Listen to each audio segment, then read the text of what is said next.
What's up, guys? It's your boy TPP, and I'm back with that True Crime Talk live, baby. Let's go. All right, guys. Round two. Happy Monday. Happy Monday. Hope you all are doing well. Long time no see with some of y'all. Let me before we get into it though, you guys know what's up. Help the boy out. Smash that like, smash that share, especially everybody from the live crew. Smash that share. Let them know we're here. Yep. And if you're new here, smash that subscribe. It looks like a couple of people have been doing it. And we got 2 new subscribers already today. So good deal. Welcome all the new people. Thank you for joining. All right, guys. So yeah, like I said earlier on the last live, we're gonna listen to Maya's testimony.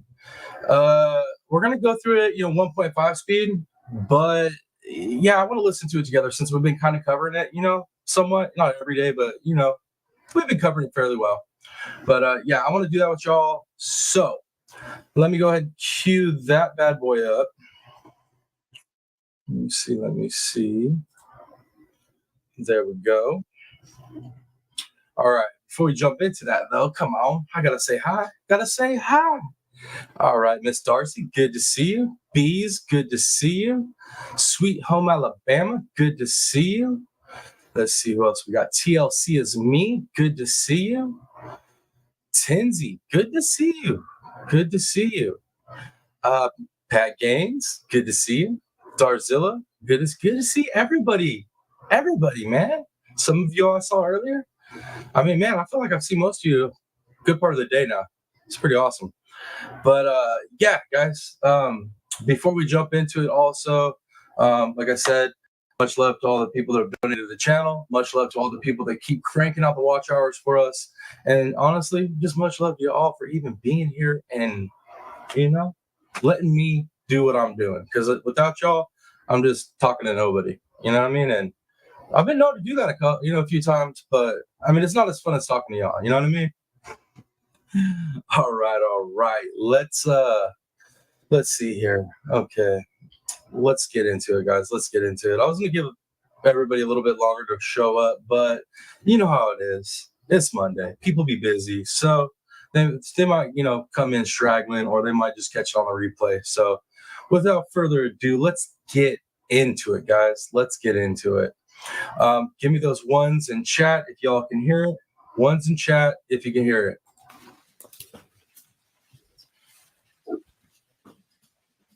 Okay, welcome back. Just for everyone here in the gallery, I know it's kind of tight in here. We are opening up an overflow courtroom in courtroom F, as in Foxtrot. It's 2 doors down, 2 courtrooms down this hallway.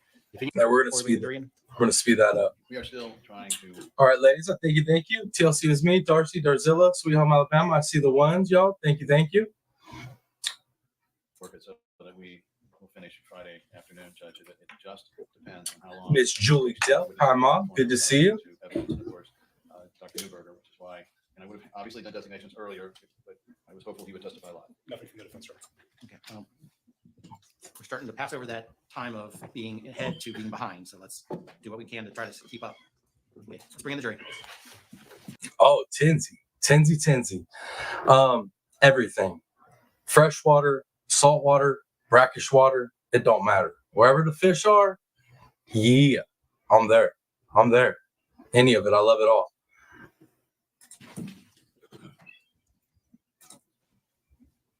See you later. Good to see you.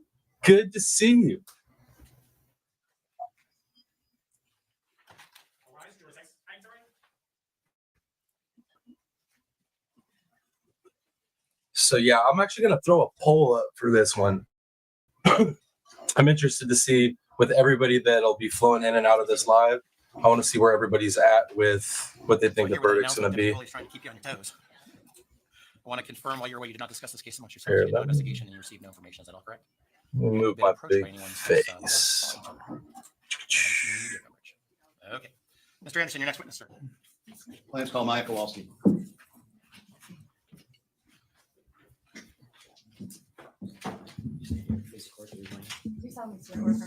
All right, like I gotta throw it out there, be a responsible content creator. Trigger warning. Her testimony is a little bit rough on the emotion. So this whole trial has kind of been that way.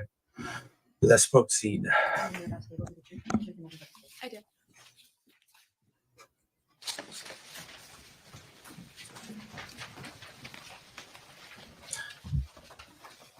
Miss Sassy, you actually Miss Sassy? I mean, honestly, you're kind of on time. You got to miss my whole preamble. You know how I ramble, and then Maya's just getting up on the stand. So Miss Sassy, you're kind of just on time. Perfect timing, honestly. Please state your name. Ooh, Tinsy, saltwater fishing. It's all addicting to me, right? But there's something pretty amazing, Tinsy, about going deep sea, dropping a line way down at the bottom of the ocean, and reeling up fish from the bottom of the. It's something special. I'll tell you that much. All right. Yeah, guys, if you guys haven't though, please smash that like and please smash that share. The shares, why we're live, they've been helping big time, guys. Like, it's literally just bringing tons of people in for us. It's building the community faster. So if y'all can hit them shares, I appreciate it greatly. And for the record, Maya Kowalski. I have a very soft voice, so you'll need to get that microphone up there close so everybody can hear you. And where do you live? I live in Venice, Florida, in a subdivision called Stonewalk. And how old are you? I am 17 years old. Where were you born? I was born in Elmhurst, Illinois. Outside of Chicago? Yes. What kind of neighborhood? It's a really small neighborhood. There was barely any houses. There was houses on both sides of the street, but only a single street. And how were things growing up in your family? And we'll publish 2528-45 for this. And you can continue. Okay. So here I'm pictured with my dad's deputy chief fire helmet. You could tell I'm feeling pretty cool there. Growing up, Elmhurst was amazing. I loved it there, and it's like a quiet little place. And Thank you, Miss Sassy, for sharing it. I appreciate you. did you get to spend some time with your dad and mom? Both of them, yes. They both worked? Yes, they did, but they always made time for their children. Did your dad ever take you to any fires? He actually did take me to a few, but eventually he started dropping me off at my neighbor's house. The grandma was Polish, so Kyle and I could communicate with her pretty well. Okay. And so during your time there in Elmhurst, did your mother or your dad introduce you to different hobbies and sports? Yes, I was a ballerina at one point. I was a gymnast and then a figure skater. And then Kyle, he played soccer. He did piano. I also did piano. And then. And just so you guys know, I didn't watch it today. I waited to watch it with y'all because as soon as I realized she was testifying today, I was like, I'm not even gonna watch it. I'll watch it with the crew. Just wanted to share that so you guys know that this is for some of you might have watched already, but I haven't. Kyle tried out gymnastics for a little bit. Okay, let's show 2528-102. This is your mom and you ice skating? Was she your Yes. instructor at first? At this point, no. My mom didn't teach me figure skating. She actually started after me. Here, we're in the Wizard of Oz production. I was a munchkin, and then my mom was a cowgirl. Okay. And Tinsy, me too, Tinsy. I need a friend with the boat too. Yeah, definitely. let's go to 2528-115. How old were you when you were introduced to gymnastics? I started gymnastics in Illinois. There was actually an incident on the playground. I approached a few girls and they were practicing their floor routine. Oh, Darcy. Yeah, I got to go back and watch that. I've been trying to keep up. I've watched most of the dad's testimony up until the day. I didn't get to watch that either.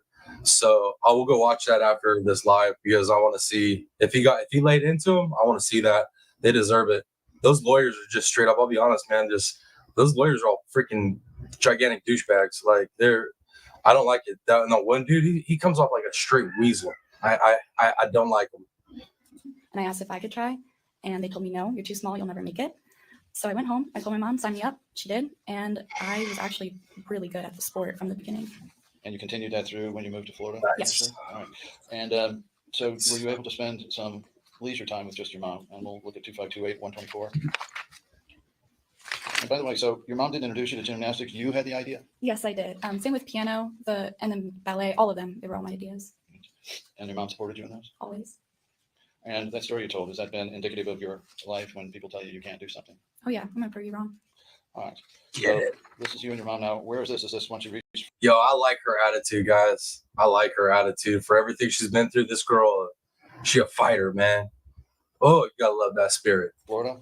Yes, so this is actually Casperson Beach. It's the shark tooth capital of the world. There's a cute little restaurant there called Sharky's, and near it is this little pier, and after dinner, we would walk on the pier and watch the sunset. Was that something you and your mom did regularly or tried to do? Yeah, we did it quite often, actually, all of us as a family. How was the transition from the suburbs of Chicago down here to the Venice area for you?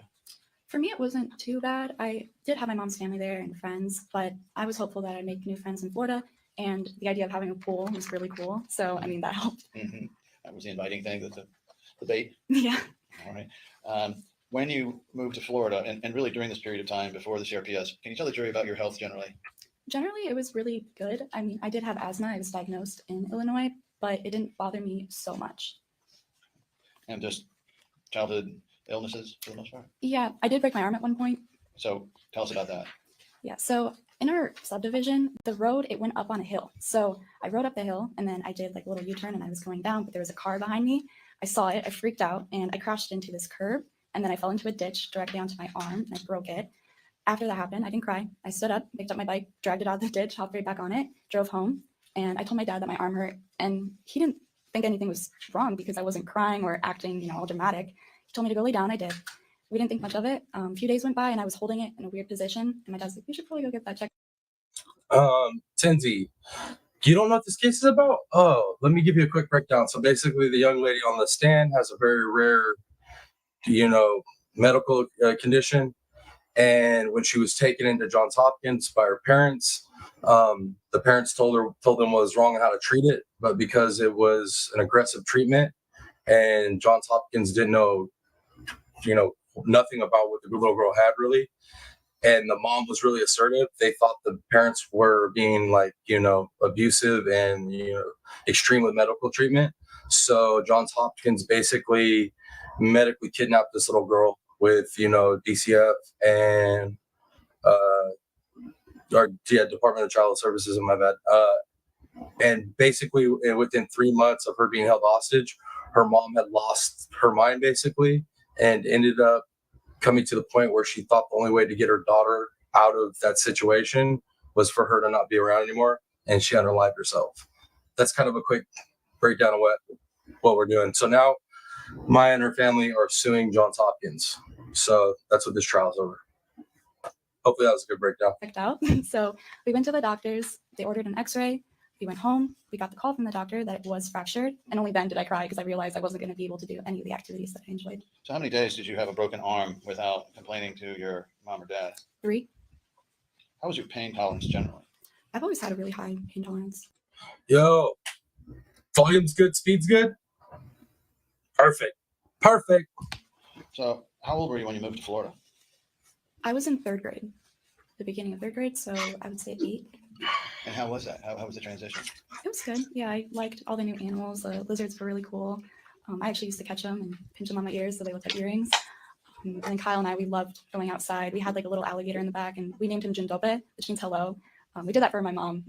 And so I want to talk for a second now. Your mom, first generation Polish. Yes. Right? And how early did she start you learning Polish?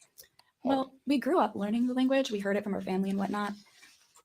Oh, Tenzi, so sad. Like if you were here to listen to all the testimony that we've listened to so far, it's absolutely a devastating case. Absolutely devastating. So I'm praying this young lady and her family, they win this. I mean, it's not going to bring her mom back, but that hospital did them dirty. Absolutely dirty. But she enrolled us in Polish school in Illinois. In Florida, we didn't continue with that. We just did Rosetta Stone because there was no Polish schools in Florida. But Kyle and I hated Polish school in Illinois, but we did it for her. And pardon me for asking, but what does one do in Polish school?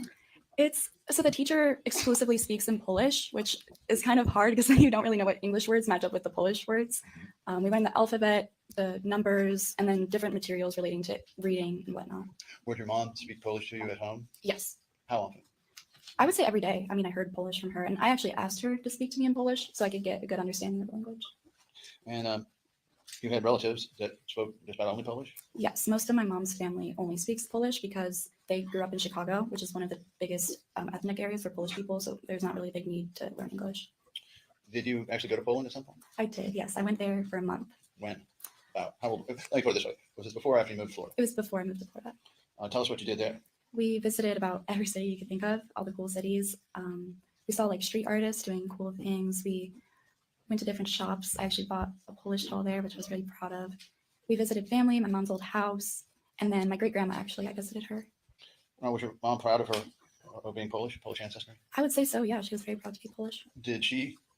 Dude, this little girl had such a like rich life. Like, I'm not saying just monetary rich, but I mean like experience wise. Like, her mom was, because coming from a whole nother, country, like these kids were so cultured. They had such an awesome life. So the impact of losing a parent is going to be horrible either way.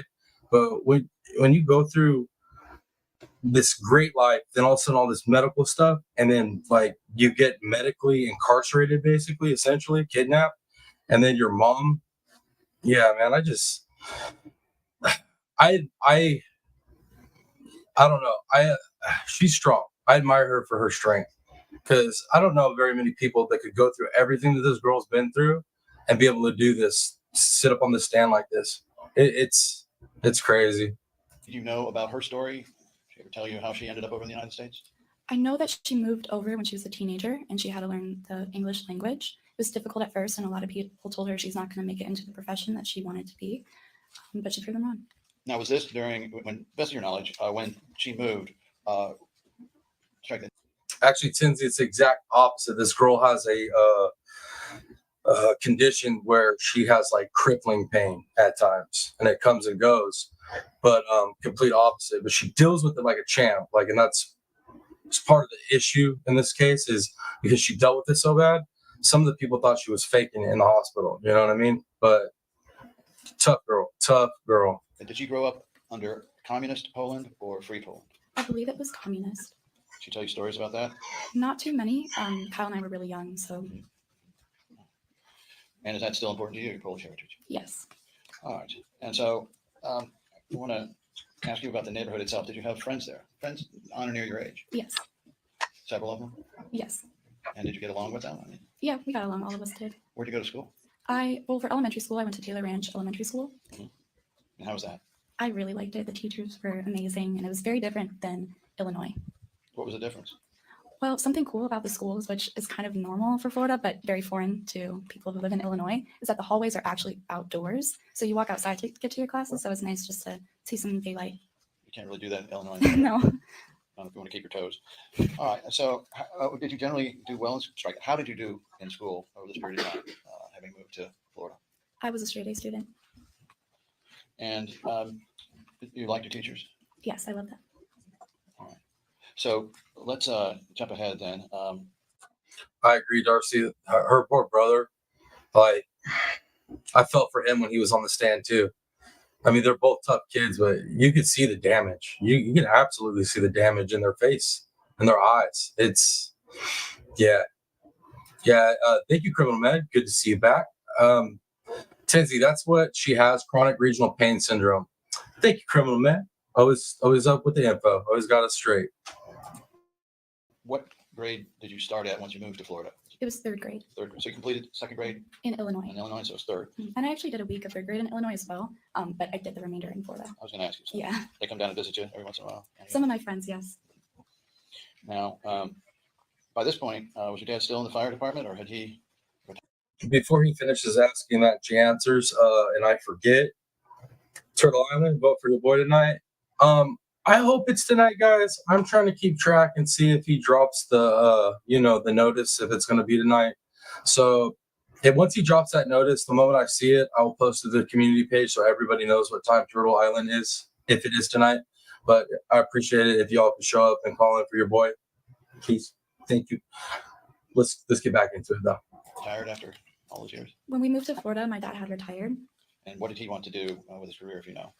Once he retired, Yes. I think he just wanted to take care of us, spend more time. Did he have any dreams or aspirations, to the best of your knowledge, about working for FEMA or something else similar to what he had done in the fire department? I've heard of that, but again, I was really young, so I didn't really know his career plans. Steffi, good to see you. Dude, how did this fly get in here? I'm about to freaking judo chop this fly right now. Ugh. Bro, get off of me. Well, let's jump then to July 3rd and July 4th of 2015. Now, how old would you have been then? This would be, this, I would 2015. all right, yeah. So this will be, you've been in Florida, I think, yeah, you moved in 2014, so this will be 1 year after you moved. I was 9 then. And then we can show 2528129. What's happening here, although the jury, I think, has seen this. Yeah, so my subdivision, we're really close, and the adults of the neighborhood, they organize special things for the holidays, and one of the biggest ones is the 4th of July parade. Everyone is welcome to hop on their bikes and ride around our circle. Doesn't it look like she's from such an abusive family? I mean, my God, those poor children look like they're just having the worst time ever. Those parents are just so horrible, man. Poor kids. Well, we just celebrate, and afterwards we usually eat food. Were you able to ride that bike well, or do you have any physical injuries at this point? I know I had an injury to my ankle, but again, I was always pushing through. So here I don't really look like anything's wrong, but I hurt my ankle. How soon before this was it that you hurt? Was this like a month before, a week before, a day before? I'm gonna be honest, I'm not sure, but I know that it was pretty close. I just don't know for sure if it was like weeks. Well, how days. bad was it? Was it a sprain or break? I believe it was just a sprain. Did you get any medical care for it at that time? Do you know? I don't think so, no. Did you even tell your folks? This question. Yes, I did. My mom had wrapped it and everything. But by the time of this photo, 2528129, it looks like you can pedal the bike. Yes. Well, and that's your brother next to you. Yes. And you got rid of that beard eventually. Yeah. All right. So what happened? Tell the jury. Yo, man, that her poor brother. The joke didn't even land on him. He was just like, he's so traumatized. Look at him. Prayers for these kids. What happened over that 4th of July weekend that changed your life? I had a severe asthma attack, and it was one of the worst asthma attacks I've ever had. I was taken to Johns Hopkins All Children's Hospital, and I think I stayed there for a couple of days, if I'm not mistaken. Well, on the day that it happened, did they take you to the ER someplace else? Doctor? Oh, doctor, yes. No. All right. So if it happened on the 4th, then was it a matter of a couple, 3 days where you went to Johns Hopkins? Can you repeat that? Sorry. Sure. About how many days after you were treated at doctors and after you had this asthma attack, did you go to Johns Hopkins? I don't know the number of days. All I know, I wasn't feeling well. Okay. Let me. I know criminal med, both. I mean, all three of them. Maya, her brother, her dad. Like, listen to him. That's why I want to go back. If he got at those lawyers today, I want to go back and watch that when I get done with this live, right? Because watching his testimony as a father, as a person that has been in a family unit, like just putting myself in his shoes, I don't know how he's doing it. I don't know. It's crazy. I'd like to think I'm a strong person, but man, this might break me. You know what I mean? I'll just be honest. Show you 2529-5, and I'll represent that that was taken on or about the 7th or 8th. Actually, it's got it down there. Yeah, 7th. All right, what's going on here? I am in a bed at Johns Hopkins All Children's Hospital. Right. And did you walk into Johns Hopkins on this? I believe I was able to walk in on this day, but when I left, I was having extreme complications. What about the necklace? What did I miss? Did I miss some criminal matter, or did you just liking the necklace? So walking to the point where I had to be wheeled out in a wheelchair. Well, the jury needs to know how this came on. You just wake up one morning and bang, you're in extreme pain. Or how did it start? It wasn't like that. It was pretty gradual, but not in the sense that it took like 3 months until I had excruciating pain. It was day by day. I noticed that there was a pain in my right leg that was just getting worse and worse. So it started in your right leg. Yes. And did it stay in your right leg or move? Unfortunately, it did move because I wasn't diagnosed for quite some time. Did it move or start moving during this stay or after? In other words, during this, was it just in your right foot and leg at this point? At this point, no. It had traveled to left leg as well. So about how long did that take for it to? It would have been 3 days then. And so there, I give you something. I know you were very young. Do you remember much about this day? I'm sorry, I don't. Well, they'll have those records. All right. So after this, now, did you go home or did you go to another hospital from there? Well, after this day, I know I went home, but then I was at one point transferred to another hospital. All right, let me pause that real quick. Fair use pause, right? So far on the poll, we have 91% yes and 9% no. That is where we're currently at the poll. Just 11 votes, though. That's only 11 of you. So, like I said, I'm going to leave this poll up through this whole interview or testimony, and we'll see what everybody thinks at the end of it all. Was that the one back up in Illinois? You know if you went back to Johns Hopkins for a visit before you went to Lurie's or not? I know I had been to John Hopkins a few times, but I don't. Oh my Lord, criminal med, seriously? What? It's really hard for me to remember. I was 10. Every hospital was the same to me at that point. Yeah, and the jury has the records. All right, so let's publish 252919 and tell us what's going on here. This is after I got off the plane that I landed in Illinois. My dad had some of his old firefighter friends pick me up off the plane and transfer me in an ambulance. And then the chief, I believe, went. Yo, that's heartbreaking, guys. That is heartbreaking. Oh my Lord, that is heartbreaking. To baggage claim and got my mom and I's luggage. So his old firefighter buddies helped out. Yeah. Now, looking at this photo here, it doesn't look like you're having much fun. I hate to put words in your mouth. Oh, yeah. Do you recall any of this? I remember it was a very difficult plane ride. I mean, I was trying to be respectful to all the passengers, but when you're in pain, it's just so hard to stay quiet. All right. Well, by this point, then, about how this is what, a few weeks or a month after the. I know TLC is me. That's why I'm making you guys watch it with me. I didn't watch it yet, so I figured if I'm gonna watch it and cry maybe under my glasses, y'all have to watch it and cry a little bit with me. All right, this is a family thing. All right, we in it together. That's it. Yes, What happened with the pain? Did it stay the same? Did it decrease? Did it increase? it had increased. And where did it increase to physically? Were there any new places or the same? There was new places. At this point, it was at my midsection, and it was, I don't know for certain, but I know it did transfer to my arms at some point. I just don't know the specific date. When you say now midsection, explain a little bit more. Are you talking about your tummy or your abdomen? Where? Yes, I'm talking about my stomach. At this point, had you started to have problems with any digestion or going to the bathroom? Was that later? Yes, I had constipation issues, and we later found out that it corresponded to my diagnosis of CRPS. And what happens there with those going to the bathroom issues? Do you mean like how CRPS is connected to it, or just? Just physically, how did it manifest? What was the problem there for you? I was just constipated, and when Miralax didn't work, we had to go to the hospital. So did this start right off the bat once you had the pain in the midsection? Yes, yeah, I did have constipation. Was it fairly consistent throughout your various days at Johns Hopkins? You had this problem in the midsection where you get puffed up? Yes. All right. So do you recall what they did for you there at Lurie's? I know that they suggested an intensive physical therapy program, but they also missed the diagnosis of CRPS. All right. So they didn't. Oh, criminal med, absolutely. Criminal med says sick that they said this child and mom were making this up. You can see she was a very sick child. 100%. I agree with that. I mean, there's no way not to agree with that. And these people are, there's a special place for them somewhere. I think y'all know where that is. At this point, did you know what was really causing your pain? No one knew. And what was the effect on your mom and dad not knowing? Here you are a month or so after it manifested, it came on. How did it affect them? Well, my parents were extremely worried, and in turn that made me more anxious because as a kid, you look up to your parents for the answers. And then when they look up to the doctors for the answers and they don't even have them, you're just so unbelievably anxious. So you came back home then, I guess? Yes. And did you go to another hospital after that? Yes, my parents had taken the suggestion from the Illinois hospital, and we went to an intensive physical therapy program at Tampa General.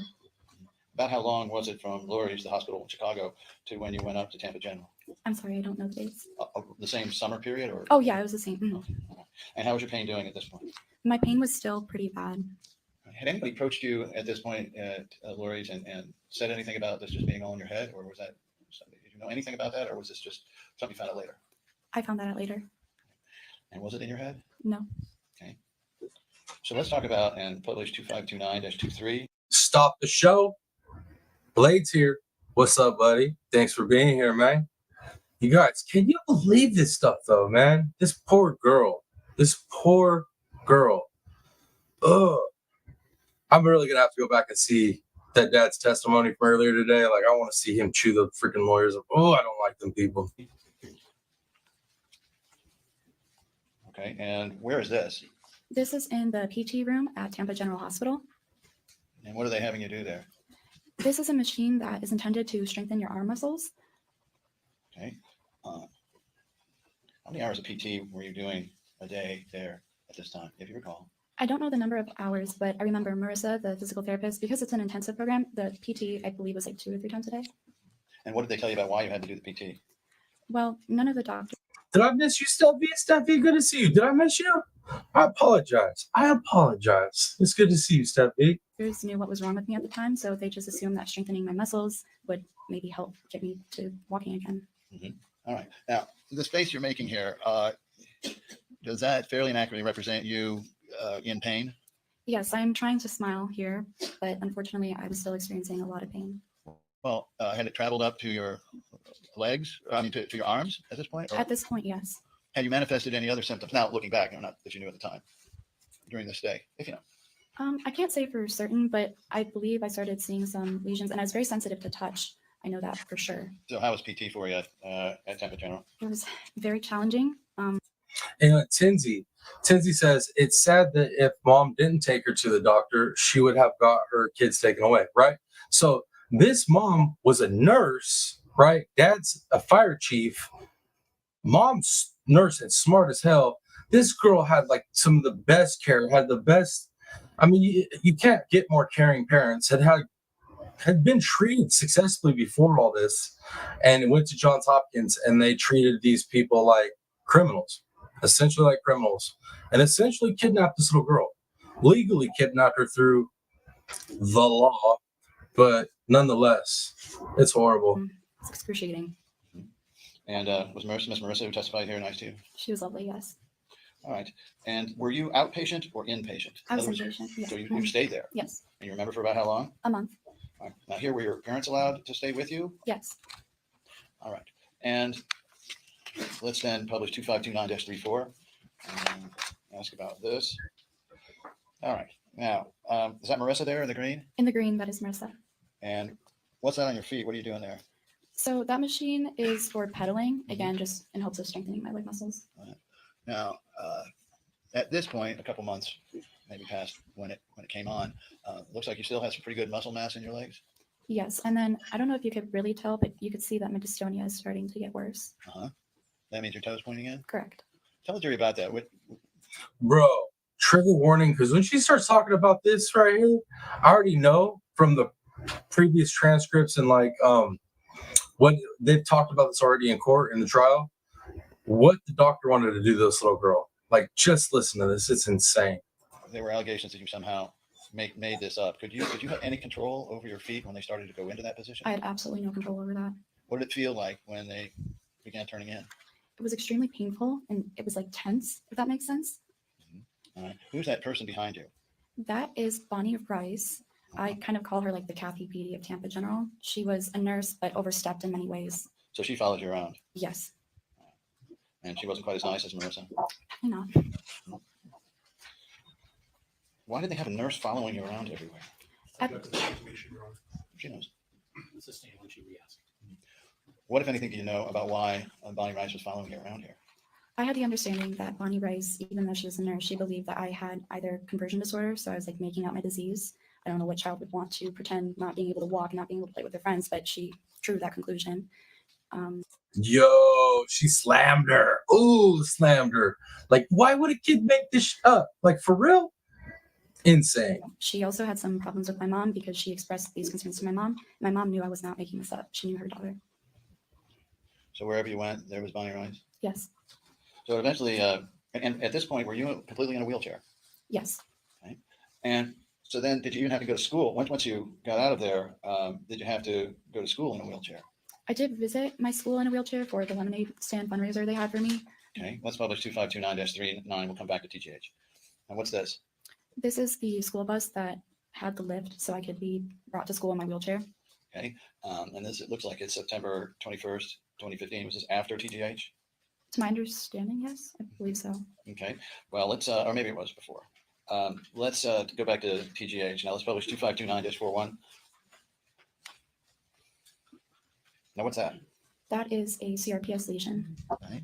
And tell the jury how do you identify that? Well, at the time, I still didn't know I had CRPS. Nobody did. So I started getting these open sores on my body, and I was very concerned because it's something I've never had before. And they're very painful, especially when you touch them. Mm-hmm. And did they hurt? Extremely, yes. To the touch, or just whatever you did? When you put touch on them, it amplified the pain. And so let's look at 2661. Now this is a video, and I'm going to ask you after this, what's significant about, first, was this after TGH? I don't know what day. Oh, So after this, I want you to tell the jury what's significant about this, and the date on it, I believe, is September of again. Yo, when they were talking about her feet, though, I thought they were going to get into what the doctor wanted to do. One of the doctors, I'm not playing, that didn't believe that she has what she has, wanted to break this little girl's feet and correct the issue she was having surgically. I'm not even kidding. It's insane. Like, are you kidding me? 2015.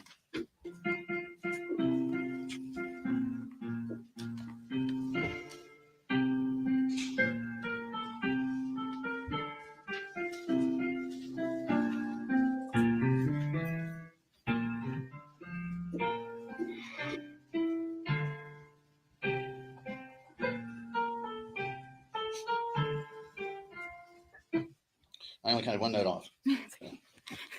Now, to those that I guess play piano or not, what was happening with your legs? Okay, so to people, you probably don't notice this if you're not a pianist, but there is a distinct sound when the pedals are being pressed. At this point, I was not able to press the pedals, even though the song called for it. So I had severe dystonia, and that limited me from being able to do that. Were you, obviously you're able to play piano, were you able to do any of the activities that you had before? Other than piano, I was not, because all of them required me to stand and walk and jump. Okay. Now, So that criminal med you're talking about, the mom stopped them from breaking this little girl's feet and correct them with surgery. Like, can you imagine if she didn't have the mom that she had? Oh my Lord, she wouldn't have a chance. here we are in September of 2015, and you're in a wheelchair. What other signs, what if any other signs of or symptoms of CRPS did you note at this time? At this time, I was twitching. I had the allodynia, dystonia, lesions. There was the temperature changes in my limbs that we started to notice. And Tell then, the jury. How the hell do you fake lesions? How do you fake lesions? Can somebody explain that to me? How do you fake lesions? I get like acting like you can't walk, all that stuff. I get that. But how in the freak do you fake lesions? I'm curious on that one. That's a new one. That's a new skill of a hypochondriac right there. Is like you so good at faking that you can actually make lesions appear. Yo, get the fuck out of here, hospital. Jury about the temperature changes. Why is this any different than just being chilly or being too hot or too cold? Turn up the air conditioner or down the air conditioner. because it happens at random times and it's not influenced by external temperature, it's all internally happening. And then another thing that was weird that started happening is I would sweat in different areas, but not all over my body. Oh yes, Miss Darcy. I'm with it. I hope they drain John Hopkins their bank account a little bit. That's for damn sure. What areas did you recall? The back of my neck, and then lower back. I don't remember all of them, but those are the two that I specifically remember. And were these dependent on whether you were cold or the exterior temperatures at all? No, they were not dependent on the external environment. Well, what else? Anything with the ears or eyes? I did have tinnitus, which is just ringing in the ears, which I'd never had before. And then with my eyesight, at this point, it was okay. And okay, so your eyes are right. So through this period of time, did you get to see Dr. Wassenauer? Yes, I did. And he couldn't figure out what was wrong yet either? No. All right. So then did there come a time when somebody did know what was wrong with you? Yes. All right. If we could publish a video of 2666, and then you'll tell us if about this in a moment. But it doesn't feel good when I touch your legs, right? Or your tummy, when I touch your tummy, that feels good, right?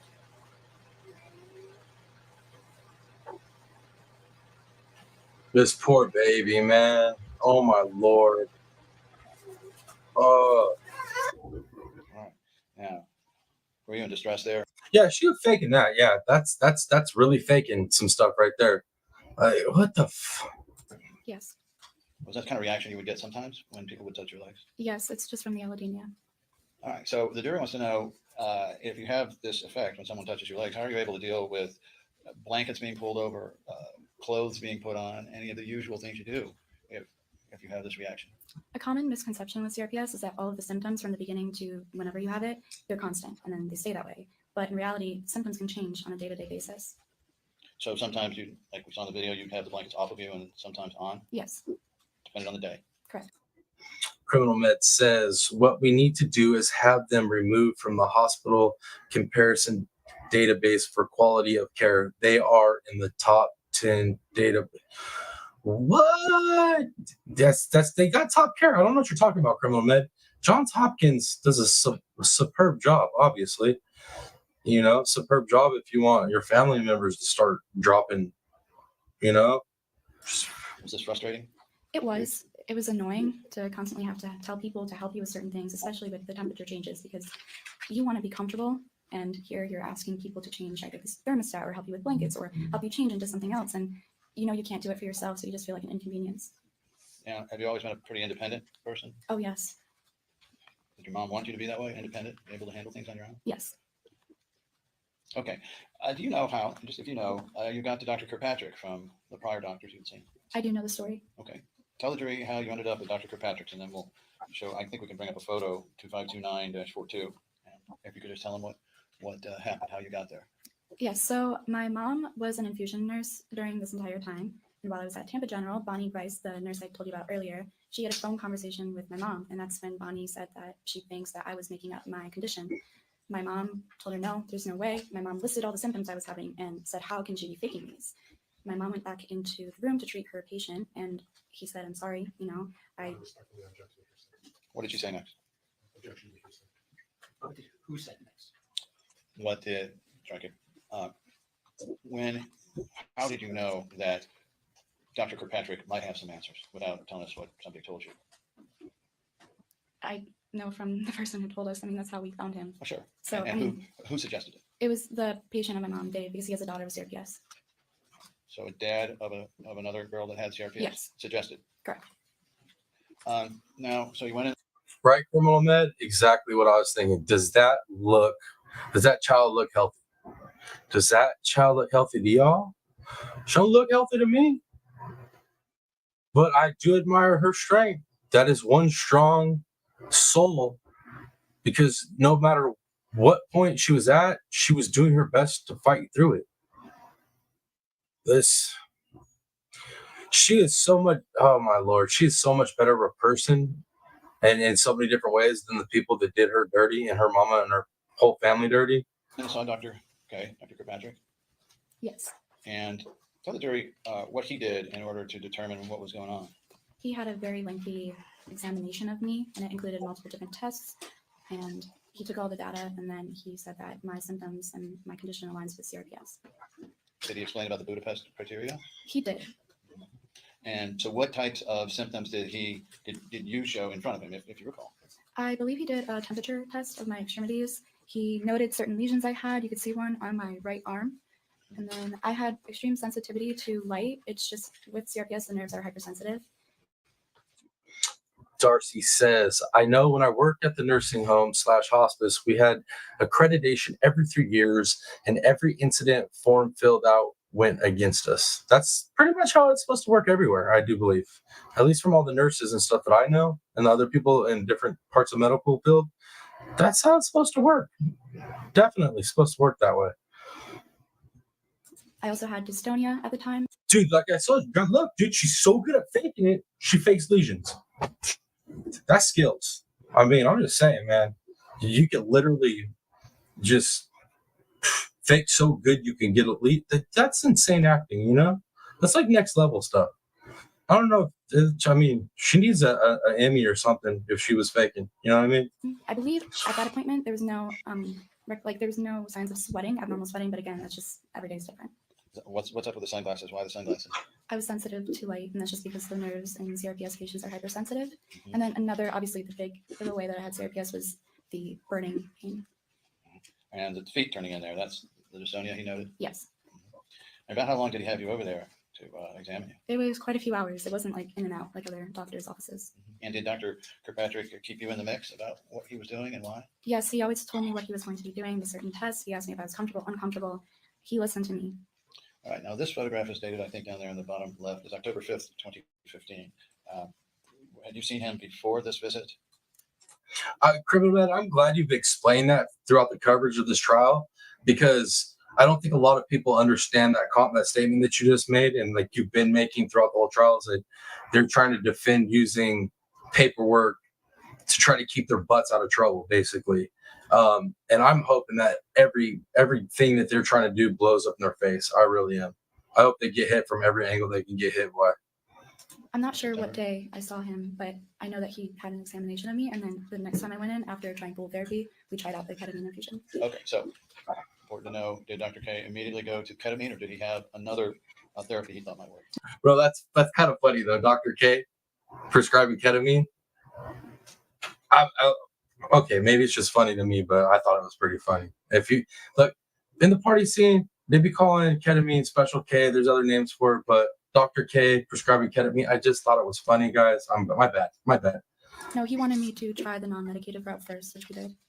And what was that non-medicated route? It was warm water therapy. My dad had bought a system to heat our pool. So I think like 10 out of 12 months of the year it's warm.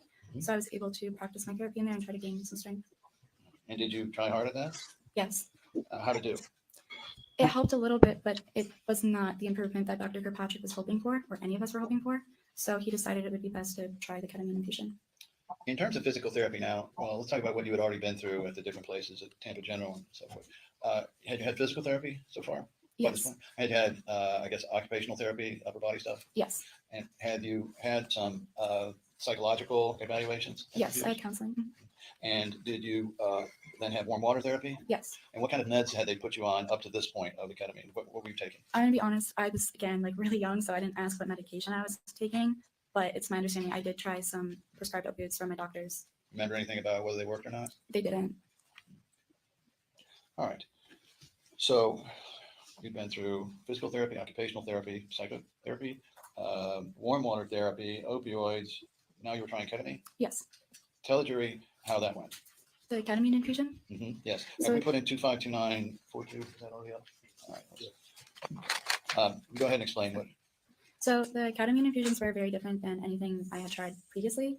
It's this like really small room with a bunch of different equipment and then a nice soft bed. And then super adjacent to the bed is like a little TV, so the patients can watch whatever they want while they're getting the infusion. I slept for most of it, so I don't really know the duration of the whole treatment, but I know it was over the course of a few days. Well, you said you slept during most of it. How were you sleeping at night at this point? Oh, I was not sleeping. It's very difficult to sleep and, you're having excruciating pain and pain that you've never felt before. And so even with your high pain tolerance, describe for the jury as best you can so they can understand what it's like, the CRPS pain. How I describe it to people who don't have CRPS is like I was born with Vaseline deep within my body, and some incident, whether it was that sprained ankle or the severe asthma attack, was like a match and acted as a catalyst that just set my body on fire, and I have to live with this burning pain. All right. And Oh my Lord. so how many of these, strike that, during the time at, And Criminal Med, correct me if I'm wrong, if you're still in chat, which I'm pretty sure you're still in chat. Correct me if I'm wrong. Did we say, or somebody said it's like 50 years is the average lifespan for somebody with this condition? Correct me if I'm wrong, but I mean, just imagine knowing that. She's smart as hell. She knows everything there is to know about what she's going through now. Can you imagine like going through everything she's gone through and knowing that you have your shelf life ain't the same as everybody else's? It's insane, man. Absolutely one of the strongest human beings I've witnessed on a stand. TGH, did you also have physical appliances applied to your legs and ankles to see if that would straighten out some of your symptoms? Unfortunately, yes. Tell the jury about those in addition to physical therapy, occupational therapy, psychotherapy, warm water therapy, opioids. So with CRPS, you have to be very careful with the type of therapies that you provide. And with physical therapy, you have to be especially gentle. Now, I was put into an intensive physical therapy program. And again, at the time, we didn't know I had CRPS. So we didn't know that it was actually doing more damage than good. One of the doctors noticed that my dystonia was getting extremely severe as my stay went on. He suggested that he breaks my feet, have a corrective surgery to straighten them out. Y'all heard that right. This freaking doctor wanted to break her feet. I knew it was coming up. I knew they would get covered because they've already covered this. But dude, literally, how Stone Age is that shit? That's like, man, that's like the doctors during the Civil War or prior wars, right? Like just saw the leg off. Like, what the fuck? Are you serious? It's insane, man. And there we go. Criminal Med, long-term pain wears the body out 100%. Like, just breaks you down. And this type of pain is like, it's not your normal type of pain. Yep, you can see it on her already. You can. You could tell she's supposed to be a young girl, but she looks aged. You know what I mean? She looks older than she is. It's like you can see the youth still in her, but at the same time, you can see the years on her. Like they shouldn't be on her like that. It's heartbreaking. The only people you ever see age like that are people that get into like alcohol or drug abuse, right? Then they'll age like that. But man, poor girl. Published 2529-35. And that was Dr. Kornberg. I remember his name. All right. So are those the corrective boots you wore? Yeah, so this was like part one of his plan. He wanted to see if the boots would straighten my feet out, and if it didn't, he was going to resort immediately to surgery. Now, I can't quite see your mouth there, but what are you feeling there in that facial gesture? Forcing my feet to immediately go from, completely turned in to straight was an awful idea. It was extremely painful. I remember just crying and crying. Oh, Did your my mom Lord. want you to try it though? She did. She knew it was hurting me, but again, at the time, we didn't know what was going on, so she was just listening to the doctors. So the jury knows, did your mom ever push you to do any of these treatments? Was this something that you wanted to try too? I also wanted to try it because I had my trust invested in the doctors. I thought they knew what they were doing. Through this entire period of time, were you ever pushed by your parents to continue a therapy that wasn't beneficial, or strike that? Were you ever pressured to do any types of therapies or things that maybe you already knew didn't work? No, if we figured out that it didn't work, they were okay with listening to me and not going on with it. Okay. So how many of the ketamine therapies do you recall having for this with Dr. K? So after Tampa General, I had, I believe, one, like not like a single treatment, but because it spanned over a couple of days, but itself, it was just like one session, if that makes sense. Okay. Now, at this point, if you can recall, I think we have a video, I don't know if we'll see it, but you show the jury about how high you could raise your arm going into all of this. Can you So- demonstrate about how high you could get it? Yeah, at Dr. K's, I believe I told you about the examination, and part of his examination was like a physical, like range of motion examination. I was only able to lift my hand to about ear level, nothing past that because of the pain. All right. And so then after that, how did the ketamine therapies do for you? The ones at Dr. K's? At Dr. Kirkpatrick's office, the ketamine definitely helped. It had helped me more than any of the previous therapies I've tried. So I wanted to stick with that in addition to trying warm water therapy and continuing going to counseling. But ultimately, Kirkpatrick noticed that his treatments weren't going to get me to where he wanted me to be. So he brought on another doctor. Okay. And were you continuing the warm water therapies when you were doing the ketamine? Yes. How did the ketamine affect your ability to do physical therapy? Well, obviously, I couldn't do it like immediately after. It's a new drug, and I did have some side effects. I was a little bit confused coming out of it, but the confusion doesn't last long. By the end of the day, I was talking in my normal self. But could you do more warm water physical therapy using the ketamine as without it? Yes. And why was that? It's just because it alleviates my pain. It's, I mean, for the first time, something is actually helping lower that burning pain. So I wanted to try even harder in physical therapy. How did it feel finally having a diagnosis that made sense? Obviously, the diagnosis itself isn't great, but it's nice knowing what it is. So you. Hey, Miss Dumpling, good to see you. Good to see you. Just saw you sliding in there. Criminal Med says, anybody have their own? Does any? Spit it out, boy. Get it out already, my Lord. Okay. Anybody have their arm twisted behind until it almost breaks, then locked in by boots? Yeah, right. That's exactly how it is. Man, that was a rough one for me. Course of action to try to tackle it. Did your mom, best of what you remember, start researching what CRPS was? Yes. So my mom, she's an infusion nurse, and she's pretty familiar in the medical field. So naturally, she wanted to learn all about it herself. In terms of the medical analysis, if you will, for you, between your mom and dad, who would take the lead? My mom did because that was her field of expertise. So your mom was kind of your home physician or home nurse, Sure. Yeah. and she was teaching you Polish. Hmm. And would she take you to different events and places, driving places? Yes. And was she helping you with your piano? Yes. And was she helping you through ballet? Yes. Okay. Did you have a good relationship with your mom through this? Yes, I always did. How about the fact that she wanted you to try some of these therapies that were hurting you? Did that harm the relationship? No, it didn't, because again, you have to remember before we went to Dr. Kirkpatrick, we didn't know what it was. So I think her willingness to try everything was actually a sign of love. How did your dad react to finally hearing that this was CRPS? I mean, mixed. I mean, no parent wants their kid to have like a chronic illness. So they were sad, but I think at the same time, they were just happy to hear a definite answer. And how did they react to you telling them that after these ketamine infusions that it helped? They were so happy to know that, something was helping. Finally, like one thing we try is actually doing something for me. And up to this point, could they do anything for you when the pain would be at its worst? Was there anything they could give you or do for you that would affect it? Before this, no, not at all. I mean, I remember laying in bed and just crying and crying. And I have this memory of my dad. He took my monkey. You'll probably see in a bunch of pictures, but he would take the hand of the monkey and rub it on my forehead until I fell asleep. And were you sleeping? Tell us the sleeping arrangement once this got really bad. Once my pain was to the point where I was just crying and screaming throughout the entire night, the way our house is arranged first off is I'm on the opposite side of the house, and then there's my brother's room right across from mine, and then the other side is my parents' room. So I couldn't walk to go and tell them when I needed help going to use the restroom. So we implemented a walkie-talkie system. It sounds silly, but I didn't have a phone at the time, so I would talk back and forth to them so they could help me in the middle of the night. Could you tell how it was affecting your folks that their little girl was moaning all night in pain? Before she answers that, all right, so far this poll, will the Kowalskis win this trial? As of right now, we got 14 votes. 86% say yes. 14%, it's climbed a little, say no. We shall see, guys. We shall see. I'm praying y'all that said no are wrong. I'm praying that y'all are wrong. I try to keep it in as much as possible because Did they appear to be under some stress? yeah, they were definitely stressed out. And How about Kyle? oh, for sure. I mean, we used to play together all the time. Criminal Med, I'm with you on that comment. I am 100% with you. These parents just didn't deserve this. No, they didn't. And you know what? I'm doing a little research. I'm trying to get some more, information on it, but there's another person that went through something very similar to this with Johns Hopkins. I'm gonna bring that. If I can get enough good information, I'm gonna bring it to y'all. Were you Now, and your brother close? yes, we were. Even when we were really little, we had a very good relationship. It's like your big sister? Yeah. Okay. How far apart are you two?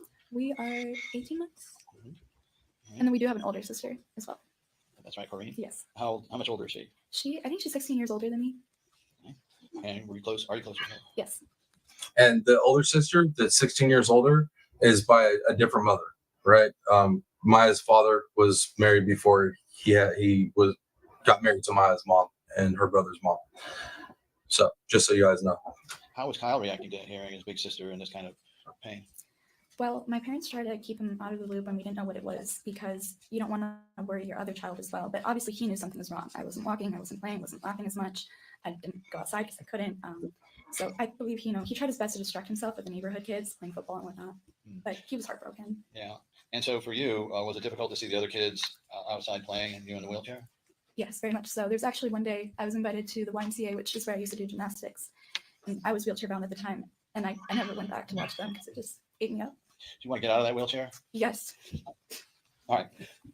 So now, you tried this. Oh, and my how Lord. long approximately would Dr. Kirkpatrick's ketamine therapy benefits last? After you stopped, how long would it be before the pain would come back? I would say, I don't know the exact days. I really didn't keep track as a kid, but I believe like maybe a week and a couple of days, but it just didn't last as long as we hoped. Mhm. All right. So did he make a referral then to try a different approach? Yes, he did. And where did he send you? He called Dr. Cantu. He's a doctor in Monterrey, Mexico, and I went there. You remember that? I do, yes. Remember the hotel you stayed at? I do. I remember pretty much everything. Yes, Criminal Med. Well, Criminal Med, are you in my brain or something? Do you know how do you do that all the time? You know what the hell I'm talking about all the time? It's ridiculous. It's kind of starting to scare me, all right? Everything about the trip except the 5 days when I was sleeping. Okay. And so leading up to it now, did you have some conferences with Dr. Cantu about what was going to happen? Actually, I had a discussion with Dr. Kirkpatrick first. He explained some of the risks associated with the ketamine-induced sedation, the prolonged sedation. And then when I went to Monterrey, Mexico, I was then again told about the risks. And how did it strike you? I know you were only, had you turned 10, I guess, by this point? Yes, in December, Yeah, because your birthday is when in? December 10th. Okay. So what was your reaction, from what you recall on your age at that time, to hearing that there were some possible complications, some possible risks with this procedure? Well, I was presented with the worst case scenario, which is a 50% chance of death. Even though that's not completely true, they always give you the worst case scenario just in case something bad happens. Had you heard that with other medications and things? Yeah, I mean, every medication has a ton of side effects, but it's bad when a 10-year-old is willing to take that risk. I mean, that's how bad my pain was. Can you imagine that being a little girl and you were in so much damn pain? They tell you, hey, we're going to give you this. It might work, but it might also kill you. Got about a 50% chance it's gonna kill you. And she's in so much pain that she's like, yeah, let's roll the dice. Let's go for it. Dude, come on, man. And they said this girl was faking. She's faking. Kiss my ass. Hotel you're staying at, was it fairly close to Dr. Cantu's office? Yes. And so then you, at this point, were displaying pretty prominent CRPS symptoms. Yes. It's published 2529-58. Record reflect, this is November 18th, 2015 in Mexico. All right. Tell the jury what's going on here. What are these? These are CRPS lesions. And what's the deal between the round one and the one that's a line? Although if we can we go any closer on that to see? So What- to the naked eye, it kind of looks like a scratch, but in reality with CRPS, sometimes these lesions do present like that, but they're actually connected. All right. And so She is such an amazing actress that she can manifest lesions. I don't know if you've ever seen nobody like be able to do that acting. Like, I don't know if you've seen that level of acting before, but it doesn't freaking exist. These people. down there, right above the green band, I mean, is that another lesion there right off of it? Yes, Okay. And were you seeing more of these? I was. And what was your worry? Had you, I realize you were only 10. Had you read up on CRPS? I personally did not read up on it, but I knew other people who had it. Tell us how you knew other people who had it. So there's actually this, well, she used to live in Mexico. She had CRPS really bad. She had it when she was a kid. She went into remission for a couple of years actually, and then she got bit. I apologize for interrupting, but that's not a discussion. I do object to a second question. About her having a friend? May I ask her about the friend? Move on to the next question. So you had friends down there? Yeah.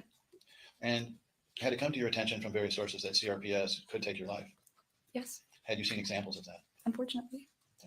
And had you seen examples of it going into remission and then coming back? Yes. So let's publish 2529-60. The record reflects this is in Mexico, November 19th, 2015. More examples of lesions, is that right? Correct. Where are these? These are on my ankle. Maya, do you have any lesions right now? I do have a few on my leg. My right leg, that is. All right. So then let's publish 2529-61, looking at symptoms.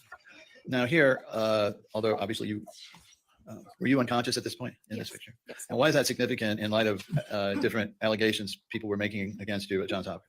Well, because when you're unconscious, you don't really have control over your body movements. So my feet still being in that fixed position, like pointing inwards, shows that I was not making this up. All right. Miss Sassy, I'm listening while trying to stay awake. I didn't think that you slept. Some of you people, I don't think you guys sleep. I really don't. I truly don't think you guys sleep, some of y'all. Because I got insomnia pretty bad, and I have an early morning shift at my job. So I keep pretty crazy hours. And at any given time, if there is somebody live that I know y'all are following, I know you guys are going to be there. Like, you guys don't sleep. I'll pop in. I won't even say hi, right? I'll just pop in real quick, see who's up, see what's going on. Because sometimes I'm too tired to say hi. I'm going to work. I don't have time. But, dude, some of you guys don't sleep. It's insane. It's not healthy, guys. You guys got to get sleep. I'm just saying. And so you, knowing about the risk of you and your parents, did you talk about whether you wanted to do this? Yes, they specifically asked me, and I know I was really young at the time, but they gave me pretty much full authority of whether I was going to go through with the like prolonged sedation or not. Have you always been pretty mature for your age? Yes. I mean, at least in these ways, And, analysis yeah. and so forth. Mhm. You were aware of your body and how to take care of yourself. Yes. Object to the leading, Your Honor. Overruled. All right. So then let's publish 2529-69. And I want you to tell the jury a little bit about your relationship with Dr. Cantu. Is that Dr. Cantu who came and testified here? Yes. He is so nice. He was, I mean, in addition to Dr. Kirkpatrick, he was one of the very few doctors who really listened to me. Yo, that right there tells you all you need to know about that doctor. Her smile literally tells you all you need to know. That is a doctor. That's a real doctor. That's somebody that actually cares about his patients. Like, dude, that smile said it all. And did he speak mostly English to you or Spanish? What? Well, to us, he spoke English, but when we couldn't really communicate with him because we didn't know Spanish, my friend, the one with CRPS, Jessica, her mom, she spoke both language fluently, so she helped translate certain things for us. Okay. And did Dr. Cantu tell you about this procedure that you were going to go into? Yes. Now, behind you there is a photograph of another patient, I think, next to you. Yes. Was that another CRPS patient? Your Honor, rejection and HIPAA violation. There's no, she's In the not in the second picture. in multiple reasons without talking about it. Sustained. All right. So did Dr. Cantu then go over with you the specifics of how this is going to go and any problems you might have from it? Yes, he was very in depth. And so you underwent the procedure. I want you to tell the jury what the procedure was like. Well, I met with a team of people who are going to be taking care of me prior to going under. I talked to all of them and they explained what their role was in my care. So I trusted them and I understood what they were going to be doing. I was told about the potential side effects, what it might be like when I'm coming out of it. I was explained the risks. Yeah, I got a full in-depth picture view of what was going to happen. Was your mom aware of other CRPS, either studies or real people where Wait up, I gotta address this statement. Miss Sassy, you crazy. Miss Sassy, you are something else, man. She said, "Cutie, I'm old, so I don't know a lot. I don't have a lot of sleep. I'm afraid I will miss something or pass in my sleep and not know it." My Lord, Miss Sassy, you too much. You too much, man. Oh my Lord. Oh my. That's the type of jokes I'll be making. That's the type of jokes I'll be making. CRPS had gone into remission and then come back to cause their death? Yes. Yes. All right. So you, how long does the procedure last? This first procedure? I believe it was 7 or 5 days. I think it was 5 or 7. I know that I think it was like 5 days of the actual medication of ketamine, but then there was 2 days for me to like slowly come out of it. And coming out of it, how were you doing? I mean, it was a little scary. I had the tube taken out of my throat and I was coughing. I was a little confused about what was happening, but that all went away. How long did it take for those symptoms or side effects, if you will, to subside? I believe it was a day until I felt completely myself, but by the evening I was somewhat okay. And when you say somewhat okay, you've just been through this procedure. How did you feel, Maya? Oh, like as part of me, like physically, I was feeling incredible. I actually asked Dr. Cantu, I'm like, hey, could I try walking? And he told me I couldn't do that because I could potentially, go back to where I was. He said, just baby steps. So you felt good enough to think you could get out of that wheelchair? I wanted to try. Okay. All right. And so this procedure was under general anesthesia, is that right? Correct. You were out. Yes. So you don't remember anything? I don't remember anything at all. Now, did Dr. Cantu recommend that you have a booster soon thereafter? Yes. And what did you understand why the booster was necessary? I know that he had performed this procedure many other times, and it's pretty standard practice for a patient to return and get the booster just to help. Okay. And that procedure, now, was that back completely under, intubated and completely under, or was that like the times you had it at Dr. Kirkpatrick? No, it was very similar to Dr. Kirkpatrick's. So you were not unconscious in Oh, any way? no. And about how long did those procedures take? Those are also a couple of hours. I remember taking a little nap, but again, it's just because of the sleeping problem. Between the two procedures, did any of the symptoms come back briefly or to the point where you're concerned, or? I honestly don't remember. I know I was doing very well after the prolonged sedation. I think, again, it's just like pretty standard to get a booster. Sure. All right. And then you headed home. Yes. So how did you do that first 30 days after this long-term ketamine procedure? Tell the jury what happened physically in terms of the pain and all of these symptoms and effects that you had from CRPS. I felt significantly better. My dystonia was much better. My feet were almost straight on certain days. And just in generally, they were like significantly like better. I mean, just straighter and everything. My pain was much lower. And then my lesions had almost completely healed. And we'll see some photos on that. Your Honor, I'm going to break into another section. But the ketamine didn't work. You know what I mean? That was an extreme, medical procedure. And Johns Hopkins just ain't for that. It don't work, man. I don't know what you're talking about right now. I'm going to continue on, or do you want to? I think we keep going. Sure. All right. Returning from Mexico, let's look at 2530-3. And so this is, it looks like December 24th, Christmas Eve, Yes. 2015. So were you out of the wheelchair? No, I was still in the wheelchair, but if you look at my arm, the lesions are a lot less prevalent. Mhm. And then my feet generally look a lot straighter. There was some dystonia still. Can we focus in on the feet there? Okay. All right. There's a couple of black dots there. What are those? Are those? Those are just healing lesions. All right. But they were not active? No. All right. And I notice you're smiling here. Is that simply because of the Mickey Mouse ears, or are there other reasons? No, I was just a happier kid in general because my pain was, I had some relief finally. And my mom and my brother were not in Mexico for the booster treatment, so I was happy to see them. Okay, let's then publish 2530-6 and ask you whether you were getting strong enough to do some energetic playing in the pool. Most definitely. So at Dr. Kirkpatrick's pre-coma, I said that I flipped my arm like ear level, and now it was above my head, and I could handle my brother touching my legs here, and my feet are much straighter. I know criminal med, there's like no way this little girl is making it up. Like any of it, right? Both her condition and the fact that the ketamine treatments work for her. Like, look, like it's night and day difference, her conditions. It's December 28th, almost the end of the year. Yep. Okay, then let's publish 2686. See how you're doing even a week later. Cute girls. Really cute. Got it. Who's that? Was that your friend from Chicago? Yes, she had come to visit me, and it was perfect timing because I was feeling a lot better than I had been.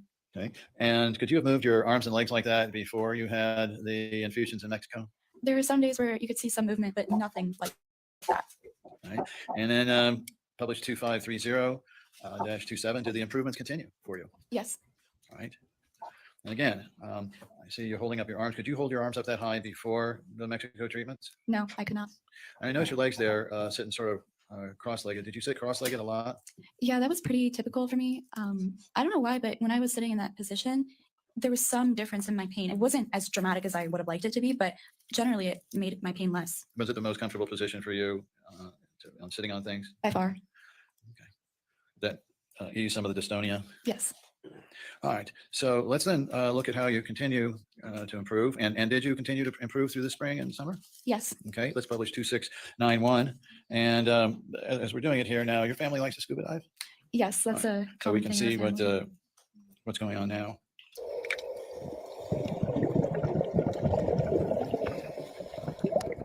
And what's that on your wrist? That is a bracelet that my cousin Matthew Klein gifted to me. Mhm. It says never give up, and that kind of became my motto.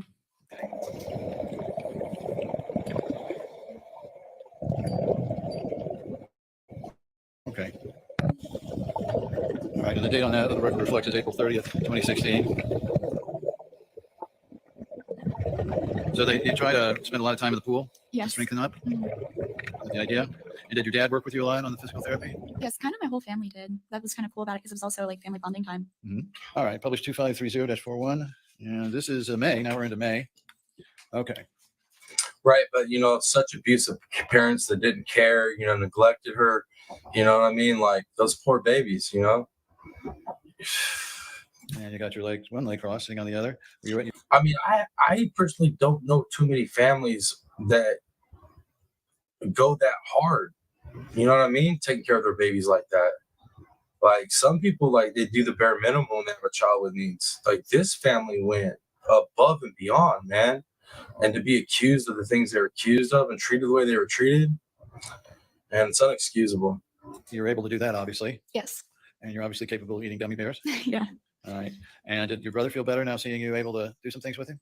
Oh yeah, for sure. Now, how did you get around on the floor? Did you have to get in your wheelchair to move from one spot to the other? Or? Oh, Miss Sassy, I have no doubt. Ma'am. I have no doubt. Come back, be my angel. I'm gonna need that. I'm gonna need it, Miss Sassy.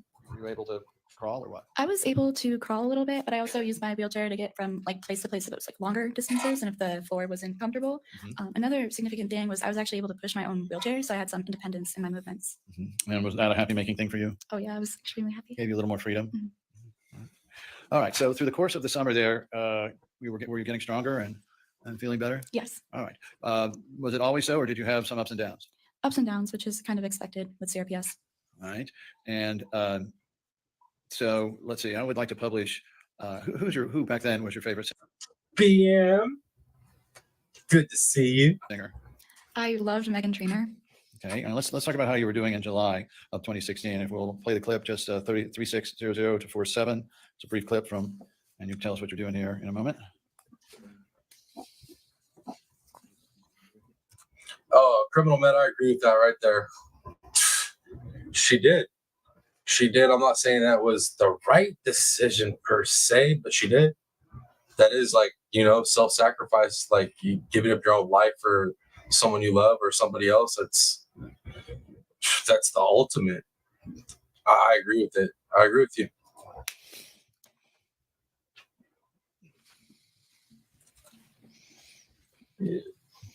At this point, did you have limited use of, oh, here you go. My apologies, counsel. What's the date of this, please? This is July 28th, 2016. Yes, July 28th. No, let's see. The clip is 26:59 on July 28th, 2016.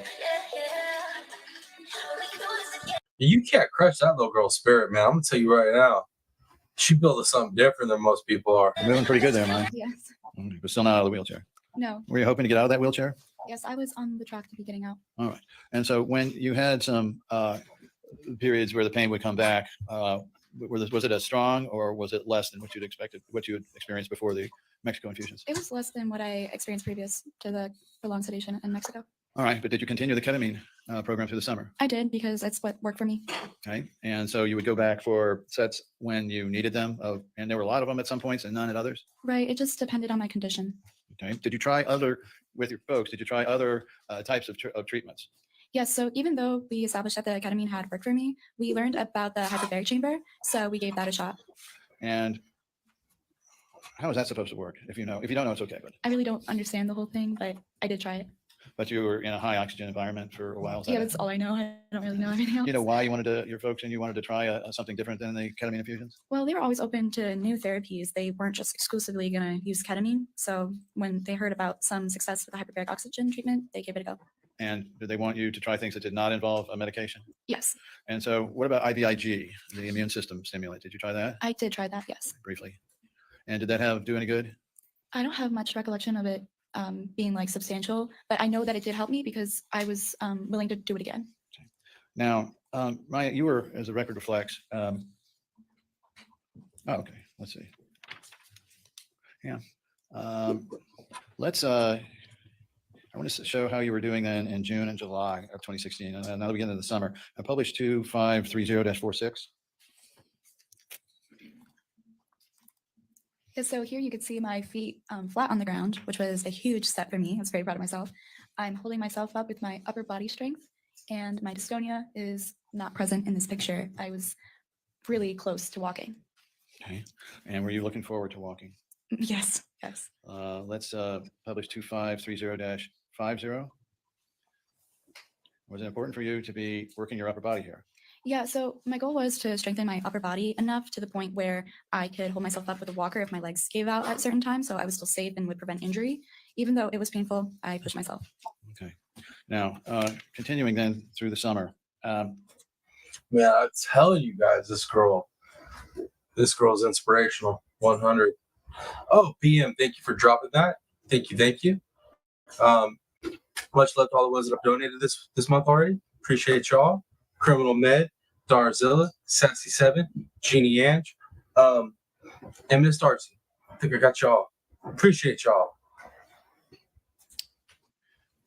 Were you Whoa, True Seeker. Good to see you, man. Good to see you. looking forward to getting out of that wheelchair? Yes.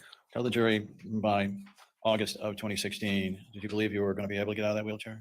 By the fall, I truly believed it, and I wanted to go back to school walking. Now, did there come a time when you, oh. All right, let's play 2659. Did your mom encourage you through these things? That's not it, is it? Let's continue and then I'll get that straight. And it was your mom encouraging you on the walker if we get to it. And my next question is, were your mom and dad encouraging you through this period of time to get better, get out of that wheelchair? Always, they always were very positive around me. So, And like, think about it too. Like Criminal Med said again, this child was making this up? ? Like, why would this child that has this amazing life, gets to go do all these things, has this amazing family, why would she be like, oh, I have a special condition and yeah, I can't do anything. I want to be in a wheelchair and have my feet all acting weird and what? It doesn't make sense, man. It just doesn't make sense. driving you to these different appointments and things, was that a pretty significant time commitment for them? It was, and it was very difficult, but again, they wanted what was best for their children, and that included, helping me with my treatments. All right. So, and we'll get back to that one video in a moment. 2695. All right, then let's do 2695.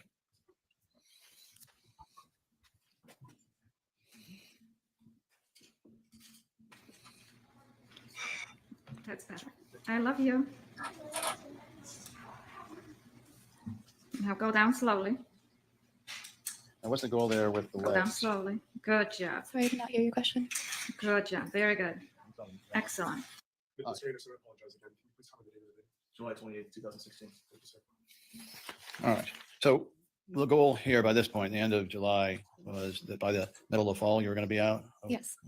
And then did there come a time when you wanted to avoid going back to school in a wheelchair? Yeah, I was the only kid in a wheelchair, so I didn't want to be that kid going back to school. How were you going? What was homebound? So that's a program where the teachers will come to your house and actually give you instruction. Okay. And did you like that? Did you like your teachers? I love my teachers. I mean, the fact that they were willing to take time out of their day to come and teach me, it meant everything. And could they work around your treatment schedules? They did, yes. What was your concern with going back to school insofar as your treatment schedules? Well, I would be missing instruction. I probably would miss assignments and my grades would drop. And I really didn't want to jeopardize my education, so we tried a different route. Okay. And did it trouble you quite a bit then that you were going to have to go back to school in your wheelchair? Yes, And what did that lead to? it unfortunately led to a relapse. All right. Well, this was your first relapse since Mexico? Or Yes. Your first relapse ever, really? Yeah. Okay.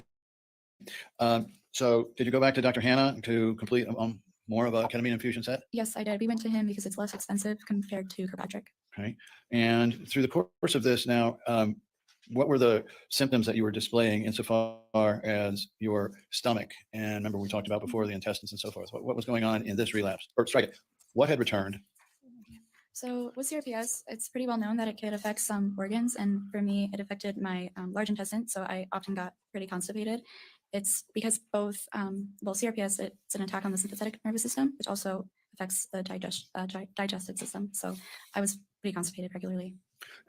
Yo, she's smart, bro. She's like me. The moment I figure out something's wrong with me, yo, I'm gonna go figure out everything about it. And she understands this at another level. I don't even think some of them doctors even understand it. And from time to time, did you end up in an ER for the constipation that resulted Yes, when our remedies at home, like Miralax, didn't work, we were forced to go to the ER. to get cleaned out first? But Yeah. yes. Okay. And then let's publish 2530-61. And for the record, this is October 6, 2016. How are you sleeping at this time, by the way? At I home? wasn't sleeping very well at night, so I took the opportunity whenever I was tired to sleep. This is during one of my infusions at Dr. Hannah's, and I'm taking a nap. Were these infusions painful for you by this point, or? No, the infusions themselves were not painful. Okay. All right, then. Mr. Anderson, can I see the attorneys for a moment?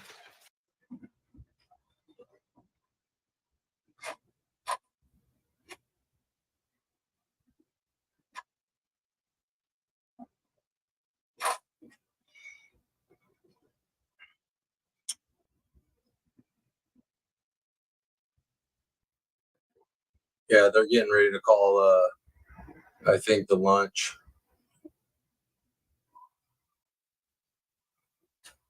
Hurry up, guys. Sidebar. Hurry up. Let's do this.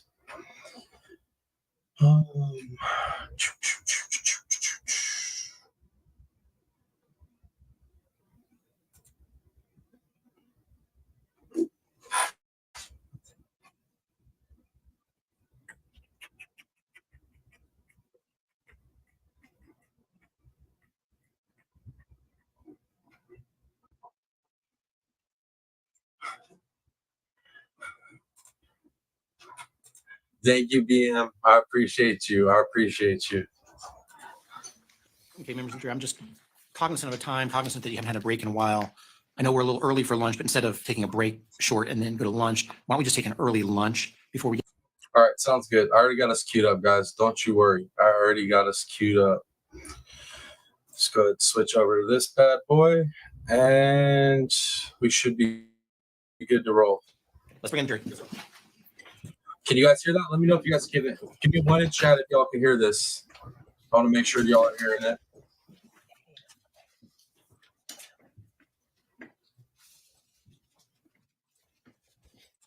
Let's bring in the jury. Ms. Kowalski. Keep come on down.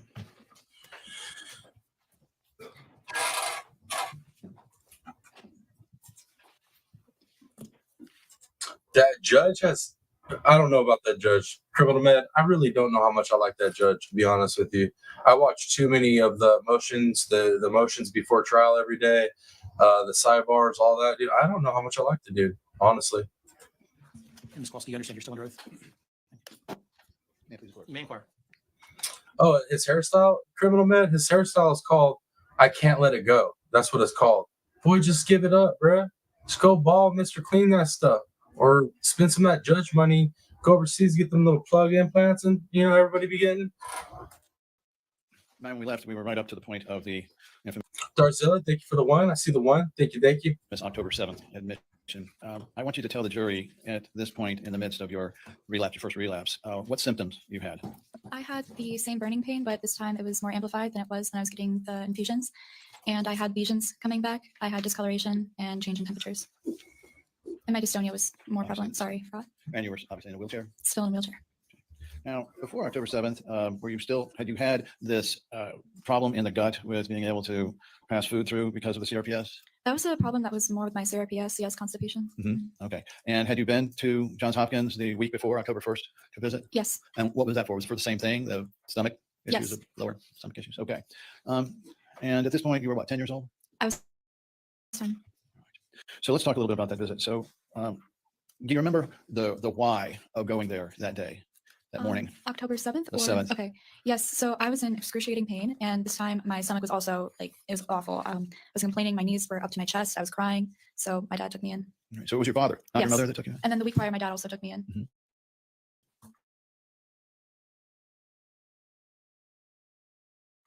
Tell me something there. Immediately aware of the history, or did your dad or mom have to explain it every time? Your history.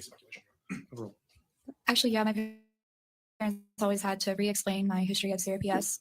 From what you saw, was it frustrating for your family that your mom and dad have to explain the same thing every time you come in? Most definitely. All right. So you come in and your dad gives the summary of, or describes your history. What do you recall after that? I remember just being in the ER, but I wasn't in the ER for too long. I remember I was transferred to the PICU. All right. And up to that point, while you're in the ER, up to the certain event, were you in pain? Were you calm? Were you active? What was your outward manifest? I was actively in pain, yes. Were you thrashing or acting out in any way at that point? At that point, no. So they took you up to the PICU, and tell the jury what happened then. When I was transferred to the PICU, I remember my mom came in at some point. The nurses and doctors wanted to put a tube down my nose. And with CRPS, I mean, a blood pressure cuff, that hurts. So imagine, like a tube being shoved down your nose into your stomach. And obviously that would have caused so much pain. And I knew my body, I knew I was not going to be able to tolerate that. That is the only time I asked for sedation. I didn't just randomly yell out, I need sedation, like depicted in the medical records. I only asked for sedation when they wanted to do that procedure. And then were you given sedation before they tried to put this tube down your nose? I was not. And my mom was actually in the room and she listened to the doctors and didn't demand for sedation. Instead, about I would say 2 or 3 people held me down and tried to get the tube down my nose. That is when I was screaming, crying, and thrashing around. I did not curse at any of the staff. That is a lie. But they were not able to get it down, which I suspected because of the pain. Were you fairly religious? Bro. Like, you're talking about a little girl who, you could touch her and she feels pain. And these motherfuckers are holding her down, shoving a damn tube in her nose. I'm going to tell you right now, y'all, I'd have lost my shit in there. Sorry, apologize for the French, but I would have lost my ever-loving shit. Oh, my God. Oh, you ask my girls, too. They'll let you. Yeah. Oh, hell no. Hell no. Did you curse as a matter of course as a religious 10-year-old? I never really cursed. I mean, I always thought it was really bad when people did it. Okay. Later on, you heard that in the hospital, though, from others. Yes, we'll talk about that. We'll talk about that in a moment. Now, they tried to do this. And so how did it feel when the doctors or nurses, I guess, held you down? Describe it in more detail. Where did they grab you? How hard they grabbed you, so forth? Well, it was just like the upper body portion because they were trying to get the tube in my nose. So they were holding on my shoulders and just like my chest area. But again, they were not able to do it. Ultimately, they had to use sedation. Okay. And I want to ask something right now, Maya. Do you have a symptom that while you're up here, you might manifest known as myoclonic jerking? Yeah. So I don't know if people have noticed this, but normally when I'm sitting in the courtroom and whatnot, I have these little twitches. It could be anywhere from, my feet to the head. They're kind of random. I'm not doing it on purpose. It's just a symptom of CRPS and it's involuntary. And because I'm not getting my infusions at this point in time, unfortunately, they're going to be getting worse and worse. Okay. So now you're being held down and you got sedation. What do you recall after that? Well, I do remember the tube being in my nose, I remember my mom having to leave on a certain day, and this was the last time I talked to her. Okay. Now, and before I forget, there was, I'm sorry I'm jumping around a little bit. I'll make sure I get to this. Before we go on, You guys, by this point, you guys caught that, right? You guys caught that? What you just said? The last time that she talked to her mom? How many of you guys are like me and could like literally somewhat put yourself in somebody else's shoes and like sit there and imagine what they must be going through if you were in that same situation? And like, I wish I wasn't like that, because this trial has me messed up, because I've done it with her. I've done it with her dad. I've done it with her brother. And it's just like, my Lord, it's too much.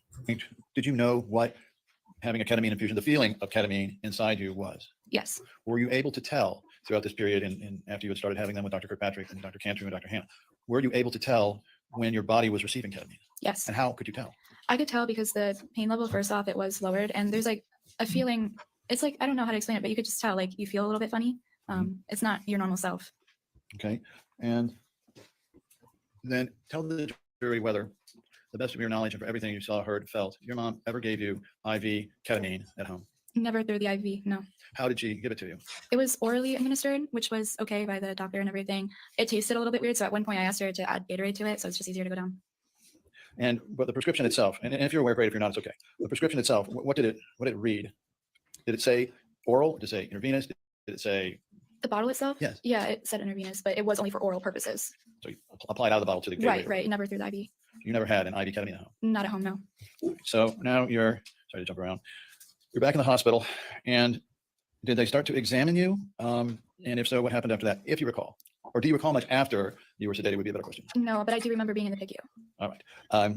And was there anything else that you recall? Was it just one nurse coming in and out, or were there more people there? In the PICU, you mean? Yes. Yeah, I Yes. remember, well, because I couldn't walk or anything, I had to have help using the bathroom. And I remember, it's quite embarrassing, but my dad was helping me clean up, and a doctor came in, or so I thought, a doctor, because I knew it looked like a doctor because all of them wear this like white lab coat, and then there's colored squares across their chest. Usually there's like a name embroidered in, but I didn't see that on her. So I assumed she was a doctor. She came in very briefly, and it was awkward because here I am, naked from the bottom down after using the restroom. And she's asking my dad questions, and then she left the room. And did you subsequently find out who that was? Later, I found out it was Sally Smith. Did anyone from the hospital differentiate Sally Smith from any of the other doctors that you were seeing that day? Absolutely not. Did Dr. Smith explain her role in any way? Never. And did she question your dad? And I don't know about you, but did she question you or your dad about symptoms and history? Overall. No, I do not recall that. Now, Every one of those individuals that were involved with this on the John Hopkins side, in their head in the moment, they never thought that this little girl was going to grow up and come back for their asses. You know it. Every single one of them is probably shitting themselves right now as she's sitting there telling exactly how it is. This is literally firsthand, straight out of the mouth. That they're like, damn, my career is gone. My career, my reputation is gone. It's it. And it should be. after Dr. Smith, then, was your mom telling the doctors, do you recall who was in there at that time, the doctor-wise? If you don't, I don't know their names, sorry. man, female, male. It was usually more than one, but sometimes they came in individually, and it was mixed gender. All right. And so was your mom explaining the symptoms? And She always did. I mean, that was pretty routine. She had to do that for almost every visit. was your mom worried from what you could tell, or excited? How would you describe her? Well, she was definitely worried about her kid. And we had just moved to Florida, and I don't know if you know, but there was a hurricane during this time. So I think everyone was kind of on edge. Mhm. Did you learn at that time or subsequently why you went to Johns Hopkins as opposed to other hospitals? Or, well, there was a Johns Hopkins in Sarasota, wasn't there? I don't know, but it was a distance thing. We were staying at the Ronald McDonald House Oh, okay. because at the time it was easier to get to my infusion place with Dr. Hannah rather than driving from Venice to wherever he was located. And it just so happened that the Ronald McDonald House is very close to Johns Hopkins Children's Hospital.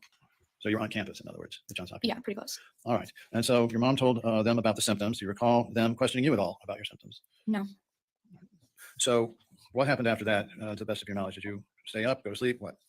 Well, like I said, there wasn't ever a specific time where I saw the doctors and nurses ask my mom to leave. It was only because this was the day that she had to go to work. And that was my last conversation with her. Whereas with my dad, I vividly remember people coming in and telling him that this was his last time to say goodbye to me. So was this the last time you saw your mom? The last time I saw my mom, my dad wasn't there. I was laying in the bed, This was while you're in your room. Did you go back still in out? the PICU. Still in the Still PICU? in the PICU, yes. So this is pretty close to when you checked in? Yes, Got it done? yes. I know I was still in the PICU. My mom was like picking up her work bag and just like little things she had brought to the hospital. And she said, I love you and I'll see you tomorrow. And I never saw her again. Need some more?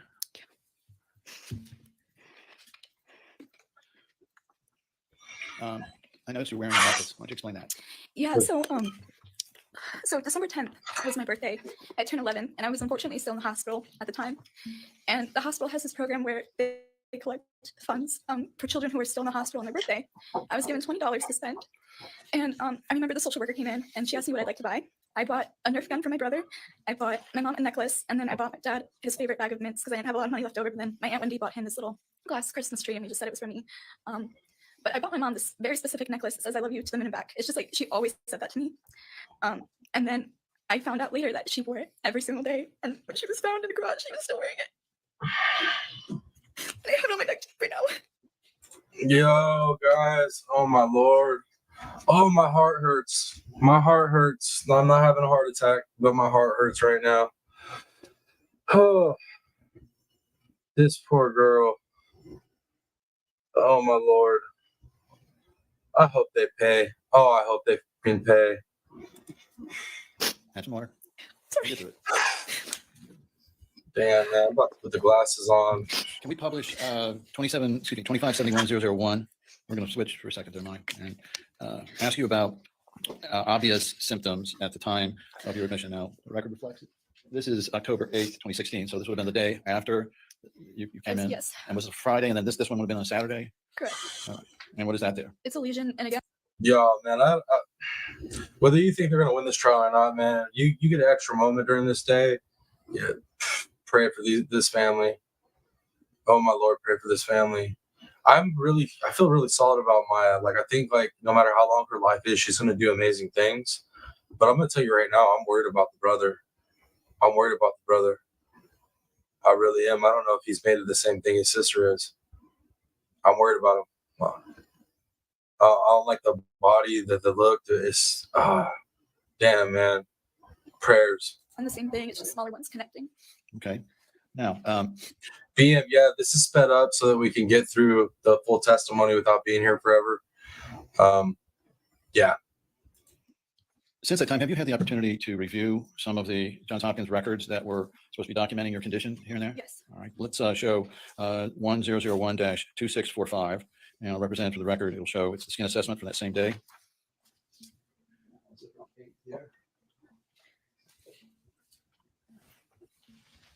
All right. So that's got one circular red scab and one circular pink, Yes. but nothing else about the other lesions on your body. Correct. Did you have one on your back or not? I had one on my back, but I also had them in other areas, which they failed to document. So the ones they're talking about here, and this can be confusing, they're talking about the one on your back, or did they ever talk about the one on your leg? They The never- ones on your leg. Yeah, no, they didn't. Not on that date. Okay, let's continue then. So you begin your stay there. Were your mom and dad able to come see you in your room at this time? At this time, yes. Okay, your dad.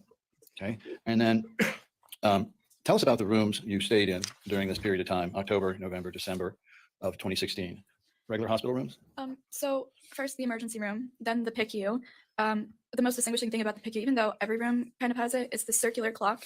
And I remember that because that's all I looked at for days, and I just heard it tick because I didn't have the strength to watch anything on the TV. And then when I was moved up from the PICU to a different floor, I believe it was 7. I stayed on 7 a lot. I had multiple different rooms, even though the policy is every 30 days you switch a room. I think I stayed there over 90 days, but I had way more than 3 rooms. And these rooms had surveillance cameras. And when I was placed in those rooms with the surveillance cameras, I was told that to not worry about them, they don't work. So now, if we could, there's been allegations here that you were outside your room 95% of the time. Can you tell the jury whether that's true? That's not true at all. Most of the time I was in my room. There were times where I went to PT, which I was outside my room, and there was a few occasions where I went to the rec room.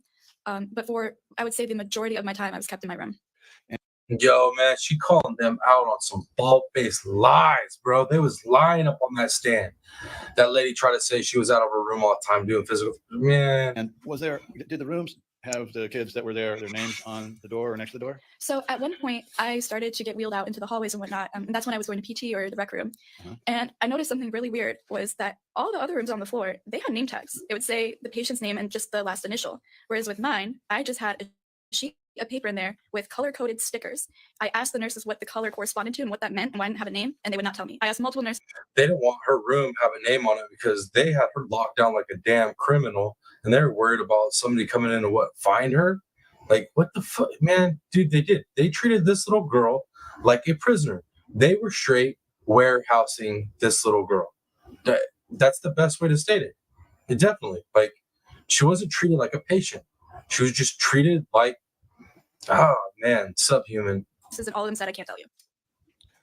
During this period of time, Actually, real quick, too, guys, the poll, we are at 21 votes, and it's 86% believe yes, the Kowalskis are going to win this trial, and 14% of you say no. You can always change your vote, just let you know, but I don't know. I didn't like the way emotions have went in this trial. They've went in the favor of defense. A lot of the sidebars have went in favor of the defense, but the testimonies have been, whew, they've been something. So I don't know, man. I know the jury is not supposed to, like, you know, be swayed emotionally, but let's hope they are. You know what I mean? do you recall an instance where your mom was trying to get in touch with you and the nurse said something different than just simply putting it through to you? Which instance? Was there a time during this period, this first week or so, when your mom called for you and you did not receive the call but overheard what was said? Yes. So I remember that my mom was on this phone call, and the person who she was speaking to, a person at the hospital, I'm not sure what role they had, but they claimed that I never asked to speak to my mom. I was doing fine. I was okay in my room. I hadn't had any questions about why my parents weren't allowed to see me. And that infuriated me so much because all I did for days on end was demand to speak to my parents. That's all I wanted to do. And I most certainly wasn't just sitting in my room. I was crying. Oh, So now, were there other kids on the floor? I mean, were there, you know, Yes. somebody to talk to, somebody you could, for lack of a better term, play with? Well, it's a children's hospital, so there's plenty of kids all around. I went to the rec room. So for people who don't know what that is, it's just like a playroom. You could do activities. There's volunteers there. So I remember going down there, nurse wheeled me down, and I was just working on some art project. I don't remember what, but this really sweet social girl, she came over to me and she just started talking to me. How old would you think? She looked around my age, I would say, or maybe a little bit, actually younger, sorry, my bad, younger for certain. And her mom noticed that she came over to me a lot and was talking to me. Come to find out, we were on the same floor. I was on 7. And I saw her out in the hallway one day and I asked the nurse to wheel me out.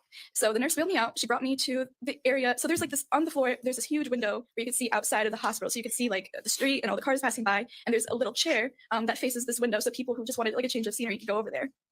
So her mom was there with Natalie, the friend that I had made, and I was wheeled over there and I talked to them.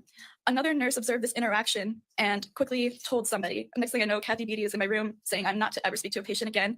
And that day, Natalie had given me this little present because her mom noticed my parents were never with me. I think they just wanted to comfort me, and I had it in my bag today.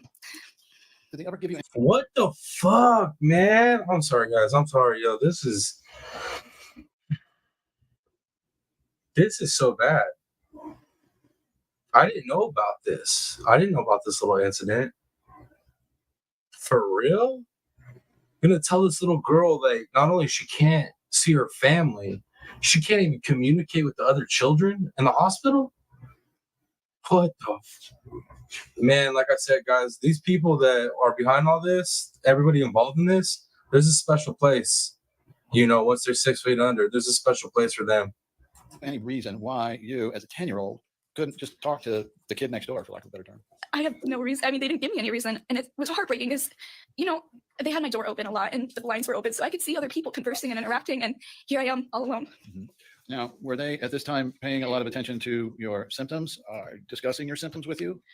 Even though I told them about my symptoms and I pointed them out, it didn't matter. They kind of just ignored them.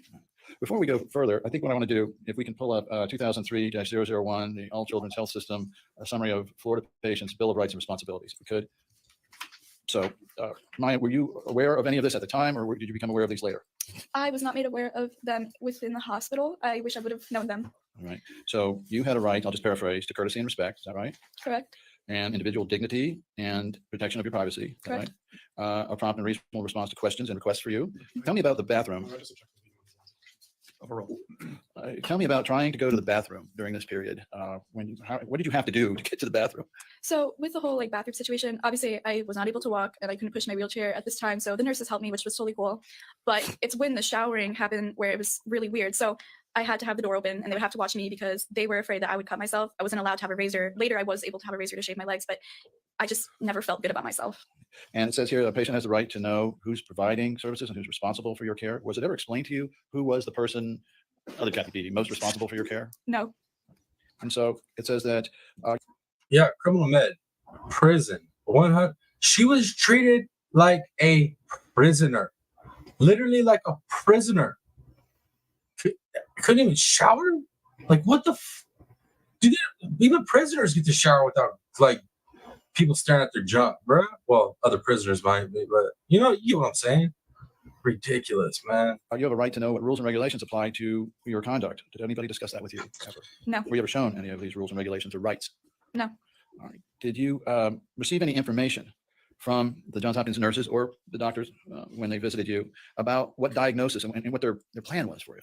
So they never told me straight up. They never said, we think you have conversion disorder. They never said, we think your mom has my childhood by proxy. Instead, they would give me like little clues in the things that they were saying. So for example, when I expressed to them a symptom or like my pain, they would say, no, you're making it up, or it's in your head. And then at one point, the social worker, Kathy Beatty, said that my mom was in a mental institution, making me think that something was wrong with her. And I asked my dad, and it turned out to be a lie.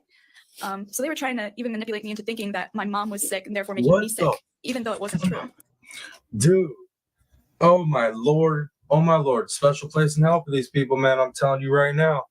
Oh, this is bad. Well, as the allegations of mental by proxy, which are that your mom or dad are intentionally trying to keep you sick, did any of the doctors or nurses ever simply ask you about your relationship with your mom and dad? No, and as a matter of fact, they always told me what went down in my house. Dr. Elliott, he said that my mom was putting me in a coma every single week. And I told him no. But even though I told him no, he wouldn't accept that as an answer. Did they seem to have their own story they wanted told? Absolutely. No doubt about that. And so then it says a patient has a right to refuse any treatment. Were you ever given any right to accept or reject the physical therapy? No.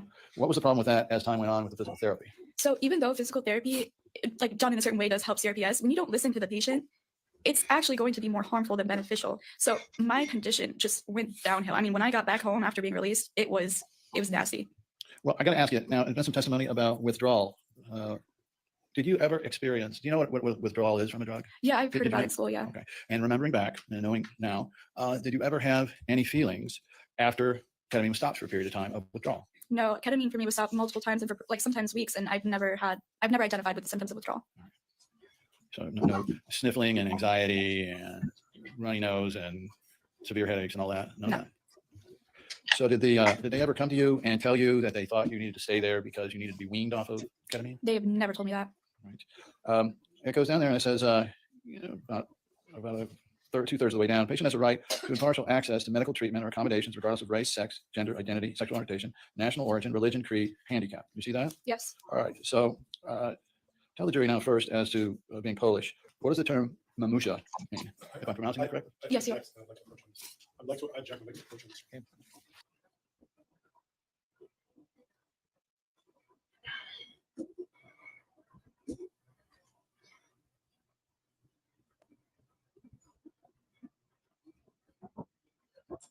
Even though you're only 10, did you have an inkling of why?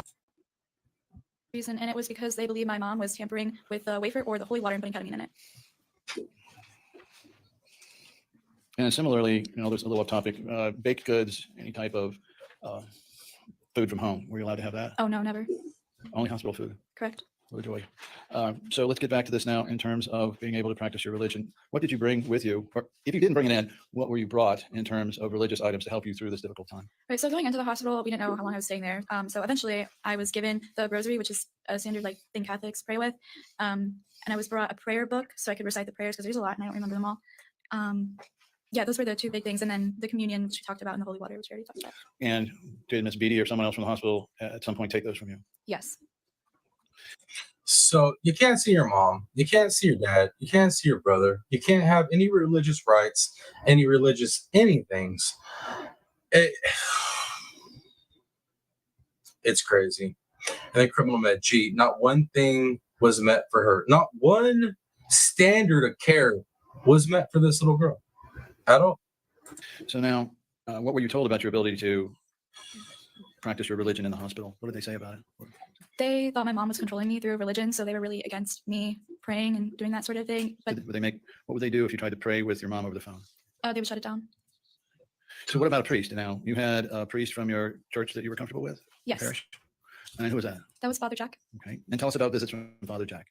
So he was able to, I remember two distinctive visits. The first one was an attempt to give me the communion, and we just chat a little bit. And then the second time I remember seeing him is when he came to help my dad announce my mom's passing. So were you allowed regular access to Father Jack? Oh, no. Right. Now, as this was going on, these first couple of months there, did you, even though you're only 10, did you have an inkling of why they were doing this bizarre behavior? Objection, Your Honor. Strike it, this behavior. Still objection again to a Let's be more specific. Right, during this period of time, what, if anything, made you suspicious, and what were you suspicious of? It was normally the comments that they made or the restrictions that they placed on me and not the other kids. Again, they never directly told me what was going on, even though I asked. So I had to figure it out for myself, and it did take time until I had a general understanding of what was taking place. And what was taking place, Maya? I was stripped from my family. They did not want you to go back to your family? No. And was this told to you in some form by Miss Beatty?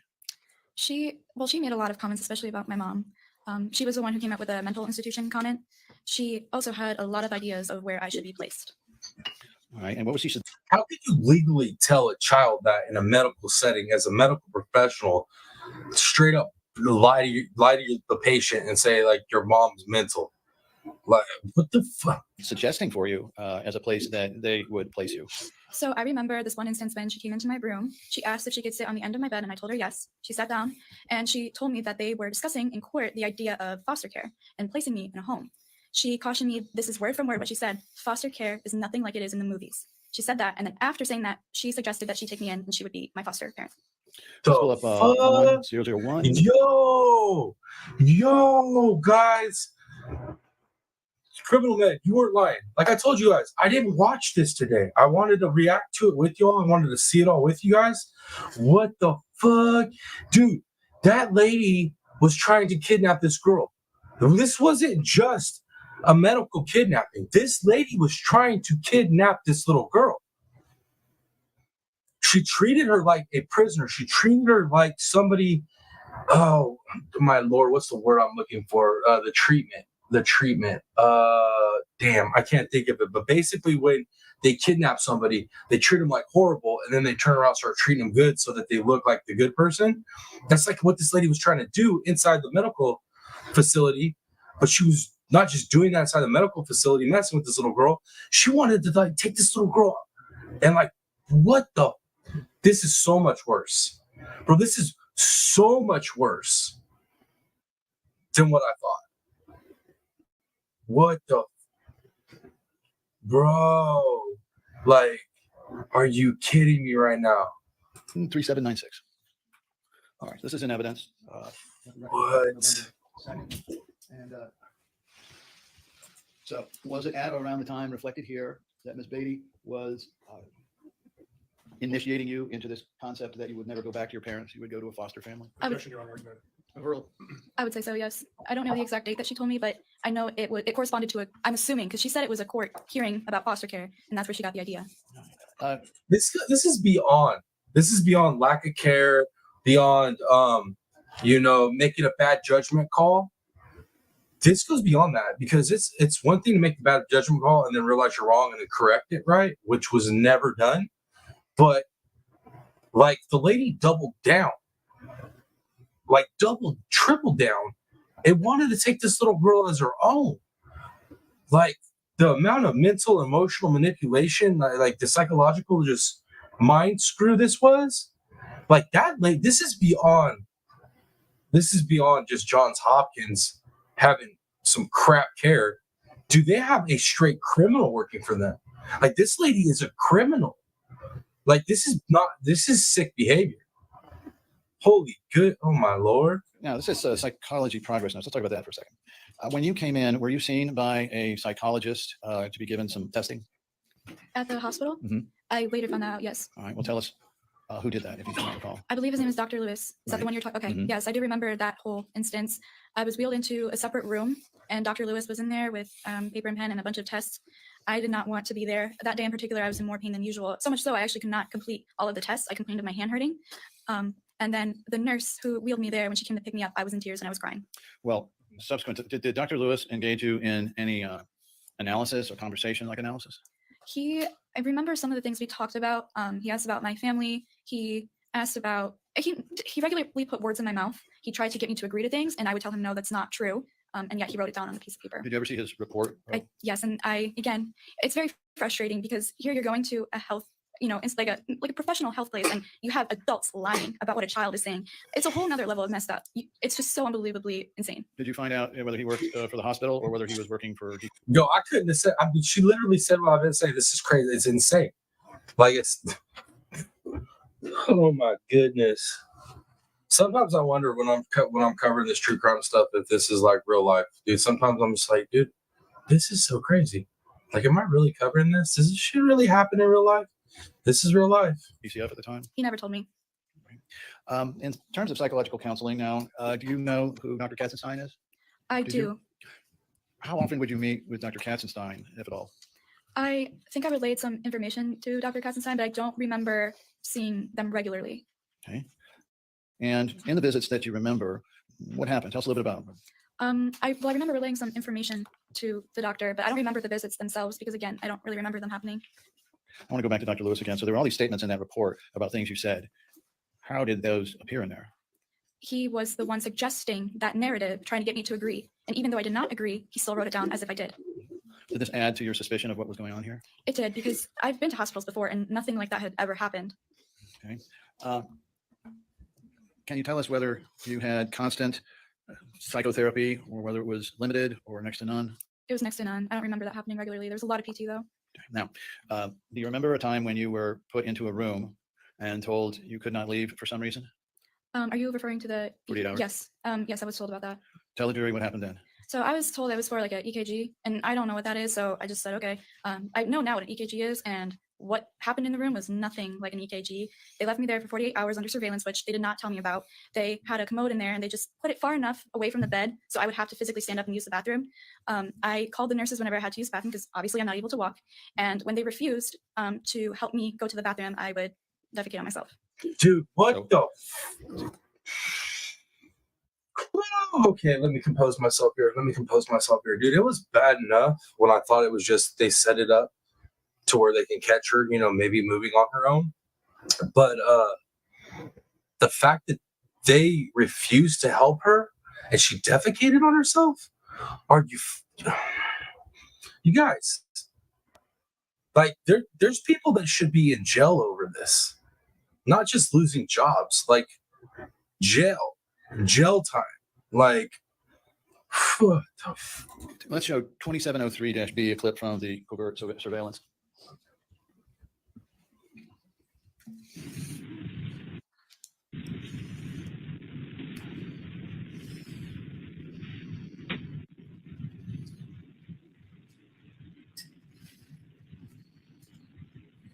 Do you know you're being recorded through all this? No, they never told me.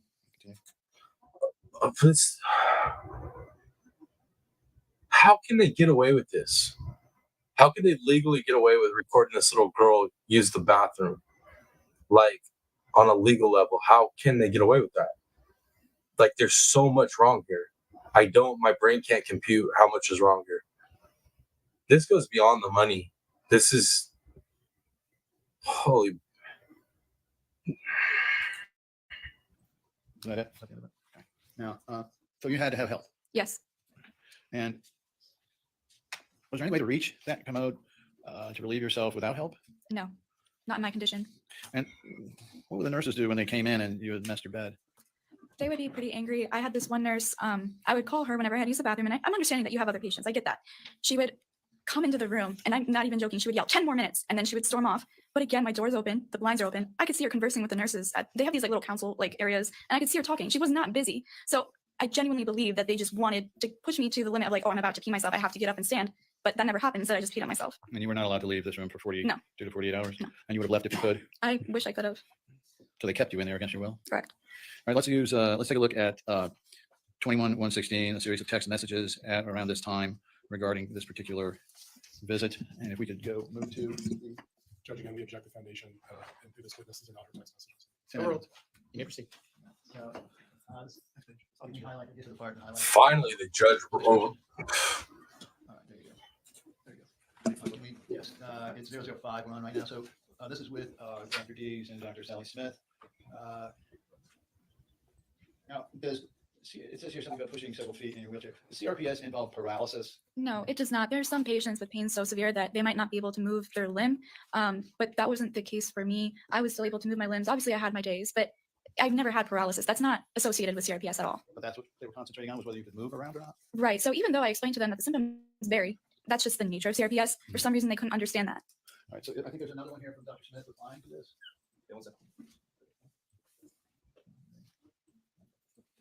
talks here about you being 10 and not being able to perform this charade effectively. Were you keeping up a charade, Maya? Not at all. And so did anyone ever come into you, thinking back to the patient's rights, and explain to you that they were concerned that you were making all this up? No, they never told me that, but they did tell me frequently that it was all in my head. So they just planted the idea there instead of questioning me about it. Now, and at 10 years old, I know you're very intelligent for a 10-year-old, but were you equipped to try to outsmart or outthink or whatever these doctors at this point? I do that to a doctor. I had an illness and that's what it was. Thank you. All right.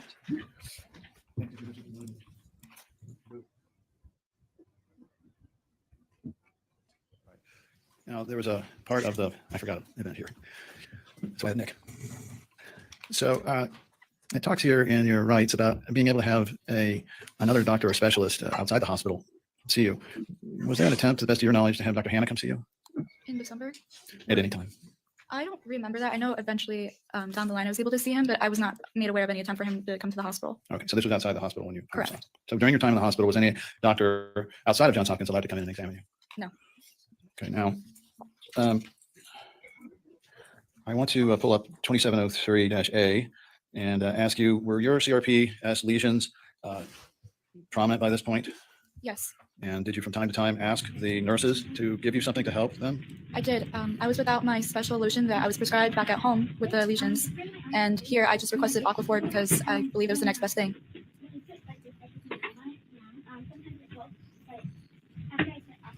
Yeah, here I'm showing where all my lesions are. How, if you know, let's get finished with it here. Keep going.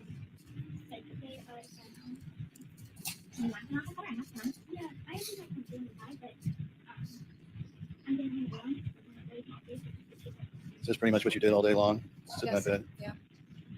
That's why all my belongings are on it.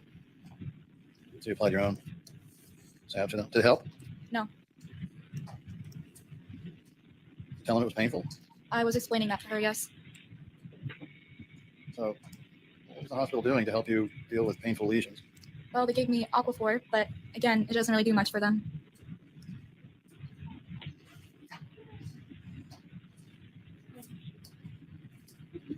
Were any of these nurses ever nice to you? I had a few nurses that were nice, but I could tell that they were all agenda driven. Like the whole Megan Trainor incident. I don't know if you want me to explain that now, but I'm going to get to that right Okay. after we talk just a second about how they're documenting this. So let's pull up, we're just applying to all your stuff, to all your CRPS lesions. Mhm. All right, let's pull up 1001-2643. And let the record reflect that's a skin assessment for that day. And if we could focus there on a particular day, actually any day around there, is there even one for that day? Where's the 19th? Do you see anywhere where after all that they documented on your skin report any of these lesions? even though I told them about them, they did not document them, trying to fit the narrative that I was making it up. What the Let's also then take a look at 2571-01. Okay, so obviously, Criminal Med, you watched this today, and I'm just watching it and getting all this new information I had no clue about with this case and trial. Is it gonna get worse? Does it get? Because it just keeps getting worse. I'm over here like trying not to reach to a screen and throat punch somebody, because that's kind of physically impossible. But yeah, man, I can't imagine that it gets worse than this at all. If it gets worse than this, I don't see how the jury, whether or not you're supposed to roll with emotion or not, I don't see how they're going to be in favor of Johns Hopkins at this point. And 4. And for the record, I think this is a photo of your thumb. That looks like a pretty small line. Yeah, it's just starting out. How do they progress, by the way? They start like that, and then what happens? Normally, without treatment, they do tend to get bigger and they are open to the air. They could be on any part of the body, even non-effective areas of CRPS. Did you have lesions on other parts of your body as of this date, November 25th, 2016? Yes, yes. Okay, then let's take a look with, I believe, 1001-2640 and 41 to see whether they were documented. So this was on the.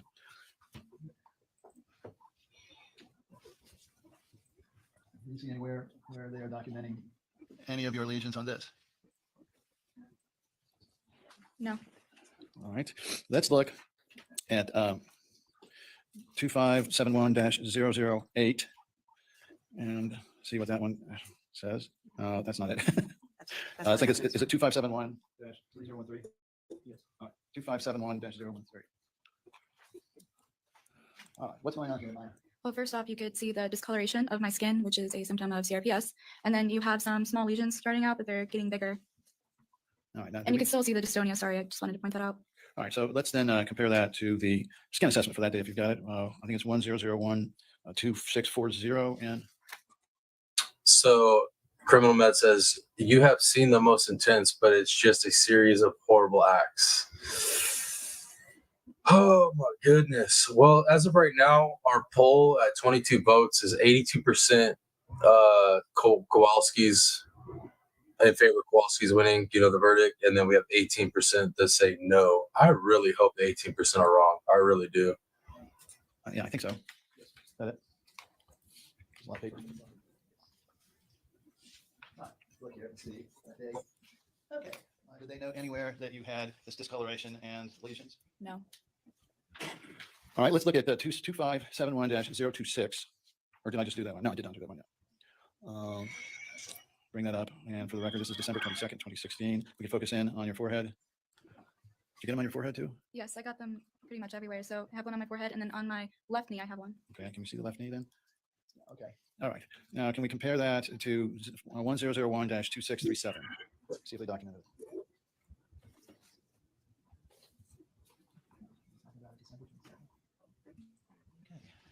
You see anywhere where they're documenting the fact that you're continuing to have lesions? What the fuck? All right. And then 2571. Dude, what did they do for this girl? They didn't do anything. -030. No, I'm sorry. Is that we just did that one? Sorry. 2571-040. Is that the same lesion now getting worse? Yes. All right. And do we have the skin report for that day? No, 2571-042. All right. And 30. All right. That's on December 30th. So what's happening with this lesion? Why isn't it healing? That's pretty standard for CRPS lesions. Normally when you have a cut, it goes away relatively quickly, but with CRPS, it takes a lot longer to heal. And then also on my hands, I have them again. All right. So now, and if we had it, the skin report, I don't know, we have a skin report. 1001 456. 1001. Bottom of the page. Yeah. Let's see. So here you are describing burning pain, you're in pain and depressed, and then increased movement. And you're worried about your skinny jeans. When did you wear your skinny jeans? I don't know what they're talking about, Skinny honestly. jeans. I don't remember having skinny jeans in the hospital. And all the pictures, I'm wearing shorts, so. Okay. She also reported she now has RSD CRPS skin lesions in her hands and forehead. That says that the usual lesions. What is the date of this? This is December 30th, 2016. I've been through now 2 months of lesions. Yep. Top of the next page, I believe. She does not let me examine. Self-inflicted excoriations. Do you even know what a self-inflicted excoriation is, Maya? No, at the time, I had no idea what that meant. But again, the doctors were telling me it was all my fault. I was doing this to myself. Well, did they ever ask you whether you were self-inflicting these lesions? They just told me. They never asked. And then Dude, you have to give it to her attorney, like her whole team, for them to go and get those records, right? Look at those records, see what's on those records, and then go pull up, photo evidence that she was in a condition that is not being, written down. It's not being reported on at all. Like, bravo to this team of attorneys. Absolutely stellar job. and when they told me and accused me of self-inflicting the lesions, I told them, no, it's just part of the CRPS. Are we on 2116, page 001? So this whole time they were not documenting your lesions other than to say that now you're scratching yourself? Correct. Okay, here's a series of, I believe, text messages back and forth. I think we could focus on anyone. Were they suspicious of your mom and dad at this time? Yeah, so there's this whole ordeal with Kathy assuming that I was emailing my mom. So my teacher, Jackie Dieter, she came over to the hospital and I was given a laptop for school purposes exclusively. And most people don't know this, but with a school email, so I only had a school email, which is like your N number, which is what you use to log in, and then it's whatever school county you're at.net. So I could only send emails to people within the school district. That meant teachers and students. That is it. I could not receive any external emails. As a matter of fact, the whole system itself blocks external emails, and you cannot send external emails to people outside of the system. Again, it blocks it. It will not let you. So There was this nurse who was in my room when I was on my computer trying to do homework in school, and she noticed that I was on the email portion of the platform. She immediately went, grabbed Kathy, told Kathy I was probably trying to contact my mom. Kathy came back into the room. She said that I can no longer have my computer because she was in fear that I was browsing sex websites. Did you know What what the a sex website was at 10 years old? I didn't even know what sex was. Apparently she was introducing this concept. Yes. So let's talk about your relationship with Kathy Beatty. Was she there on just one floor? So that if you switch from one floor to the next floor, you got somebody new? So it's pretty like standard practice that whenever you move floors, there's like a social worker per floor. But weirdly enough, Kathy B literally followed me wherever I went. So for the time assigned to the end, she was there. Yes. Dude, that's harassment. I mean, dude, the stuff that she did to this poor girl, like, she should be locked up. This is beyond monetary. She should be doing time. She's the one that abused this little girl. Everything she accused the mother of, she's guilty. This is disgusting. Okay. And how would you describe her interest in you? Was it the normal interest of a nurse or social worker, or was it something? What, if anything, was unusual about Kathy Beatty's approach? I have a lot of stories about Kathy Beatty, so it's going to take some time to go through them all. But there was the whole chapel incident where a nurse wheeled me down to the first floor where the chapel is located. The nurse left when Kathy Beatty approached me. Kathy Beatty then kissed me, said, "I'm not trying to be your mother, but I can be." Then she wheeled me into the chapel. And at this point, I was so excited to finally be able to go to the chapel. And she just destroyed all of my excitement. She picks me up, puts me on her lap. She sits in this tan chair at the back of the chapel. There's a photo of that. And she just sat with me there. And then I told her I was done praying. I was very quick in there because I just wanted to go back to my room. And then I was put back into my room. There's many instances, numerous occasions that she lifted me up and put me on her lap. She clawed through my hair. Bro, that's SA. That's SA. I didn't realize. Okay, so listen here, guys. Y'all, I keep telling y'all motions. The defense keeps winning motions. Part of the motions they were winning was to keep out evidence or testimony of SA, the sexual misconduct. And defense kept winning that. And the judge kept allowing for this stuff to not come in. And I didn't really know the full basis of what the argument was because they were winning the motion. So we couldn't get deep into the information that was there.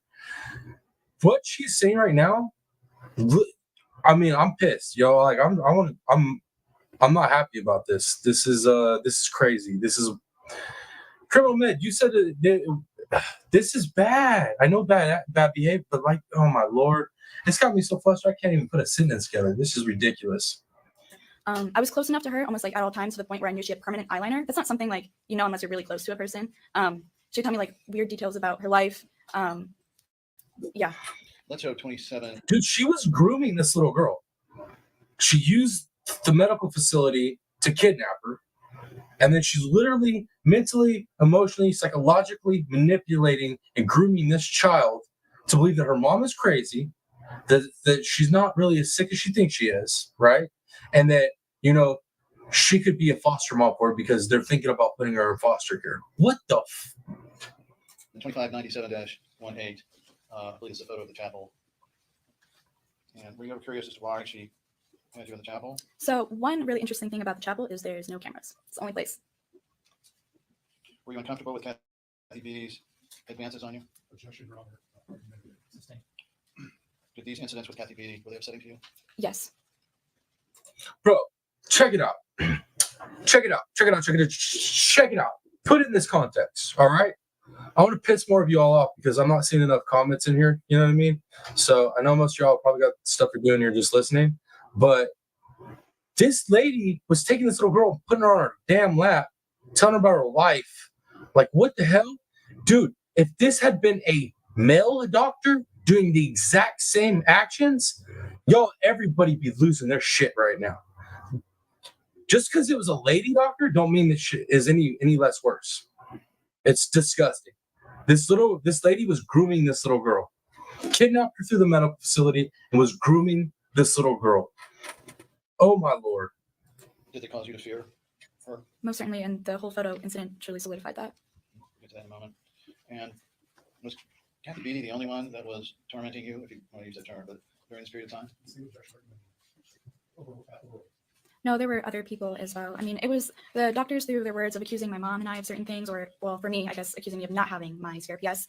And then there was one nurse in particular, Ashley Sumner, who I had encounters with in the PICU. So what happened? Tell us about the Megan Trainor incident and Nurse Ashley. Okay, so Nurse Ashley was not, she's independent from the Megan Trainor incident, Ashley Sumner, PICU, and then the Megan Trainor incident was on floor 7. Okay, well, tell us what happened on the incident. Okay, floor 7. So there was at one point where a nurse had come into my room and she informed me that she had looked me up and knew that I liked Megan Trainor. So I had a public Instagram at the time and I was only like 10. And so I like posted videos of me like singing and dancing to Megan Trainor, my favorite artist. So I was a little like, I don't know, it put me off that why would like a health professional look up their patient on the internet and proceed to look them up on social media. Yo, it's a bunch of weirdos working at that place, guys. This is beyond medical treatment and a gold standard. This is like they're letting straight children touchers up in this place. This is weird, man. What the hell? But I kind of dismissed it until later in the day. She not only came back with herself, but a number of people, I would say like probably 6, 7 nurses and rec workers. They all stood in a line. The one in the middle was next, like in front of my bed, and she was holding a phone camera. And the one next to her was playing a Megan Trainor song called like I Feel Better When I'm Dancing, one of the ones I posted on social media. They were trying to get me to dance and sing and move my extremities in ways that would hurt me. And when I did not move in the way that they wanted me to, or move as bigger.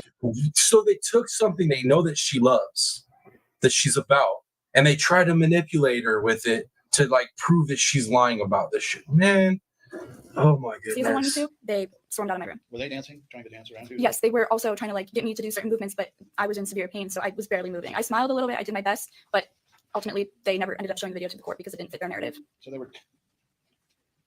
Yo, man, I'd just be handing out charges to all these people. I'd be like, you get a charge, you get a charge, you get a charge. You need a beat down.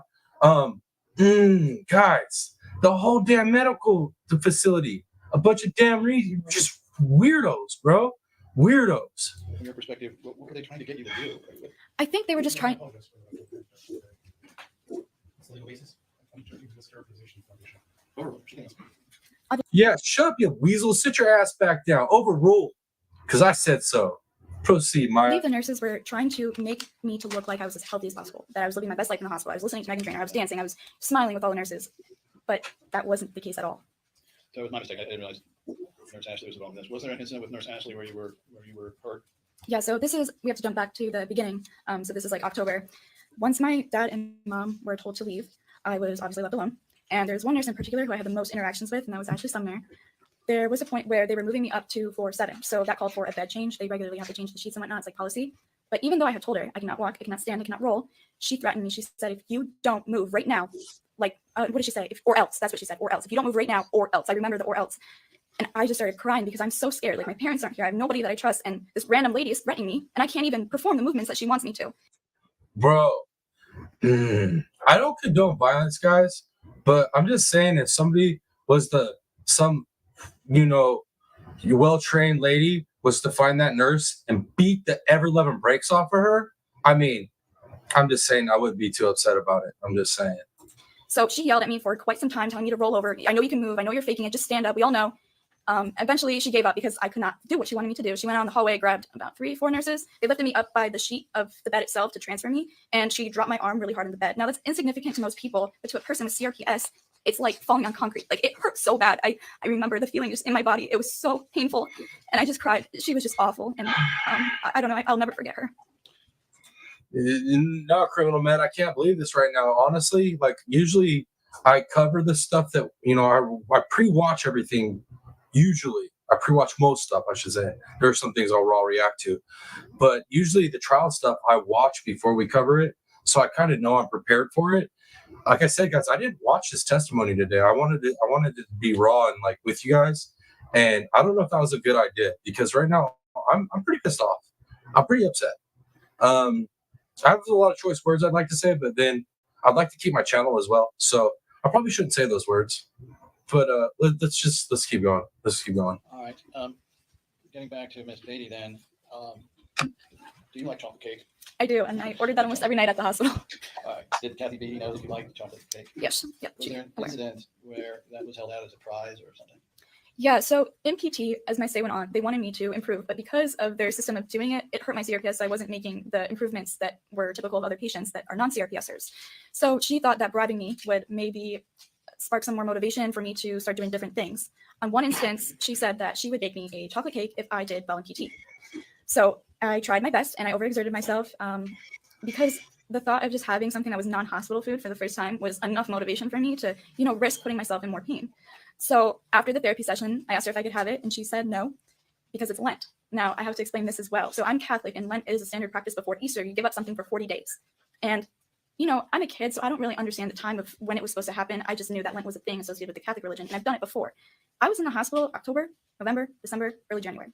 That's not around Easter. She knew that I was Catholic and that I was so religious that she held the idea of Lent over my head and saying that I couldn't have the chocolate because I gave up chocolate for Lent. So Wait up, let me see what Miss Sassy's saying real quick. Let me see. Y'all pray I can find my indoor cat. I can't find him in the house anywhere.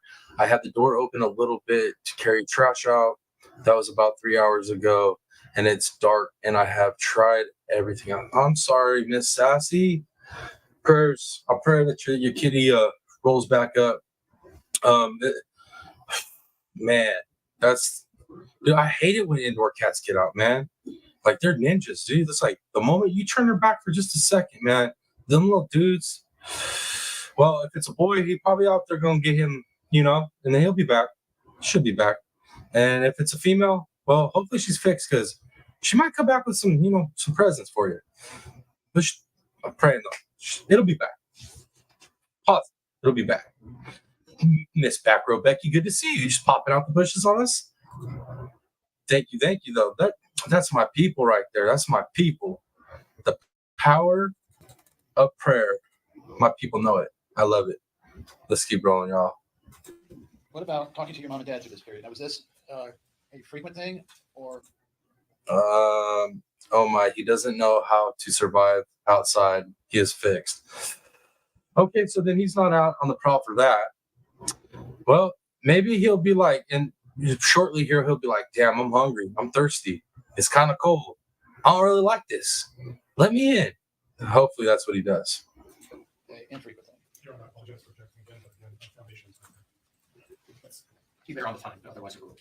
Yeah, I got it. Thanks. So let's talk about the graduation of. I'm sorry to cut you off, but there's another story about Kathy and the PT, another bride, if I could share. Sure. Okay. Absolutely. What happened with? I can answer the question. Okay. What else happened with Ms. Beatty insofar as tempting you to do something? Again, it was another religious motivation. She told me again, if I try really hard in PT, she will take me to the chapel. Not the chapel in the hospital, but the chapel outside of the hospital, a couple of blocks down. So again, I tried my best. And after the PT session, I asked her, when can we go to the church? And she said, I didn't do well enough. I want to talk about in October how often we were able. Yo, you're manipulating this child with church and chocolate cake. Church and chocolate cake. You are some evil people. That's evil. That's so evil. To talk to your mom and dad. Well, the visits with my dad and my brother, they varied. There was times where I was allowed to have visits with them, and then other times not. And then with my mom, I was allowed phone calls at certain points, and then again not. It was so on and off. I really have no idea of when it was permitted and when it wasn't. And when you did have the opportunity to speak with your mom, were there any problems with those?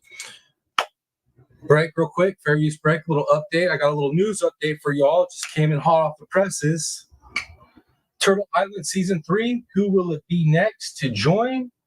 7:05 Cali time. So I don't know what that is your all's time, but 7:05 Cali time. So out here in California, I got about 2 more hours before Turtle Island's a go. Just let y'all know. So I feel good on our time frame. We should be able to finish this before Turtle Island. Indeed. Let's keep rolling. Those calls made it difficult for you to communicate, or your mom to communicate? There was always a problem. Like what?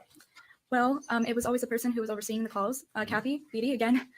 She would sit on the edge of my bed, listen in on all the phone calls, and she would limit our conversation to very basic and insignificant things. So I published then 3 clips in evidence for the record. They're 2608A, B, and C. And you've heard these previously? Yes. Are these, is this, best of your knowledge and understanding, Kathy Beatty's voice that we'll hear coming in? Yes. We play A, please. Okay, I'm recording this phone call so everybody knows. Okay, hi, Mommy. Hi, honey. How are you, sweetie pie? I'm hurting. I miss you. I miss you so much, too. I miss you so much every day. Every single day. You know how happy it makes me feel to hear your voice.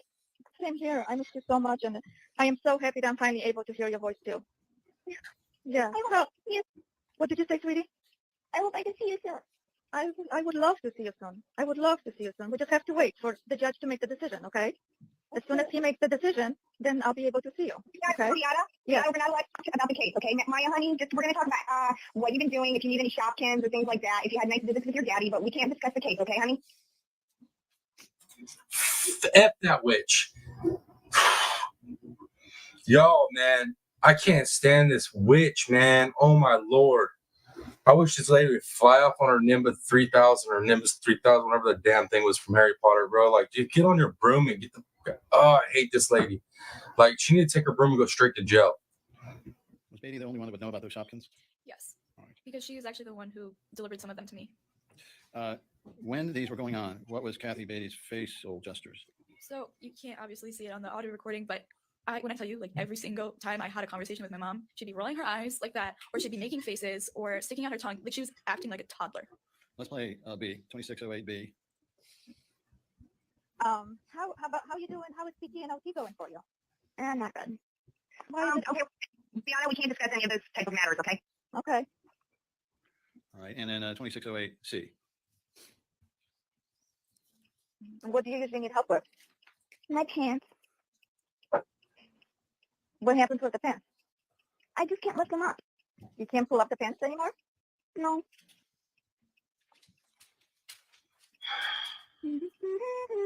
But when did that start, Maya? Oh, I don't know. Maybe a while ago. I don't know. Yeah. I don't remember when I started. Okay. PDH. What's Oh, PDH? yeah, I'm going to replay that line of conversation now. Thank you. Okay. Now, during this period of time, are you aware now that your parents, are you aware now that through this entire period of time, your parents retained the right to be able to be involved in direct your medical care? Yes. So we're trying to, discuss your physical therapy here? I was trying to tell her about it because she has, but Kathy Beatty put a stop to that. I know. So tell us about the pulling up the pants. And it was good humming. I like the humming part. But why is it important that at this point you can no longer pull up your pants? So it's showing how my condition, the longer I stay in, the more of the things I was able to do, I'm losing in terms of like my independence. Okay. And again, were you allowed to use any words of Polish in these conversations? No, that's why I wasn't. All right. I want to ask you now, did your mom and dad still try to get stuff for you during this period of time? You know, gifts, little things, cheer you up? Yes. Yeah. Did there come a time that they bought you a dress you always wanted, a more formal dress?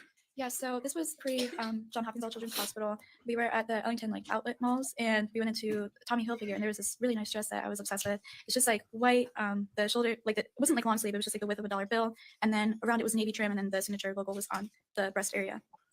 And so were there attempts made to bring this dress to you while you were at the hospital? Yes, so my dad was permitted visitation, but everything that well, to my knowledge, like most of the things he gave to me, they had to go through certain people. And the dress that he had brought, it had to be given to Kathy Beatty before it reached me. Did the dress ever reach you? No, and I clarified with my dad because I thought, maybe he didn't know what dress I was talking about, but he was there when I bought it, and I described it to him. He knew exactly what I was talking about. Instead, I got a red dress, but to this day, that dress is probably rotting in Kathy Beatty's office. Where did it turn out that dress that was not delivered to you, the Hilfiger dress, actually was? Kathy Beatty had it. No. The fuck? Oh, I know that because another social worker said she saw it in Kathy Beatty's office. So she a child groomer, a child kidnapper, and a thief. This lady's just a damn winner. That's right. Yeah. Okay. And so now I want to talk a bit about the day you were supposed to go to court here, on January 6th. Right? So on that day, were you excited? I was ecstatic. I mean, not only was I getting out of the hospital for a little bit of time, I was going to see my uncle, and the goal was to see the judge. All right. And were you preparing for it? To get yourself ready? And yeah, I told people in the hospital, the people like the nurses and whatnot, I said, "Oh, I'm going to court today." I was excited. Yeah. And so then what happened insofar as trying? What did you have to do before you were allowed to go to the court and see the judge? What happened with Ms. Beatty? So it was my understanding that I was just allowed to go to court because they ruled on it and I was allowed to come in person. So I was just expecting my uncle was going to come pick me up, and then Kathy Beatty was going to wheel me down to meet with my uncle and put me in his car. Instead, Kathy Beatty showed up in my room a little bit earlier than the time I was supposed to go. She came in alone initially, and she told me that if I wanted to go and see my mom in court, I was going to have to be stripped naked and photographed by her nude so I could go to court. I cried and cried because I'm a very modest and private person when it comes to stuff like that. I have been, and there's a reason for that.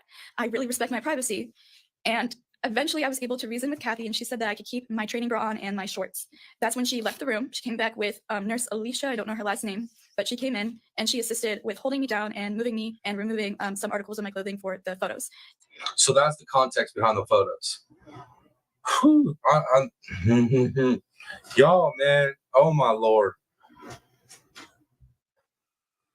Anybody that's in favor for John Hopkins at this point, like I get like if you're looking at the trial at, you know, odds of Kowalski's winning and everything, that's one thing, right? That's one thing if you think they may or may not win. But if you're actually in favor or you're on the sides of John Hopkins, well, I don't think you should be subscribed to this channel. I'm just, dude.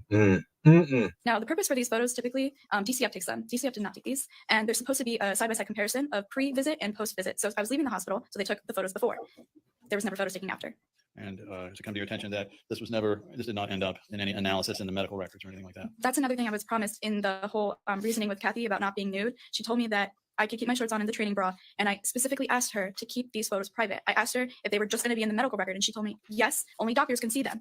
She actually physically went over to the computer where I've seen nurses and doctors put in information, and turns out she never put the photos in there. Whoa. So that's not even a medical procedure. That's nothing to do with medical anything. That's child corn. You know what I mean? Like corn. That's child pornography. What, do you guys get what I'm saying? What the? This lady's disgusting. This lady's a demon. This lady should be behind bars. I'm just, my Lord. Oh, guys, this is my Lord. All right, so let's turn to, first I'm gonna publish a photo, 2604. Were you actively trying to keep them from taking off your clothes? No, that's not it. There. Yeah, so that, you see my hands right there, and then nurse, well, someone else's hand. I can't tell if that's Kathy's or the nurse's, but I was trying to pull up my. That's a female's hand? That's a female's hand? That look like a man hand. I mean, I'm sorry. I'm not trying to be mean, but hey, holy good. I want that big ass claw on me. Stop touching that baby. My shirt actively as she was pulling it down. All right. And around this time, where we go into a few more photos, did you document this in your My Care journal? I believe I did. I haven't seen the My Care journal. I'm gonna tell you right now, y'all. I'm gonna tell you right now. That's this shit happened to my kid. It happened to any of my kids, any of my 4 kids. I don't even give a shit how old they are. This type of stuff happened, bro. Dumpling or Huntress or one of the homies that has a channel, they're gonna be covering my case. They are. Y'all gonna be covering my trial. I'm just saying. I don't know how this dad is like. He's a strong man. That's all I can say. He's a strong man. And I would have lost my so quick. Quite some time, so I would need my memory refreshed. Let's look at this. Oh, Dumpling. Yes, Dumpling. Tonight. I'm not sure what time it is for you all, but for me, the notice said 7:05 p.m. Cali time. So I'm not sure what that would be out where you guys are at, but Turtle Island tonight. Now, it has been portrayed that you were somehow enjoying this and just holding hands. Tell the jury what was going on. I was not enjoying this at all. It is true, when the nurse came back into the room, I wasn't crying as much because Kathy had calmed me down after we made that, agreement. We met in the middle. But you can see my cheeks are red, and that happens a lot when I've been crying. Okay, and we can see a little corner of your mouth there. Are you smiling, grimacing, or what? I am most definitely not smiling. Okay. And is that a training bra? It is. Now, was there a time that you had to switch out of one bra to another? Yes, so they're trying to maintain the position that, oh, I was in a training bra and shorts, like we didn't, see anything. No, Kathy watched as I got naked because I was changing into clothes for court. That's why there's 2 different outfits. This was the same time period. There was no before and after photos. All right. Yo, this lady's a nasty ass perv, man. What the hell? Let's look at 2604-15. There you are, blue shorts. Now tell us about the shorts. Did you remain in the same outfit during this ordeal? No, because I was changing into court clothes. Okay. So which are these, the blue shorts there? I don't know which outfit I ended up wearing to court, but okay. And then let's look at 2, 3. Oh no, we're going through these. Let's go through these. And now what? Tennessee sweetheart, good to see you, ma'am. Let me read what you're saying. Hey, TPP in chat. Hope everyone is doing good. I'm working a lot of OT from now until 1st of December, but will pop in when I can. So listening, but won't be chatting. Well, I appreciate you. Tennessee sweetheart. I know how that is to be working that overtime. My hours about to get crazy too. Peak season's rolling in. So I understand. I appreciate you dropping in and say hello.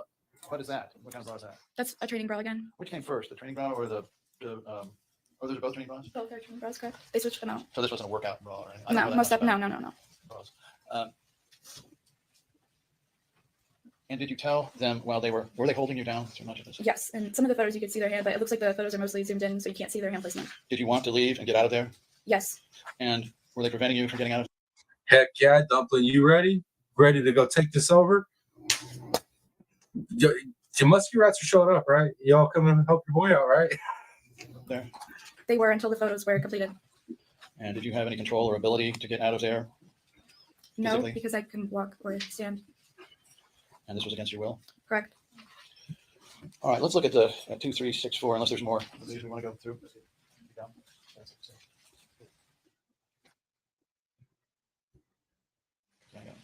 Okay. I wasn't going to cover it, but we will. So let's, what was your relationship with Alicia, the nurse that was in there before this?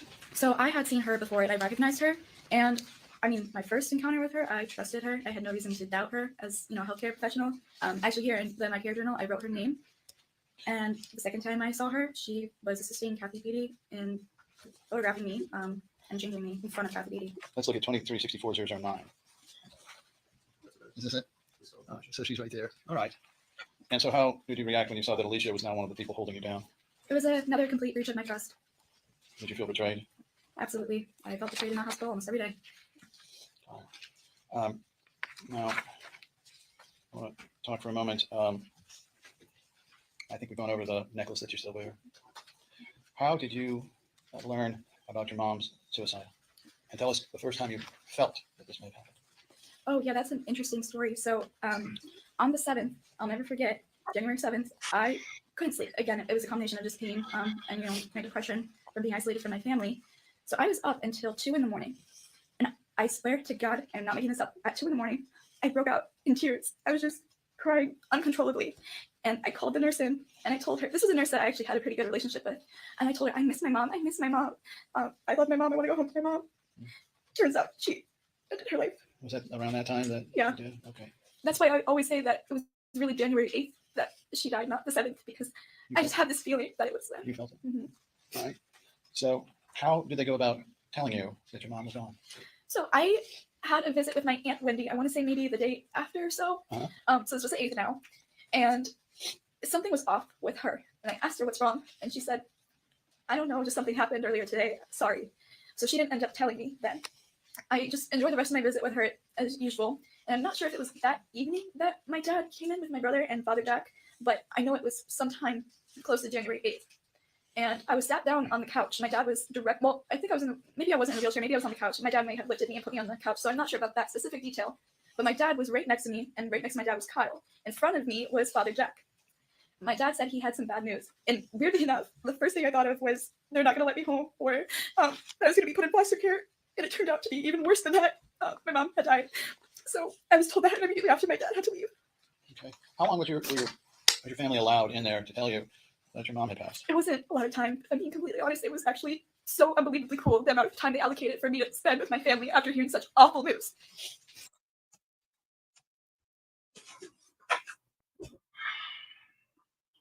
I need a moment. I need a moment on this one, guys. I need a moment.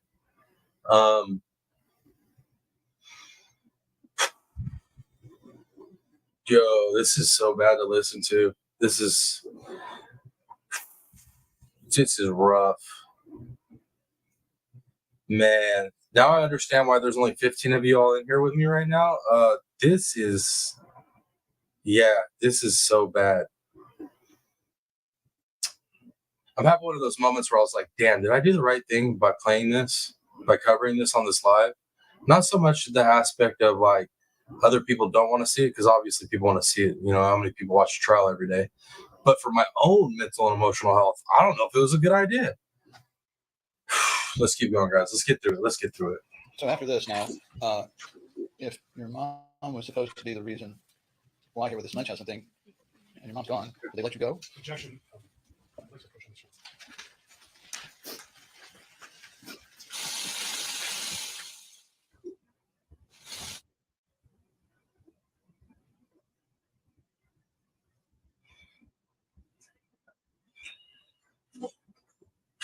Come on, sidebar. Hurry up.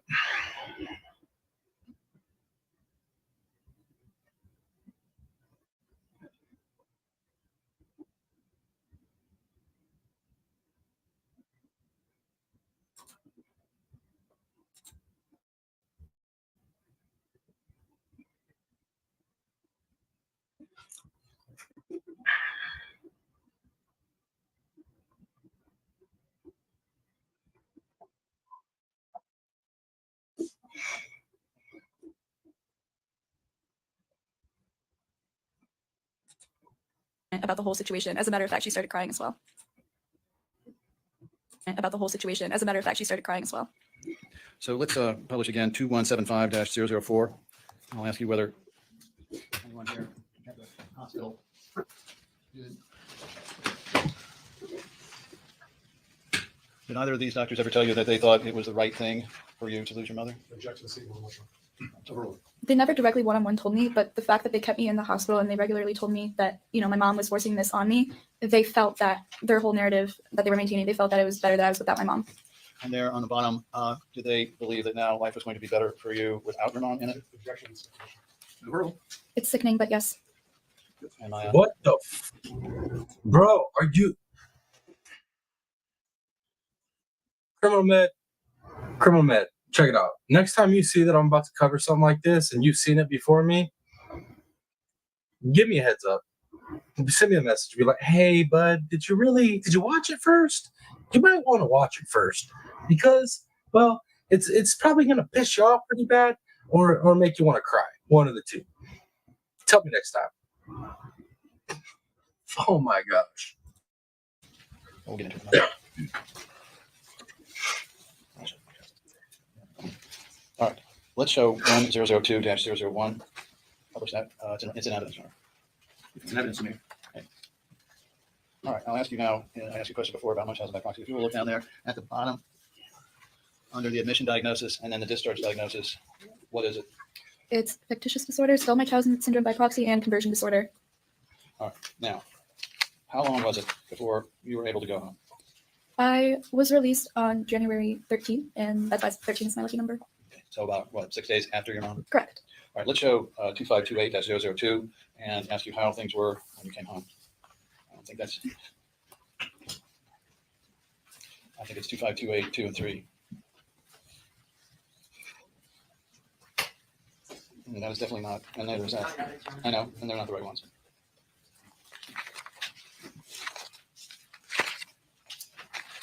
This is the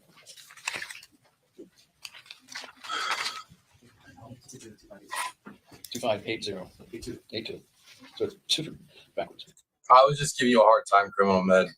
It's on me. You know, I know that there's a good chance when I raw review or react to a video, I know there's a good chance I'm setting myself up for this emotional distress. That was my fault. I don't know why. I knew it was going to be emotional. I just had no clue we were going to get bombarded with all of this information that I didn't know about, all these finer details. And it's absolutely heartbreaking, disgusting, infuriating. Like, it's just, it conjures up every emotion you can think of.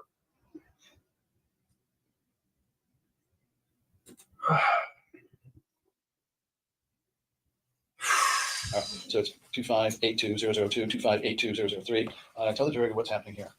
So this is at the very entrance of my subdivision.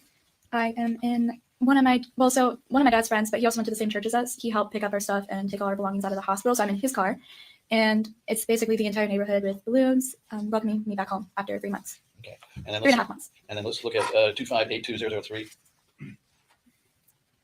Okay. Yeah, so this is another sign that was part of the homecoming party. Now, in the car coming home, were you able to hold yourself up? No. Man, you know, when you have parents that are actually child abusers, child neglectors, you know, those sorts, they don't tend to run in communities like this right here. Like, bro. Can you describe to the jury your condition? Well, physically? I was not doing well. I had lesions, discolorations, temperature changes. Now I physically wasn't able to sit up by myself. As I explained earlier, we had to basically start all over from the beginning. I couldn't even open up a bottle cap. I had to have help using the restroom. That included Mab, good to see you. Good to see you, Mab Investigates. Hope you are having a wonderful Monday, sir. Wonderful Monday. Hope everything's feeling good, bro. Hopefully the healing's going well. I know you've been feeling some pain lately, brother. Hope that's all going well. Your boy be praying for you. I have you, bro. Hopefully you're doing better. even later on when I went to friends' houses, I had to have their parents help me, which is extremely humiliating, but it's how my condition was. I can no longer stand up like I did on the walker, like I did previous to entering Johns Hopkins, and my pain obviously was a lot worse. So now, what did you decide to do? Was it like? Mab, that's That's when you do all the healing, baby. That's when you do all your recoveries when you're sleeping, man. I know it's a boring ass way to recover, but it hands down is the best way to recover is sleep. We'll get into damages another time. What was it like coming home to the house after this? It was very emotional. You know, I remember being wheeled in and having. So yeah, dude. So man, you are, dude. You're reaching that pinnacle, dude. You're almost there on that recovery. Like you're in the final stretch, man. Final stretch, and you got a bunch of people praying for you in the speedy healing and recovery. You're right there, man. You're right there. Before you know it, man's gonna be up there just like spitting bars. You know what I mean? To be pushed to my room because I couldn't wheel myself anymore. I remember, you know how like every house has like a smell? Like when you go into somebody else's house, it smells. It was just like so soothing to like have that familiar like air around me, I guess. I remember my room. It was very different than how I left it. There was gifts that my dad had to take home from the hospital that I wasn't permitted to have in there. There was 2 notes my mom had written me. It never made it to you. And how was it without your mom being there? I mean, as much as I was happy to be home, I try not to complain, but obviously it wasn't as perfect as I wanted it to be. I wanted her there. So now you had a decision to make on your recovery. What did you decide to do? I decided to push forward. And tell the jury how you did it, what you did. I didn't consider my circumstances. I considered my God. I didn't consider what I didn't have. I considered the resources and tools I had. I had to shift my entire mindset. It was so hard, but I did it. And you did it without the use of any ketamine or any other meds. I did. And why not? Why? What was your worry if you did? I was scared that I was going to end up in the same situation I just got out of. And so in terms of going to see doctors and so forth during this period to help you, what was your feeling about that? I didn't want to ever see a medical professional again. Not even my primary care physician that I've seen forever. He's such a lovely guy, and here I didn't ever want to step foot into his office. I didn't want to ever go to a doctor. How about Agility Fitness? How did they fit into this? So Agility Fitness, it's like a physical therapy center, and I don't know if he's like the manager or if he owned the place. I don't really know what his title was, but he went to our church. So I trusted him, and he was a really nice family. I've met them all. And that's when I worked with Rachel Young. I previously had some interactions with her, and I really liked her. Mhm. So I worked with her very frequently. And so how long then, this time, did it take you, how long did it take you to be able to start to transition from wheelchair to crutches? So it was 6th grade when, so this was the fall, I would say August, middle August, I was able to get up on crutches. And I struggled very much so throughout the school day. I was quite miserable, but I got stronger and stronger every single day. I mean, I truly believe my mom up in heaven really helped with facilitating my recovery, but it was not pain-free. It most certainly was not. It was very hard. Was it significantly harder than when you had the ketamine and the other meds to help you? Oh, yes, yes. Mr. Anderson, within the next 5 minutes, let's find a breaking point. Yes, Within 5 minutes. Yes, sir. And then I just have 2 questions. And then how long did it take you until you were able to start getting off crutches, either one crutch or completely off of them? It took about another year. So almost, what, year and 3/4, 2 years? It was a little bit more than a year, but yeah, I did it. All right. Now, again, this was not. Within 5 minutes. So just, you lead us within 5 minutes. All right. So now, after you had gotten out of the wheelchair and off crutches, did you have a relapse then within a year or so? I did. And when was that? Uh, The record reflects that It was it 2020. November of 2020. yeah, I know it's 2020. I just forget what month. So tell the jury about how this came about. What was it that was triggering you or starting it? Did you injure yourself? I didn't have a physical injury for this relapse. However, I was having lots of depots during this time, and stress from litigation really impacted me. No, we won't talk about that part of it. But But yeah, I did. all right. Were you still having a great deal of pain at this point? Yes. And did you have a stomach issue? Again, yes, I did. And was it So real quick, fair use little break here. Right now on the poll, we're at 25 votes. We're 80% of you believe that the Kowalskis will win the verdict, and 20% of you don't think the Kowalskis are going to win the verdict. Interesting, very interesting. Let's see what y'all are saying. Map says, did she ever she had a proper diagnosis before ever going to Johns Hopkins, and then whenever the parents try to relay the diagnosis and the treatment to Johns Hopkins, that's when things went south. Let's see. See you later says every patient needs an advocate, one that actually knows what they're doing and what they're seeing. Yes, I agree. this the same type of pain that we talked about before with the gut muscles? Yes, in a similar way, yeah. So explain what happened with this. So I had the burning pain again. I was stressed out, so I wasn't eating so much, but the CRPS pain, once I had that relapse, it just amplified the entire situation. It hurt to eat, and I was falling apart. Let's publish 2580-001. Okay. Well, did you dye your hair there, or what's that? No, that's my natural color, actually. It's just the lighting in the room. Okay. Yeah. All right. And was this during COVID with the mask, or was it just you were in the hospital? It might have been COVID. I can't remember when COVID was. All right. And so then let's publish 2580-002. It's weird, like nobody ever wants to say that name. It doesn't matter if you're like on YouTube or not. Even like when you're talking to people out, like people get weird to say that name. It's so strange. Now, I apologize, Mr. Anderson. Can you see the video of this? sure. This would have been, I know that's on there.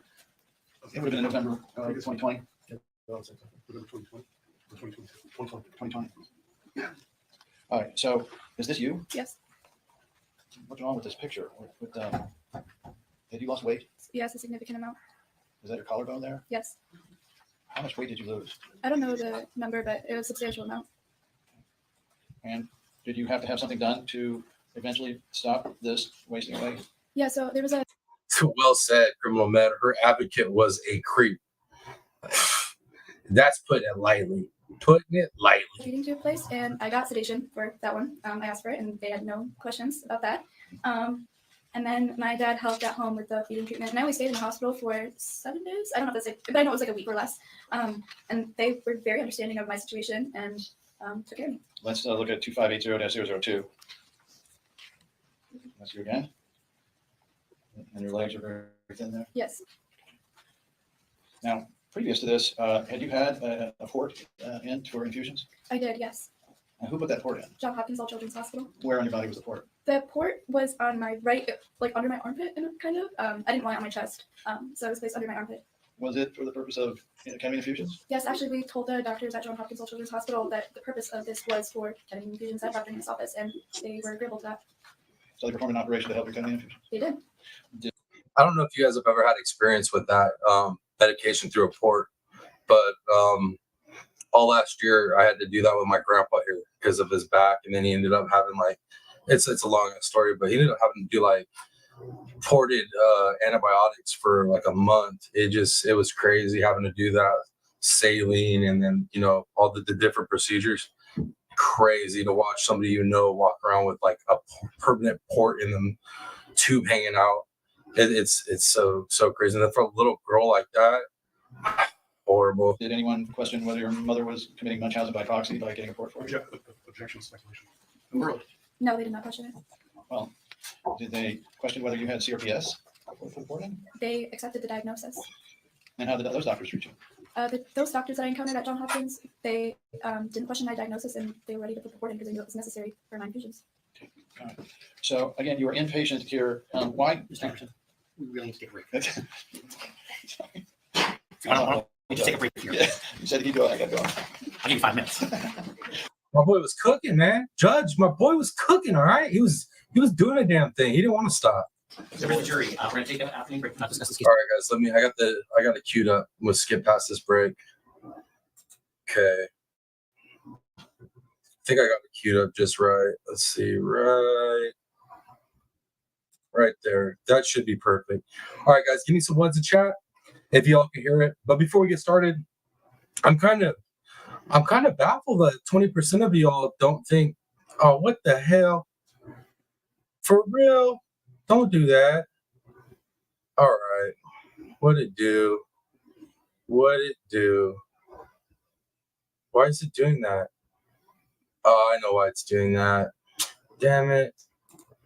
Give me 1 second, guys. Let me mess with this. Let me mess with this real quick. I wonder why I did that. That's not cool. I had that queued up and everything. It might be because it was the original video I was watching, and after the live airs, it gets reformatted and timestamped. So that might have been what that was. Let me find it. Man, I had it perfect too. All right. I think this might be it. All right, guys. Give me some ones in chat. Some ones in chat. Just remind you, you're still on drive. Okay. Thank you. Mr. Anderson. May I please report? Now, my Can you guys hear that? I want to make sure y'all can hear that. Anybody just throw one up there for me?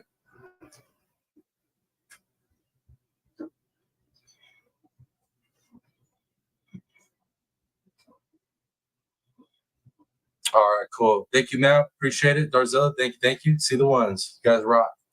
there have been, strike it. Are you continuing to have relapses here and there? Yes. Can you tell the jury? Darzilla, 100% criminal charges to the max. And I'm just saying, a couple of them ladies that were extra nasty to this little girl, I'm not condoning violence by any means, but if somebody was just so happy to accidentally fall and drop an elbow on somebody's face, stuff happens. How and why they come about, if you know, and the length of them? Right. So whether it's from a physical injury or if it's just intense stress or like mental, just like problems with stress. Or Wait up, guys. We gotta stop the show. Stop the show. Stop the show. Sam's here. Hey, Sam. Good to see you. You're never late, Sam. You're always on time. Appreciate you. anxiety, it can impact the severity of my relapses.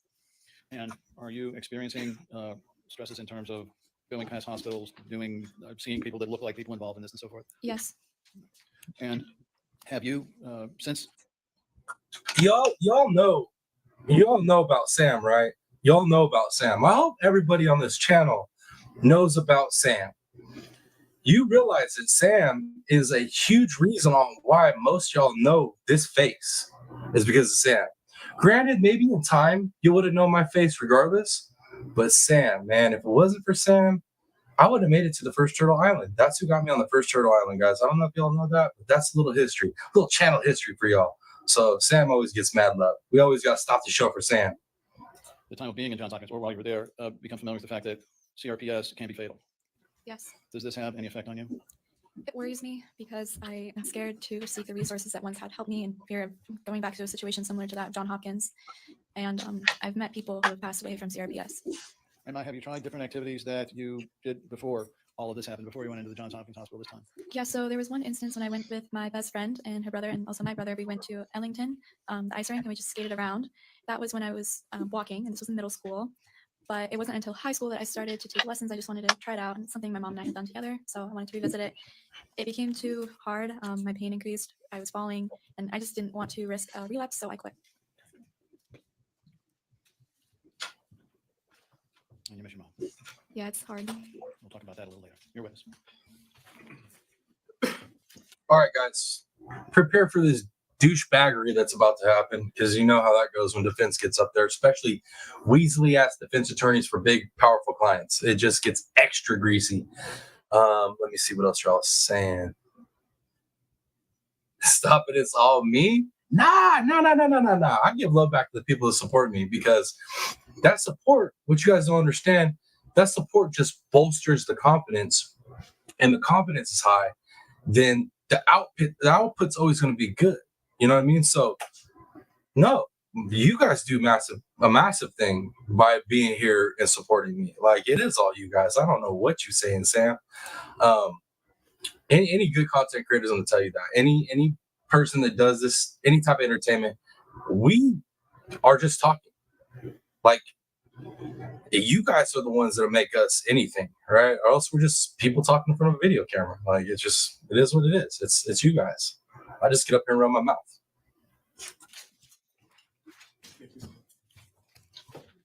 Good afternoon, Mike. Hello. Before we get started, I want to tell you that I'm very sorry for your loss. No, he's not. No, no, he's not. He's not sorry for your loss. Thank you. I wanted to just kind of walk you through a few timeline events. You might be able to help us with these. So from the time period well, let me ask you first about when you first went to All Children's Hospital after you had the event on July 3rd. Mm-hmm. Do you remember whether you were walking or in a wheelchair then? On July 3rd, so this is like the first time I went in for asthma? Yeah, so it looks like you went to All Children's the first time on July 6th, 2015. Okay. First, you had your incident at home on July 3rd, and then you went to Sarasota Memorial Hospital, right? And then they took you to All Children's for the pediatric work on July 6th. Do you remember that? Yes. Do you remember whether you were walking or in a wheelchair? I believe I was walking at the time. Okay. Well, let me ask you, Clay, if you can put up Joint Exhibit 1007-26.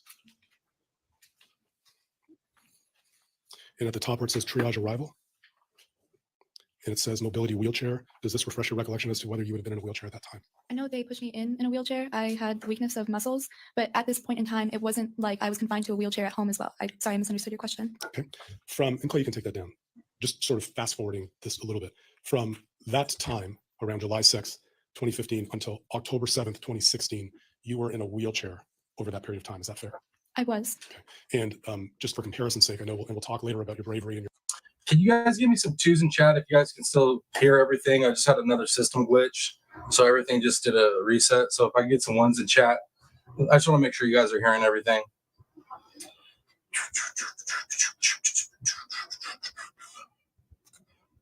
Let's see, TPP, you need to glue your butt to that seat and maybe some duct tape across the mouth just so you don't lose your channel. That's probably true, Darcy. That is probably true. I'm sorry. I got like, you know what I mean? I got that squirrel brain, bro. Like that ADHD. I can't help it. I move a lot, all right? I got stuff to say. You're probably right though, Darcy. You're probably right. You're probably right. I can't even argue with what you just said.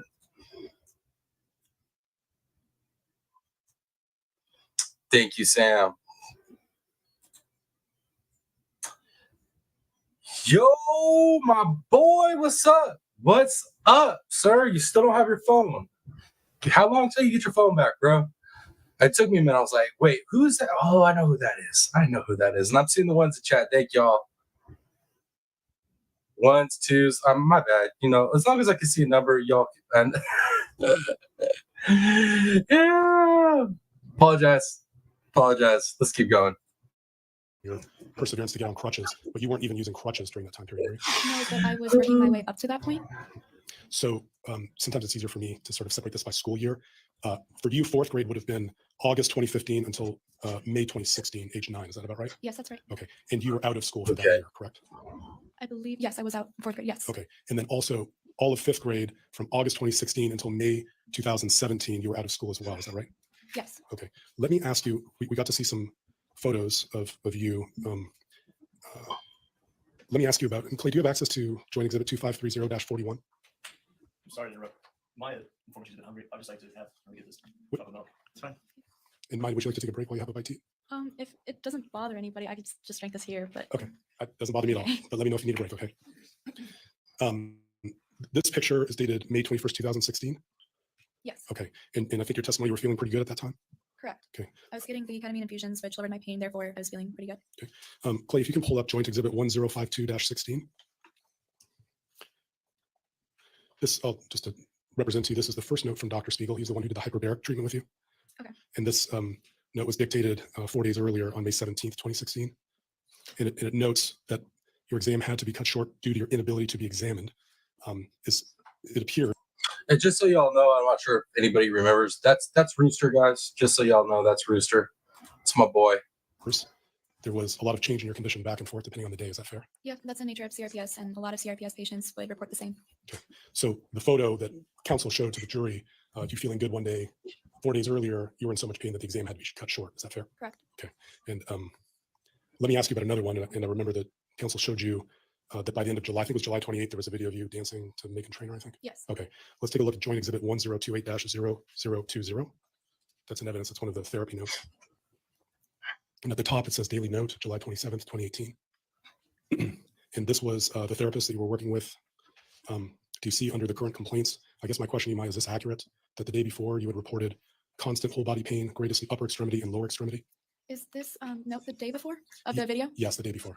Yeah, that's accurate. When I went to Dr. Hannah's, normally I had an infusion and therapy, and the infusions did help a lot with my pain.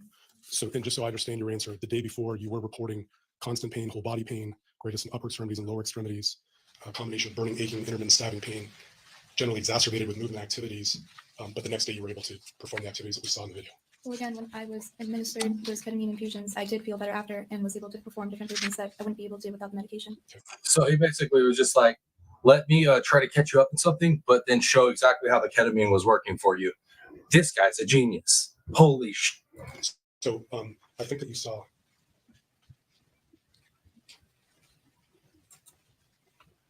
Yeah.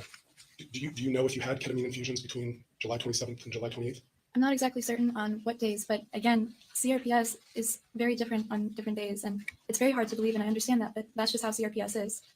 So the jury heard a couple times, and you've been brave enough to share with us the discussion about the relapse after you were told that you had to go back to school sometime in August. Do you remember that? Yes. Okay. In the weeks leading up to going to All Children's, you would agree with me that you were in some of the worst pain of your life. Is that fair?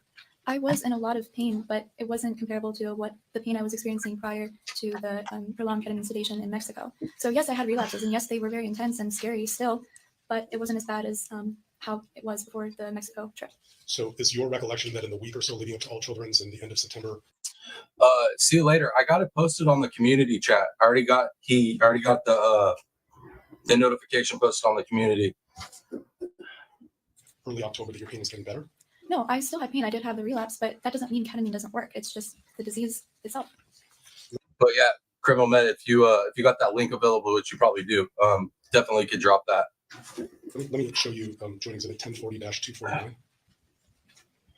This is from September 29th, 2016. And if you can expand this a little bit, Clay, down in handwriting. I guess my first question to you, Maya, is that your handwriting or is that your mom's? That's not my handwriting. Okay. Do you know if that's your mother's handwriting? It looks like my mom's. Okay. If you remember, is what your mother wrote here accurate, meaning another bad night, difficulty sleeping due to pain, 8 out of 10. Yeah, that would correspond with my relapse at the end of September. And that you had anxiety and depression, crying and demanding ketamine. Is that accurate with what you remember? I wanted ketamine because that's what had worked for me in the past. It wasn't like, oh, I need ketamine right this instant, give it to me. It's more so, I know that works, so I would like to have it. At the end of the note, it says, Oh, Tenzi, you have a wonderful night. Have a good day at work. I do that early work thing too. But thank you for being here, and I hope you have an amazing night. ketamine was given every 3 hours. Do you know, does that refer to your mom giving you ketamine at home? My mom did not give me ketamine at home. It was only oral ketamine that was administered at home. Oh, sorry, I didn't mean to imply that. The ketamine here, your mom would have given you oral ketamine at home, right? I don't remember if she did or not, but looking at the note. Let me ask you about Joint Exhibit 1040-233. And I think the jury's seen this before, but is this an accurate reflection of what the condition you were in before you went to All Children's? Quality of life, non-functional? With the relapse, yes, I was staying in bed a lot, and I did feel hopeless because I was. All right, there you guys go. Criminal Med dropped the link for Dolly Vision for the game after we get off the live here. It's coming up to 6 o'clock right now out here in Cali, and Dolly's saying that the show is going to start. Let me make sure he hasn't changed it. He's saying that it's going to be 7:05 Cali time, which, like I said, I'm not sure wherever you're at might be a little bit different, but yeah, 7:05 West Coast. But yeah, so there's the link, and when we get off of this live, definitely if y'all are ready to roll over there and get ready to get your vote on.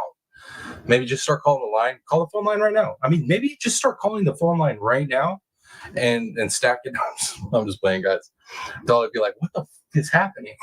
It's getting a lot better, had the relapse, and I really thought I would be able to walk soon, and the relapse happened. I'm sure it was frustrating. Let me ask you about 1040-234. And again, this is from a little less than 48 hours before you came to All Children's on October 7th. Is this your writing where it says no sleep, pain 24/7, hell on earth? No, that's not my handwriting. Okay. The check boxes, are those filled in by you or your mom? Do you know? I think my mom probably would have filled it out, but she asked me. Okay. So this would be accurate information based on what you had given your mother on October 5th there? Correct. Okay. So let me ask you a little bit about some of your time at All Children's, and I'm sure it was tough at times. But let me ask you about some things that you wrote in your journal, which is Trial Exhibit 2364, 005. You had a nurse named Amanda. You wrote a heart behind your name. Do you remember what it was that you liked about Amanda? Yeah, I put a heart in front of her name. Amanda was pretty sweet to me. I'm not saying that all the people at Johns Hopkins are bad, because there's certainly some people who had kind hearts, and Amanda was one of them. Okay. There was an Amanda Cook who was your nurse from October 18th through December 26th. Is that the one that you think you're referring to? If I'm being honest, a lot of the nurses, they had the same name, so I don't want to say yes just because I'm not for certain. Okay. Let me ask you about a couple others. It's a Trial Exhibit 2364-008, and this is also from your care journal. People you really liked at the hospital. It was a while ago, so let me see if I can help. Do you remember Kaylee, the first one being Kaylee Gay, the patient care technician? No, so I have to explain this one a little bit. So in my hospital room, there's a big whiteboard in front of me, and there were names of people who were taking care of me. I just filled out the journal and I put their names in there. And part of the reason that I listed a lot of people was because I thought if they knew I liked them, they would let me go home. Okay. Well, you listed it. Think about that, dude. Like she's so smart. She was such like a on top of it little girl, even going through all that pain, to have the presence and the state of mind to be like, man, maybe if I just act like I like them and get on their good side, they'll let me go home. Crazy. First of November, do you remember what you liked about her? It's hard to remember. Some of them they weren't as regular as the other nurses. Like I remember Amanda and I remember Lindsay, but the rest of them I'm not very familiar with. Okay. There was one you put Victoria Pagano, but I'll tell you your last name. Victoria. She was your respiratory therapist in December. Anything particularly you remember that you liked? I'm sorry, I do not remember. How about Lindsay? She was Lindsay Arenas. She was your bedside nurse in December and January. Do you remember what it was you liked about her? Yeah, I remember I told her about my mom's passing and she was very compassionate and I liked her because she was funny and she was nice to me. Okay. On the next page, Clay, which is How many of y'all want to hear Rooster call in for the game show tonight and lay down another rap for us? Bro, why you even ask? You already know this whole community's gonna be like, call in, bro. We want to hear that. Like I said, dude, there's people that still remember your calling from last season when you called in for me. Like now that they have a name to the voice, you know what I mean? Everybody's gonna hear that for sure, bro. Do it up. Spit them bars. trial exhibit 2364009. This continued with a list of people you like. There's someone named Debbie. I'll let you know there's a nurse named Debbie Bill. She Yo, I didn't know they called her ketamine girl. For real? What the hell? was in the pediatric ICU October 10th, 11th, and 12th. Do you remember what it was that you liked about her? Miss Darcy said yes for the bars, bro. Yes, spit them bars, Rooster. Gotta call and spit them bars. The whole TPP crew is gonna be listening, bro, for sure. Heck yeah. Yeah, that's what I'm talking about. Get it hype right now. It's getting close, guys. The vote's getting close. It's getting time, man. This live is running perfect. Would have been a different Debbie then because I did not list anyone from the FICU. Do you remember who this Debbie was? I'm sorry, I do not. The nurses, when they wrote their names on the board, it was usually just their first name and then their last initial. The Billy, that was Billy. If you remember, was that Billy Cecil, your physical therapist? I believe so, yes. Billy Cecil gave you 19 physical therapy sessions between October 9th, 2016 and January 4th, 2017. Do you remember what it was you liked about it? I remember like little snippets of our therapy sessions. Again, most of these people I just listed names because I was trying to get out of the hospital and I'm 10. So I'm thinking if they think I like you, then I'll get out. Beneath that is Alicia, and we talked about she was the one that was with Kathy Beatty when the photos were taken, right? Yes, And then below that is someone named Nicole. She was another nurse in the pediatric ICU. Do you think that was her? Or do you think it might was a have been different one for certain, but I'm not sure. I don't remember Nicole, but I don't remember listing anyone from the PICU. Okay. There's a Sylvia. Do you remember who that Sylvia was? I do. I had her on a few occasions. We didn't really talk much, but she was friendly. Do you remember she was your nurse for about 14 shifts from October through December 27th? Does that seem right? That seems about right. Okay. And I think you told us about a nurse named Sam that you also liked? Yes. Okay. There was, let me ask you about trial exhibit 2364-11. You were asked about the things you liked while you were at All Children's, and you listed good nurses. We talked about, I think, 11 of them, but you mentioned good doctors. Do you remember which doctors you liked? Again, I just listed that in hopes of getting out. You have to remember the hospital is the one who gave me this My Care journal. It wasn't something I'd brought from home. And I was under the impression that they were going to be reading it after I completed it. So I thought if I made them out to seem good, then they would consider releasing me back to my family. You listed RJ's Activity Center. Do you remember what you liked about going to RJ's? Yeah, that's where I met the girl, Natalie. What types of activities did you do in RJ's? There were arts and crafts activities. And then at one point there were these, I call them the bead ladies because they would physically come up to the room and help you make bracelets. I actually made some for my mom. During your hospitalization, you did receive sacramental rites, correct? At a certain point, yes. Okay. You received sacramental rites from not just your outside preach from your father at your church, but you also received them from Father Coover at All Children's. Do you remember that? Would that be Thomas's first name, right? Yeah. Okay, that's how I knew him, Father Tom. Yeah. Gotcha. Okay. I use his last name. I apologize. Hey, Tom's a good name. I'm just saying, guys. I'm just putting that out there. Tom's a good name. Father Tom sounds solid. I just want to make sure. Yeah. Okay. Father Tom also administered on more than one occasion sacramental rites while you were at All Children's, right? Yes, I think it was like once or twice. And But I just wanted to say the first time he came, he did not give me the sacrament, actually. It took, I think, about like a month until I was actually able to receive the body of Christ. And then he told me some things about his past, so I didn't end up seeing him again. okay. The records I have show that you received sacramental rites at least twice from Father Tom. Does that seem accurate too? Well, the first time he didn't show up with it. It was only the second time. So I did see him on 2 occasions, but it was only one occasion that I actually received the sacrament. If we could go to joint exhibit 1001-1834. And at the bottom of the comments section,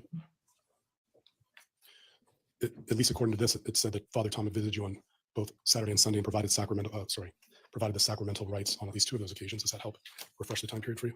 Honestly, I am certain that it took at least a couple of weeks before I received the body. I know that for certain. I know that I visited with him, and again, the first time he didn't have it, but it did take some time. During your hospitalization, you had the chance to nominate a nurse for a Daisy Award. Is that right? Yes. Okay. And what's a Daisy Award? I think it's just like an award that you give to a nice nurse. You write somebody's name down. Okay. Let me show you exhibit. Actually, this is not in evidence yet. So if I could hand it to the witness. May I May I approach? approach? Thank you. Let's show it to Mr. Anderson first.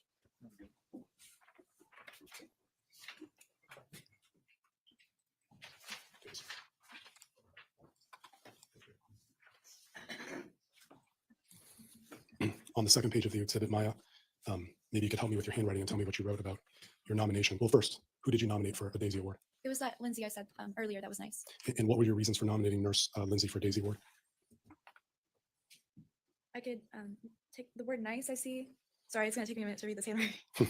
I know it's my own, but it's very messy. Sure, take your time. Okay, I said fast and super nice. The reason I mentioned fast was that in the PICU, if you remember, Ashley Sumner, she would always yell at me to wait to use the restroom. So when nurses actually took the time to answer my call and take me to the restroom, I was very appreciative of that. And then she was nice. She didn't yell at me. Like, her bar for being nice in this hospital is that they took her to the bathroom on time. Like, what the And actually, the example I used here was I used the bathroom or anything. She will come as fast as possible. It's actually quite sad that that's what I appreciated, because I feel like that should be standard. That's literally what I was just saying. Let me ask you a little bit about the photographs. Are you aware that the photographs that we showed, the ones that were taken before you could go to court, you remember those? Yes. You are aware that there was a second set of photographs taken after you returned from court to document the differences? The truth is, I feel like I would have remembered that, and I don't have any recollection of a second set of photos being taken of me. So at least as you sit here today, you don't remember whether two sets of photos were taken, but it's entirely possible there were two sets. Is that fair? I really don't think there is two sets. There was only one set taken, Kathy and Alicia. I remember a group of doctors coming into my room and asking if I would be ready for the second set, and I told them no, I don't want to, and they didn't do it. Okay. And I guess the reason I ask is the photos that the jury were shown, do you know whether those were all taken at one time or whether they in fact reflect photos taken before court and photos taken after? To my recollection, it was that one set I was changing from my pajamas to a court outfit. Yo, is he like trying to change? He's literally trying to change what happened. But I really don't like this guy. I don't know how many of y'all think this dude's a straight next level weasel, but bro, he's a weasel. He's a damn weasel. And we taking like Pauly Shore the weasel, like cool and shit. We're talking about like slime ball weasel. And I guess you wore a dress to court, if you remember. I think my uncle may have brought a dress or something, yes. So let me transition a little bit with you after you got out of All Children's, okay? And we all had the chance to meet Rachel DeYoung, your therapist? Yes. Okay. It sounds like from a time frame, and you would be finishing sixth grade, although doing it virtually, from January 2017 when you were out of All Children's until August 2017, what you did to make your recovery was physical therapy, and that was it? Fair? No, I did the warm water therapy as well, and I believe I was seeking counseling at the time to help with coping with my mom's passing as well as my disease. So from that period of time, January through August of 2017, physical therapy, warm water therapy, and cognitive therapy with grief counseling. Is that fair? Yes. And that plus your courage to work through the pain was able to get you to a point that from the time of your discharge from All Children's in January, that by the time school started in August, which would now be going into sixth grade, that you were able to get out of the wheelchair and be on crutches. Is that right? So what he's trying to do right here, guys, he's trying to be slick. What he's trying to do is show that because she went through the pain after she left Johns Hopkins, right? Because she was able to push through all this crazy trauma and this physical pain. He's trying to make it seem like she could have did the same thing in Johns Hopkins, which isn't the case. The only reason she's done it post Johns Hopkins is because she's terrified to take ketamine, terrified to do anything that will actually work, because she doesn't want to end up back in medical incarceration. Like, it's insane. And this weasel's up there is going to try to make it sound like she could have did all this stuff prior to Johns Hopkins or while she was at Johns Hopkins. Like, it's bullshit. Absolute bullshit. I was on crutches, yes. Okay. From that time that you shed your wheelchair, you haven't had to use it again for ambulation. Is that fair? No, but again, I still have pain. There's days where I literally stay in bed all day, and it's not just a single day. I'm talking days on end. So seventh grade comes around, and that would be August 2018 through May 2019. Okay. Mm-hmm. You were off crutches by that summer, correct? Correct. And then, if I recall, what you told me was you actually went back into seventh grade and picked phys ed as an elective. I know, like, Dolly's gonna have that game show, right? He's talking about having a game show before the end of the year, not Turtle Island, but like giving out awards, right? This dude needs to be douchebag lawyer of the year award right here. He might be in the running with a couple other guys, but he's up there in the ranks. Elective. Yes. So sixth grade, it was required that I take it, which was weird because I was on crutches, but I just did physical therapy exercises up on the stage. And then seventh grade, I did start PE because, you're walking. It's like the first time you've ever walked in such a long time. Obviously, the first thing you want to do is play. So if I understand what you're telling the jury, by eighth grade, you were participating in phys ed with no restrictions, correct? Not with no restrictions. There were tests that we had to do, physical tests that I think the county is just required to do. One of the tests is running a mile, which seems really it doesn't seem very difficult, but I was unable to do it because of an asthma flare-up. And as well as I didn't have the physical ability at that time. Even though I was able to walk, doesn't mean I could run for long distances, like a mile. By eighth grade, you were fully participating in all sports, true? Well, not all the sports. I was like figure skating or gymnastics or ballet, but in PE, I don't think I took PE in eighth grade. I think it was just seventh. In the eighth grade, you were president of the choir? I'm sorry, what was that? President of the choir. Yes. And you were president of Students Against Drunk Driving? Students working against tobacco. Okay, I got you. SWAT, you were National Junior Honor Society? Yes, I was the president of that. You were back scuba diving? I believe so. Yes, I got my scuba certification. And you don't recall having any CRPS flare-ups in the 6th, 7th, or 8th grade, correct? Nothing to a point where I wasn't able to walk or anything, but it's not fair to say that I didn't have pain because I definitely did. And my dad heard a lot of that. Okay. Yeah, and the reason I ask is because when we had a chance to talk, and I'd asked you whether you had any flare-ups in 6th, 7th, or 8th grade, you had told me no. Is that true? Right, that's what I'm saying. It's not a flare-up to the point where I couldn't do anything, but I did still have pain. And by, and this was, the time period of 8th grade would have been August 2017 to, August 2017 to May 2018, and then May 2018, August 2018 to May 2019 would be 7th grade, and then August 2019 to May 2020 would be 8th grade, right? Yes. And then just to get a sense of your workout routine, the recovery that you were able to make by August 28th, 2020, you had talked to me a little bit about your workout routine. Do I recall correctly that you were getting up around 4:30 in the morning for your workouts? Yeah, so at the time, I still struggled with sleep and everything. So I woke up early anyway. It's just like an internal alarm clock. So I thought I would use that time because I was in school. I would use that time to work out, and then I would go to bed as early as I can following school. But I was really dedicated to keeping my strength and maintaining my muscle tone. Mm-hmm. And it looks like by then, through your dedication to this and the recovery, you were able to do about 5.5 miles every morning. I did about 5 laps, but I don't think the entire circle is a mile. It's a little bit less. I don't know the exact. 100% see you later. This dude is like the greasiest, slimiest slime ball. Maybe even closer to 4 miles every morning. Yeah. And you were also able to do high intensity interval training as well. Right, but not for prolonged periods of time. Again, it was just, challenging myself. And then unfortunately, in August 2020, it looks like you broke your finger playing sports. I did. I caught a football in a weird way. Okay. It's happened to all of us. So you had surgery to repair your broken finger, is that right? I got a pin placed. Okay. And fortunately, that did not cause any CRPS flares or relapse, correct? Correct. So not every injury is going to bring on a CRPS relapse. It's just not the nature of it. Some people are more sensitive, but for me, there's been times I've been injured, and there's been times I've endured stress and haven't had a relapse, and that's normal too.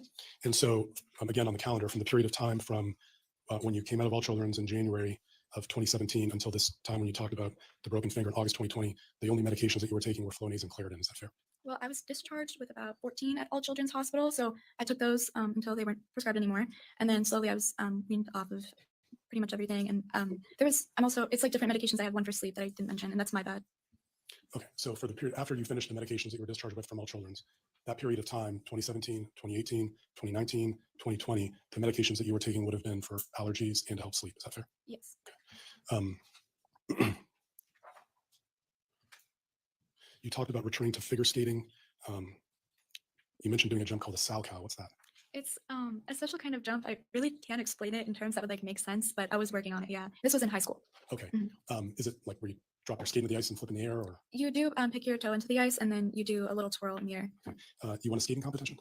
I was against 5-year-olds, if I'm being completely honest. It's so embarrassing, but my skill level was not of that it used to be. Well, you got to take credit for it. You won a competition. Okay. Fast forwarding to high school. By 2022, you were a sophomore in high school, right? Yes. Okay. And you're still doing physically better in 2022 than you were before you went into All Children's. Is that fair? Yes, I didn't have an active relapse at the time. Okay. And then 2023, you would have finished at the end of Criminal Med, you just took the words literally out of my mouth. You took the words out of my mouth. the summer, your junior year in high school. Is that right? Correct. Okay. And that's when you got a job at Cracker Barrel? I did, yes. And then it looks like, in general, you're going to the gym about 5 days a week? I tried my best, but most of it was just walking on the treadmill. And then when I started working, I didn't go to the gym as much. And then in terms of medications, again, in your junior year, it looks like you were taking Claritin, Flonase, a sleep aid, and seeing a doctor for eczema. Is that fair? Yes. Okay. Let me ask you about some photos. I'm just going to approach it. These are not in evidence yet, but I was just going to ask about some authentication. Show Mr. Anderson first, please. Yes, sir.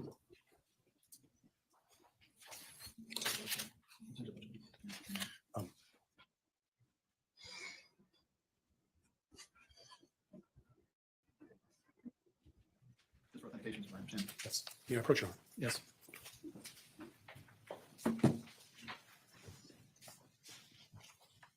At the bottom of the photos, there's those things you've probably gotten used to, they're like exhibit numbers. You see? Okay. Yeah. The first one is exhibit 001. Do you know when that photo was taken? I don't know the exact date, but it was fairly recent. Do you know if that was Got 21 of you all up in here. If you could, make sure you got that button smashed, that like button, and you know, that share button as well would be awesome. And for any of you lurkers in the bushes that haven't subscribed yet, just subscribe already. I'm telling you, man, you can't find a better place to be. I don't know what y'all are doing. was part of the People magazine photo shoot? It was. Okay. What about photo 002? Yes. Was that also part of the People magazine photo shoot? Yes. And what about 003? Do you know when that was taken? It was also part of that. What about 007? Just skipping ahead a couple. Yep. That's not part of that shoot. This was taken at a different time. Okay. Do you know approximately when that photo was taken? I have the date in my phone, but I don't want to make any assumptions. Okay. What about 008? That was part of the People magazine. Okay. What about 009? That was in New York at the Tribeca Film Festival. I don't know the exact date again. I don't want to make a mistake. Okay. May I retrieve the documents, Ron? You may.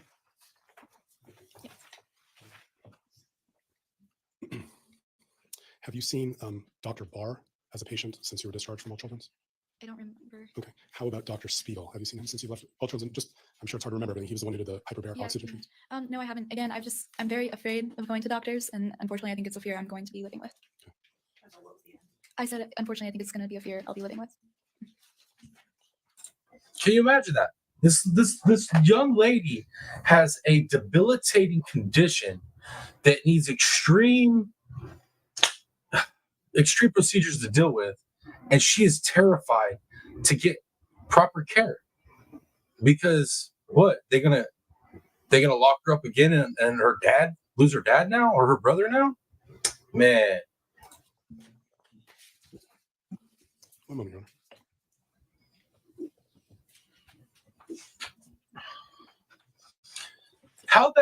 How her dad has not throat punched everybody in this damn courtroom, I don't understand. I don't understand it. Yeah, hats off to this man. Davis Lord's last question. Tough one.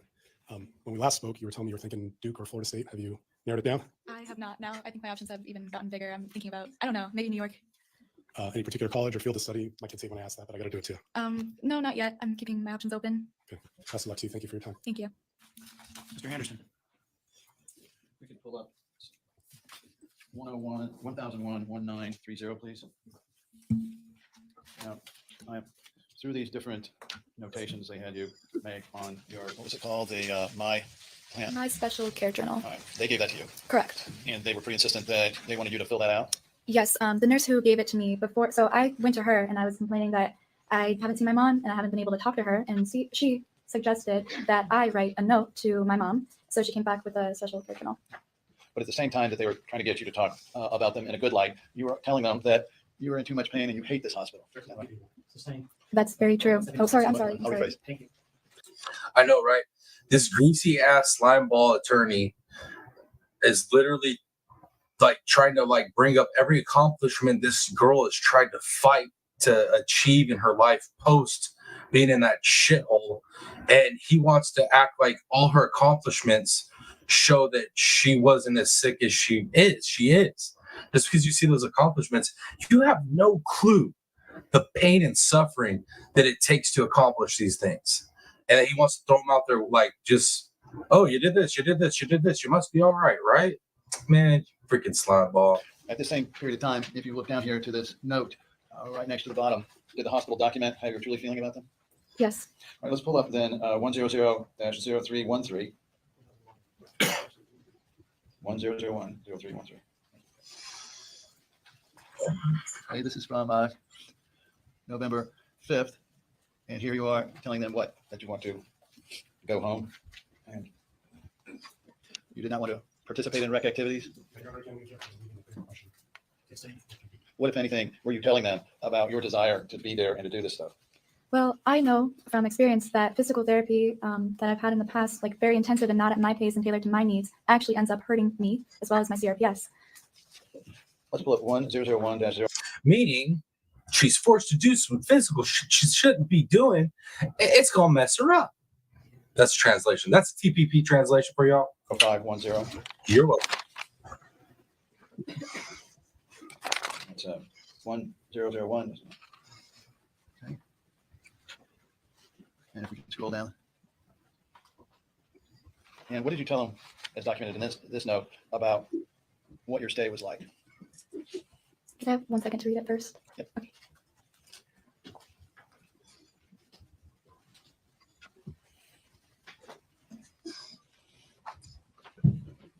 Hey, y'all ever have like your computer going, you're watching a live or putting on a live, and then you have your phone going and you try to use your mouse to like click something on your phone? Have you ever done that? I just had to share that with y'all. I'm tripping. This definitely accurately depicts my mindset at the time. You know, everything that I thought they were doing was hurting me. And even though I was telling them what the right course of action could be, they were not willing to listen and instead actually laughed at me. There's an instance where a doctor literally laughed in my face. Well, while they were documenting you saying this in their records, did it appear almost like they had planned to develop evidence that you really did secretly like them? What, if anything, did it appear? I'm sustaining the objection.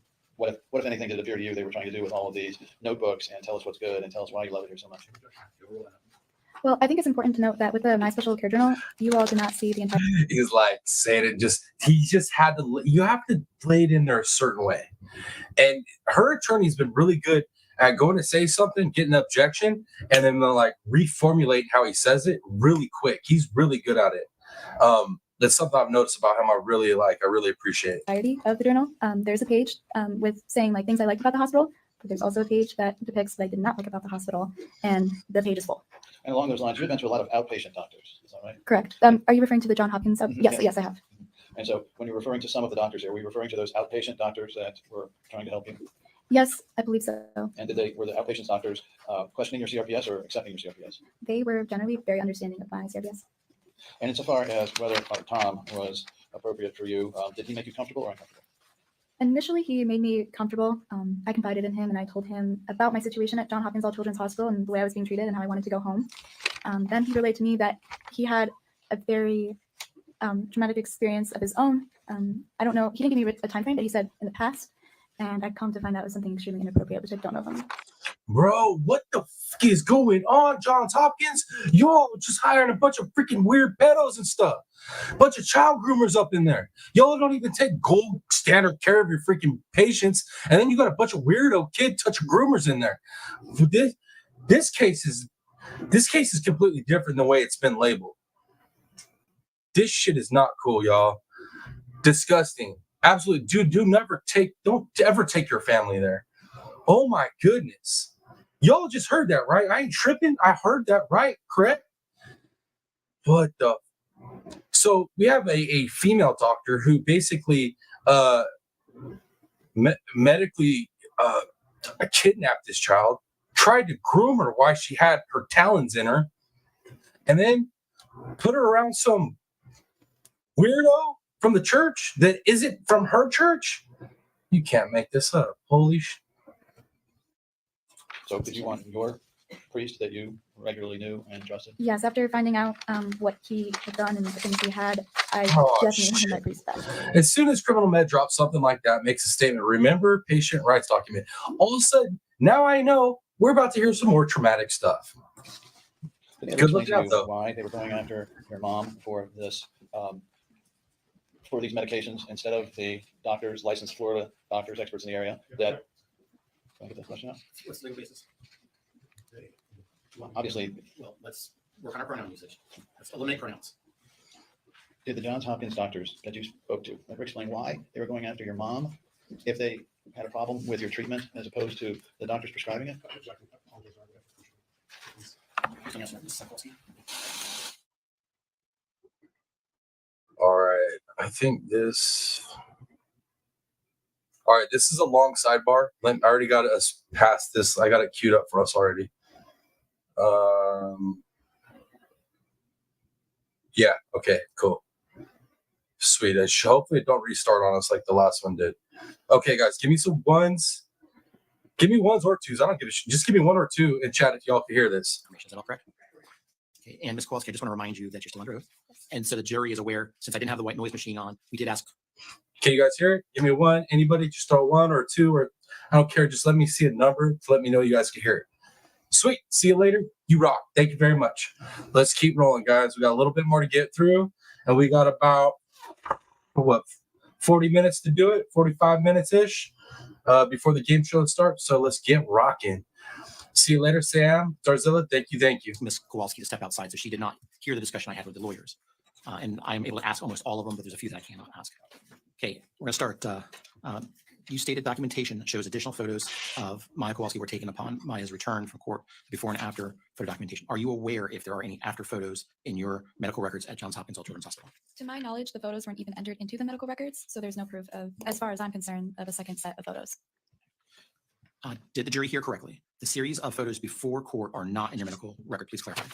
Yes, so when I talked to Kathy Beatty, I asked for her to only put them into the medical records because it was my understanding that that was a secure place where only doctors can access that, as opposed to anyone who had access to the camera that they took the photos on.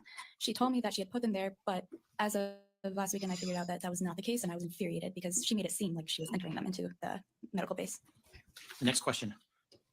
During your stay at Johns Hopkins All Children's Hospital, you were at some time not able to view TV and only have a ticking wall clock was available to you. While you were at Johns Hopkins All Children's Hospital, did the staff inquire if they could assist you in any way, such as adjusting the TV channel, the volume, bringing an item closer or farther, adjust your bed? And this is excluding the 48-hour period. Gotcha. So this was during the PICU where I wasn't allowed, well, I didn't have access to the TV.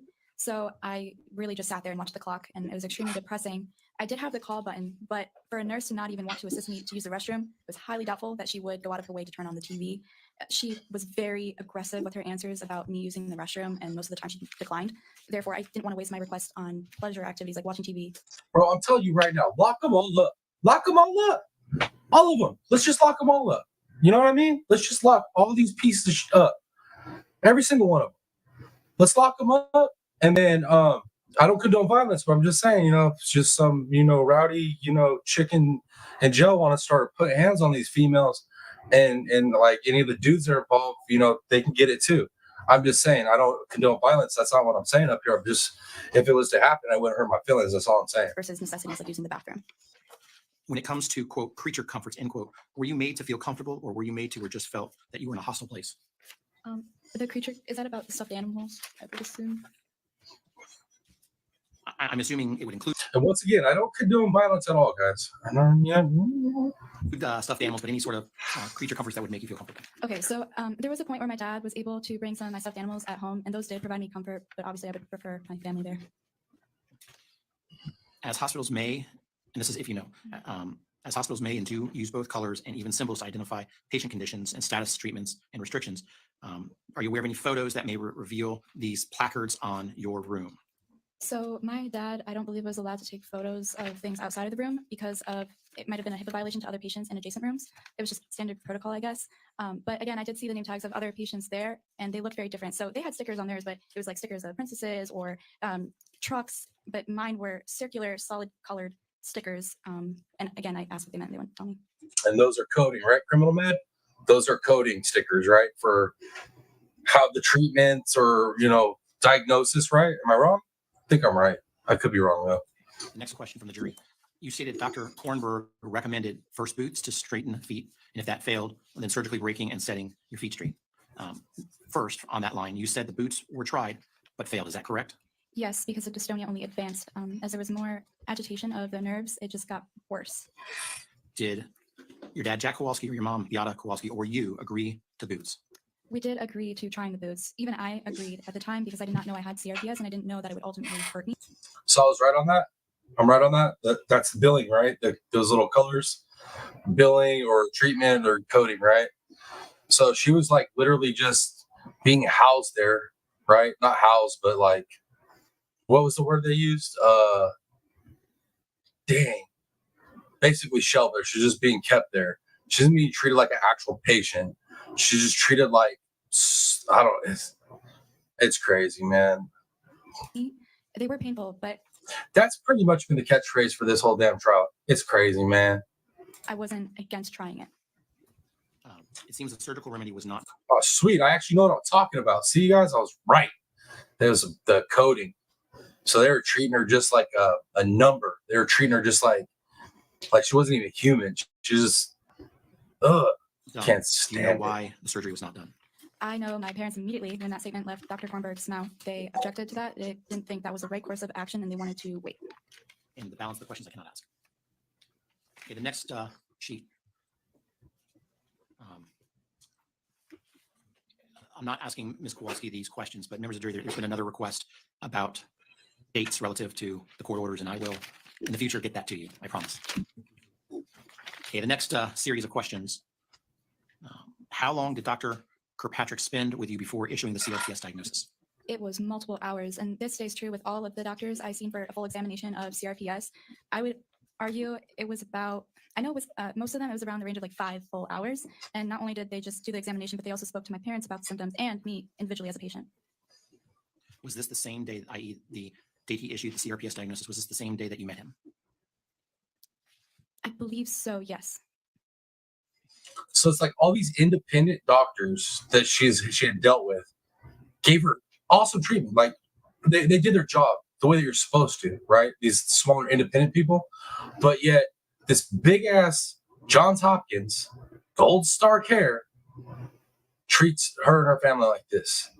And then hearing that they ain't the only ones, I got to dig up that information myself as well. It sounds like this is a big deal. This is a big problem. And it's not just with Maya. It's happened before, and it's probably going to keep happening if people don't petition or something. I don't know. I don't know what it's going to take. You said that ketamine was effective.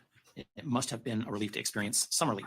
Did you find that as the effects wore off, that the contrast made it more painful? That's a good question. I think I was so used to pain at the point, and I was so used to it coming back that I didn't really notice, like, I don't think the contrast itself made it worse.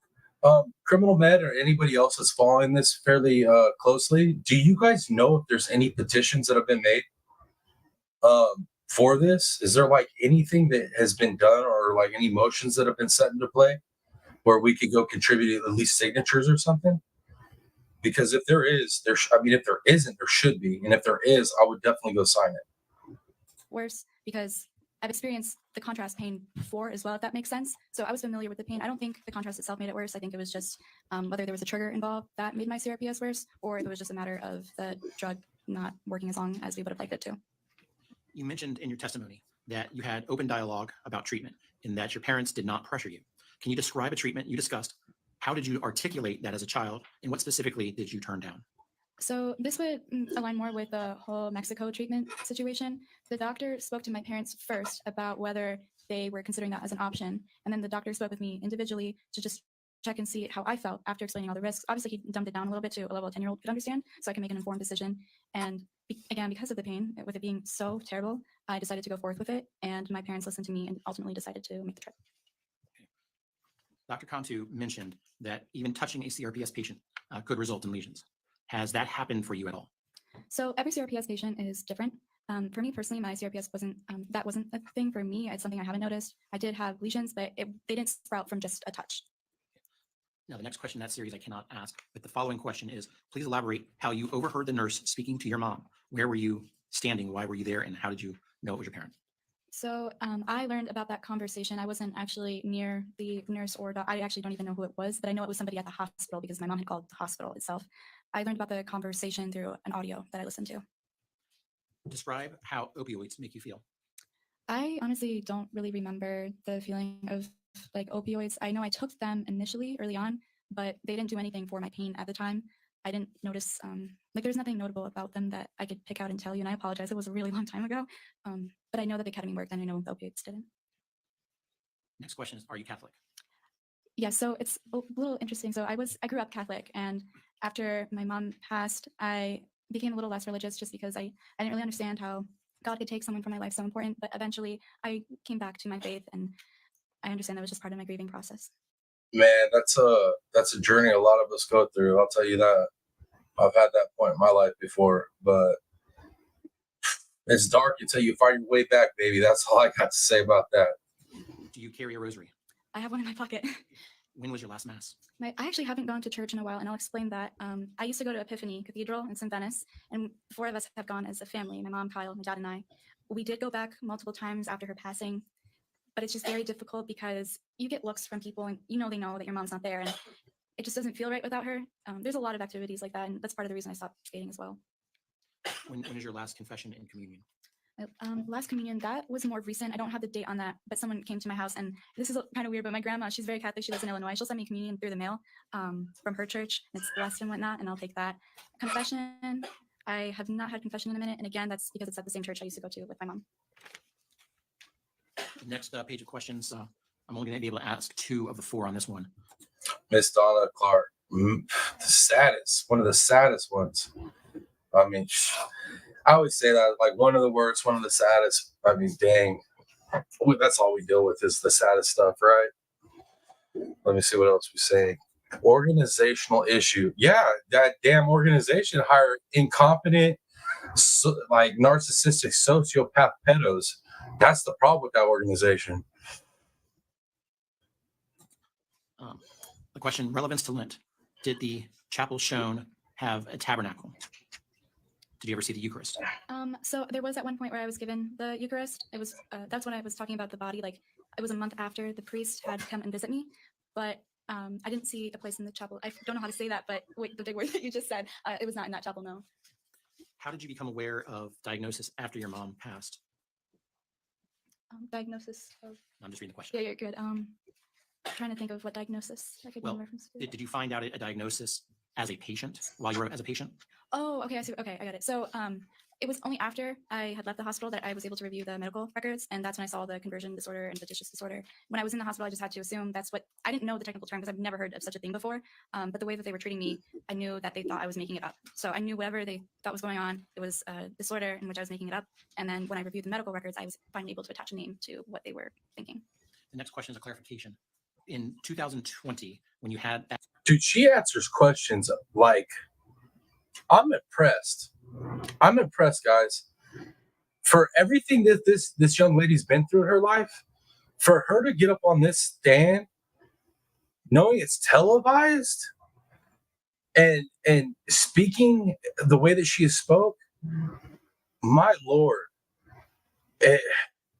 I've seen people get up on the stand that are just a witness to something, and they can't speak like she's speaking. And then to clarify, she was able to take that question that juror asked, which was kind of formulated kind of crappy, and like she understood it and broke it down and was able to give a concise answer. This girl is something else, man. That relapse, and you were in the hospital for approximately 1 week. Were you at Johns Hopkins Children's Hospital? No, I believe the name of the hospital is Arnold Palmer in Orlando. Okay. Was another port installed, or was there already a prior port? So there was no port. I just had the nose tube. Did Kathy Beatty console you when your mom passed?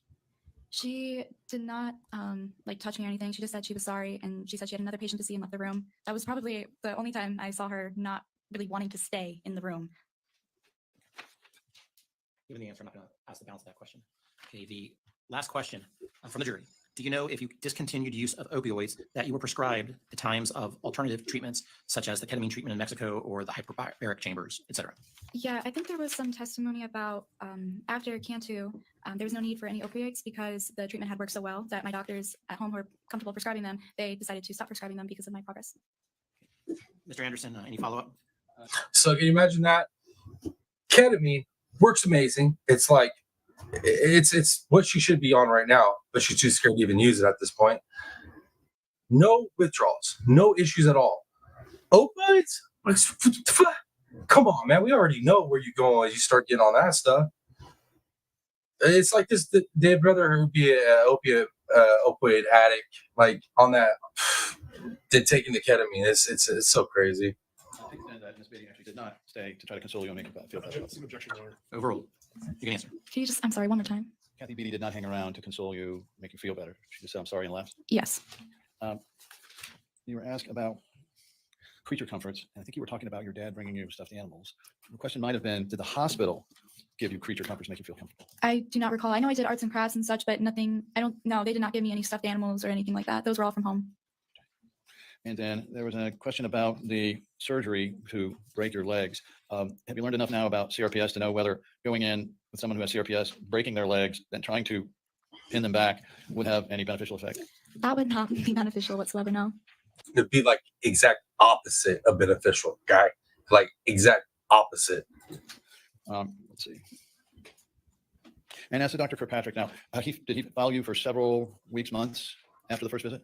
I believe we kept in touch with him, yes. Right. And did he continue to keep up with how your symptoms were doing? In other words, was it helping or not? Yeah, the improvements, especially after Mexico, he was one of the first people to know. I think the jurors are wondering, did Dr. Kirkpatrick continue to mentally challenge the CRPS diagnosis such that, you know, if things didn't clear up or got worse, maybe it wasn't CRPS? Sustained.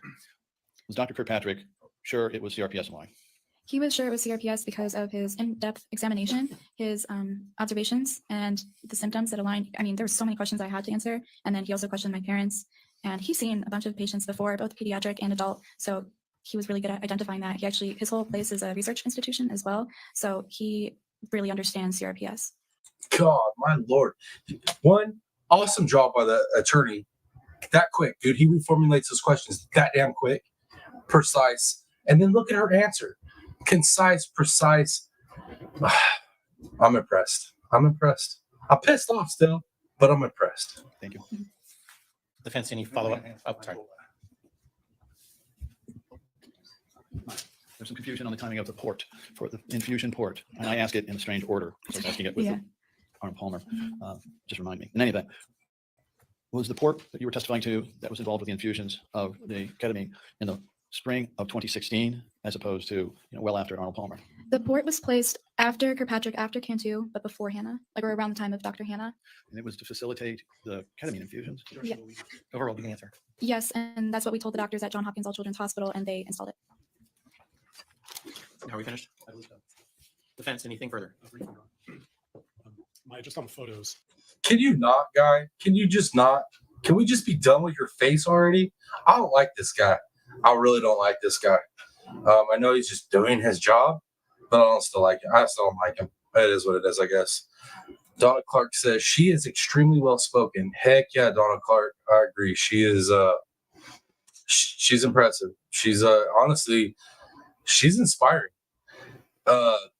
You ever start feeling sorry for yourself in this life? We all have struggles. Yeah, I know I ain't got a struggle like what she done went through. So think about people like that, man. When you really think like you're down on yourself, feeling sorry for yourself, or things just ain't going right, just think about it, man. Life could be way worse, that's for sure. Sweet home Alabama, I'm back. This poor child and all she's been through is unbelievable. God bless her. I second that, ma'am. God bless her indeed. This shit's mister. All right, guys, let's keep going. Let's keep going. We're almost done. We're almost done, guys. We're almost done. And then you guys can go rehydrate and prepare for Turtle Island. It's almost there, guys. Almost there. I'm getting excited. Woo! There's the two sets that you were asked about. Again, do you know, if you recall, whether one was taken before you went to court and one was taken after? Objection. Asked and answered and proper predicate. Overruled. You can answer. Again, to my recollection, it was just one set of photos. I really don't remember the second set being taken. You were asked about when you learned about certain diagnoses. Do you remember whether your parents shared with you what the diagnosis was coming from Lurie Children's Hospital?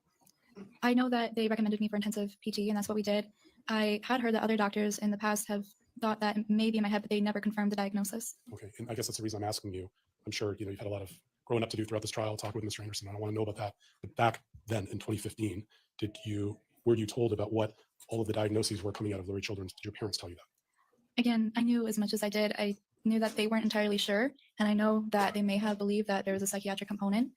You know this attorney's like, God dang it, she's smart. I can't get her. He keeps trying to get her, but he can't get her. Maya, girl, yeah, she needs to be a damn attorney, bro. That's what I think. I think this girl needs to be like an attorney and go advocate for people that are going through shit like she went through. Because this girl, she's got it. She's got it. As she handles these full grown ass men and women attorneys that went through law school, passed bars, and she handling it. She toe to toe with them. I'm impressed. I'm very impressed. However, there wasn't. How about from Tampa General, when you left Tampa General in around end of August 2015, did you know either from the doctors or from your parents what their diagnoses were? I know Bonnie Rice, the nurse, she suspected conversion disorder. Okay. And just last couple questions. Do you recall that there was so your bed in the pediatric ICU, we use the word PICU, but PICU, your bed in the pediatric ICU had a call light with a remote control to your TV, right? I know of the call light, yes. Okay. It also contained a remote control for you to watch TV. I believe those were separate. Okay. You had access to a TV in the pediatric ICU. There was a TV, yes. And there was a TV that you could access with remote control in the EEG monitoring room. I'm having a hard time remembering that one, but I know about the PICU. Okay. If I Is he really asking about freaking TVs, bro? Freaking TVs? She just talked about how y'all's religious dude's a pedo, and talk about how the lady that's been in charge of her freaking torture would sit her on a lap and talk about how she could be her foster mom. And you over here talking about TVs, bro? Get the fuck out of here. that you had a TV with a remote control in the EEG room. Would you have any reason to? And real quick, Miss Donna, what Miss Donna said, yeah, fuck for your boy. And then what Criminal Meth said too, this dude's sleazy as hell. Dispute. Well, I know that there were TVs in the But she didn't say the hell part. I added the hell part, but he's sleazy as hell. That is what it is. rooms, but it just depends on how far away the remote was from my bed. Okay. Do you remember that the remote control to the TV was with the same paddle as the call light? I remember on floor 7, yes. Okay. And whether it was the same in the EEG room, you don't remember one way or the other? I don't. Okay. I appreciate your time. Members of the jury, do you have any further follow-up questions? So we're finished with questioning. Okay, members of the jury, I think this is going to be a good time for us to call it a day. Please do not discuss this case amongst yourself. Do not do any investigation. Receive no information. I'm going to want the jury coming back in at 9 a.m. tomorrow. Okay. All right, guys. They're gonna have some. They always deal with some housekeeping right after the trial or the last witness, whoever's on the stand giving testimony. After the last one, everybody leaves, right? Witnesses leave, the jury leaves, and then they have little side arguments, motions, or whatever they're going to talk about. We're not gonna listen to all that. We listened to what we wanted to listen to, and that was I wanted to hear Maya, and we heard her. We heard her loud and clear, and we heard some stuff that we hadn't heard before in this trial, this case. And I mean, look, dude, the poll right now, we got 29 of y'all voted. 79% of y'all think that they're going to rule in favor of Maya, her family. And 21% of you don't think they're going to win that. I hope the 21% of y'all that said that you don't think she's going to win are wrong. I love y'all.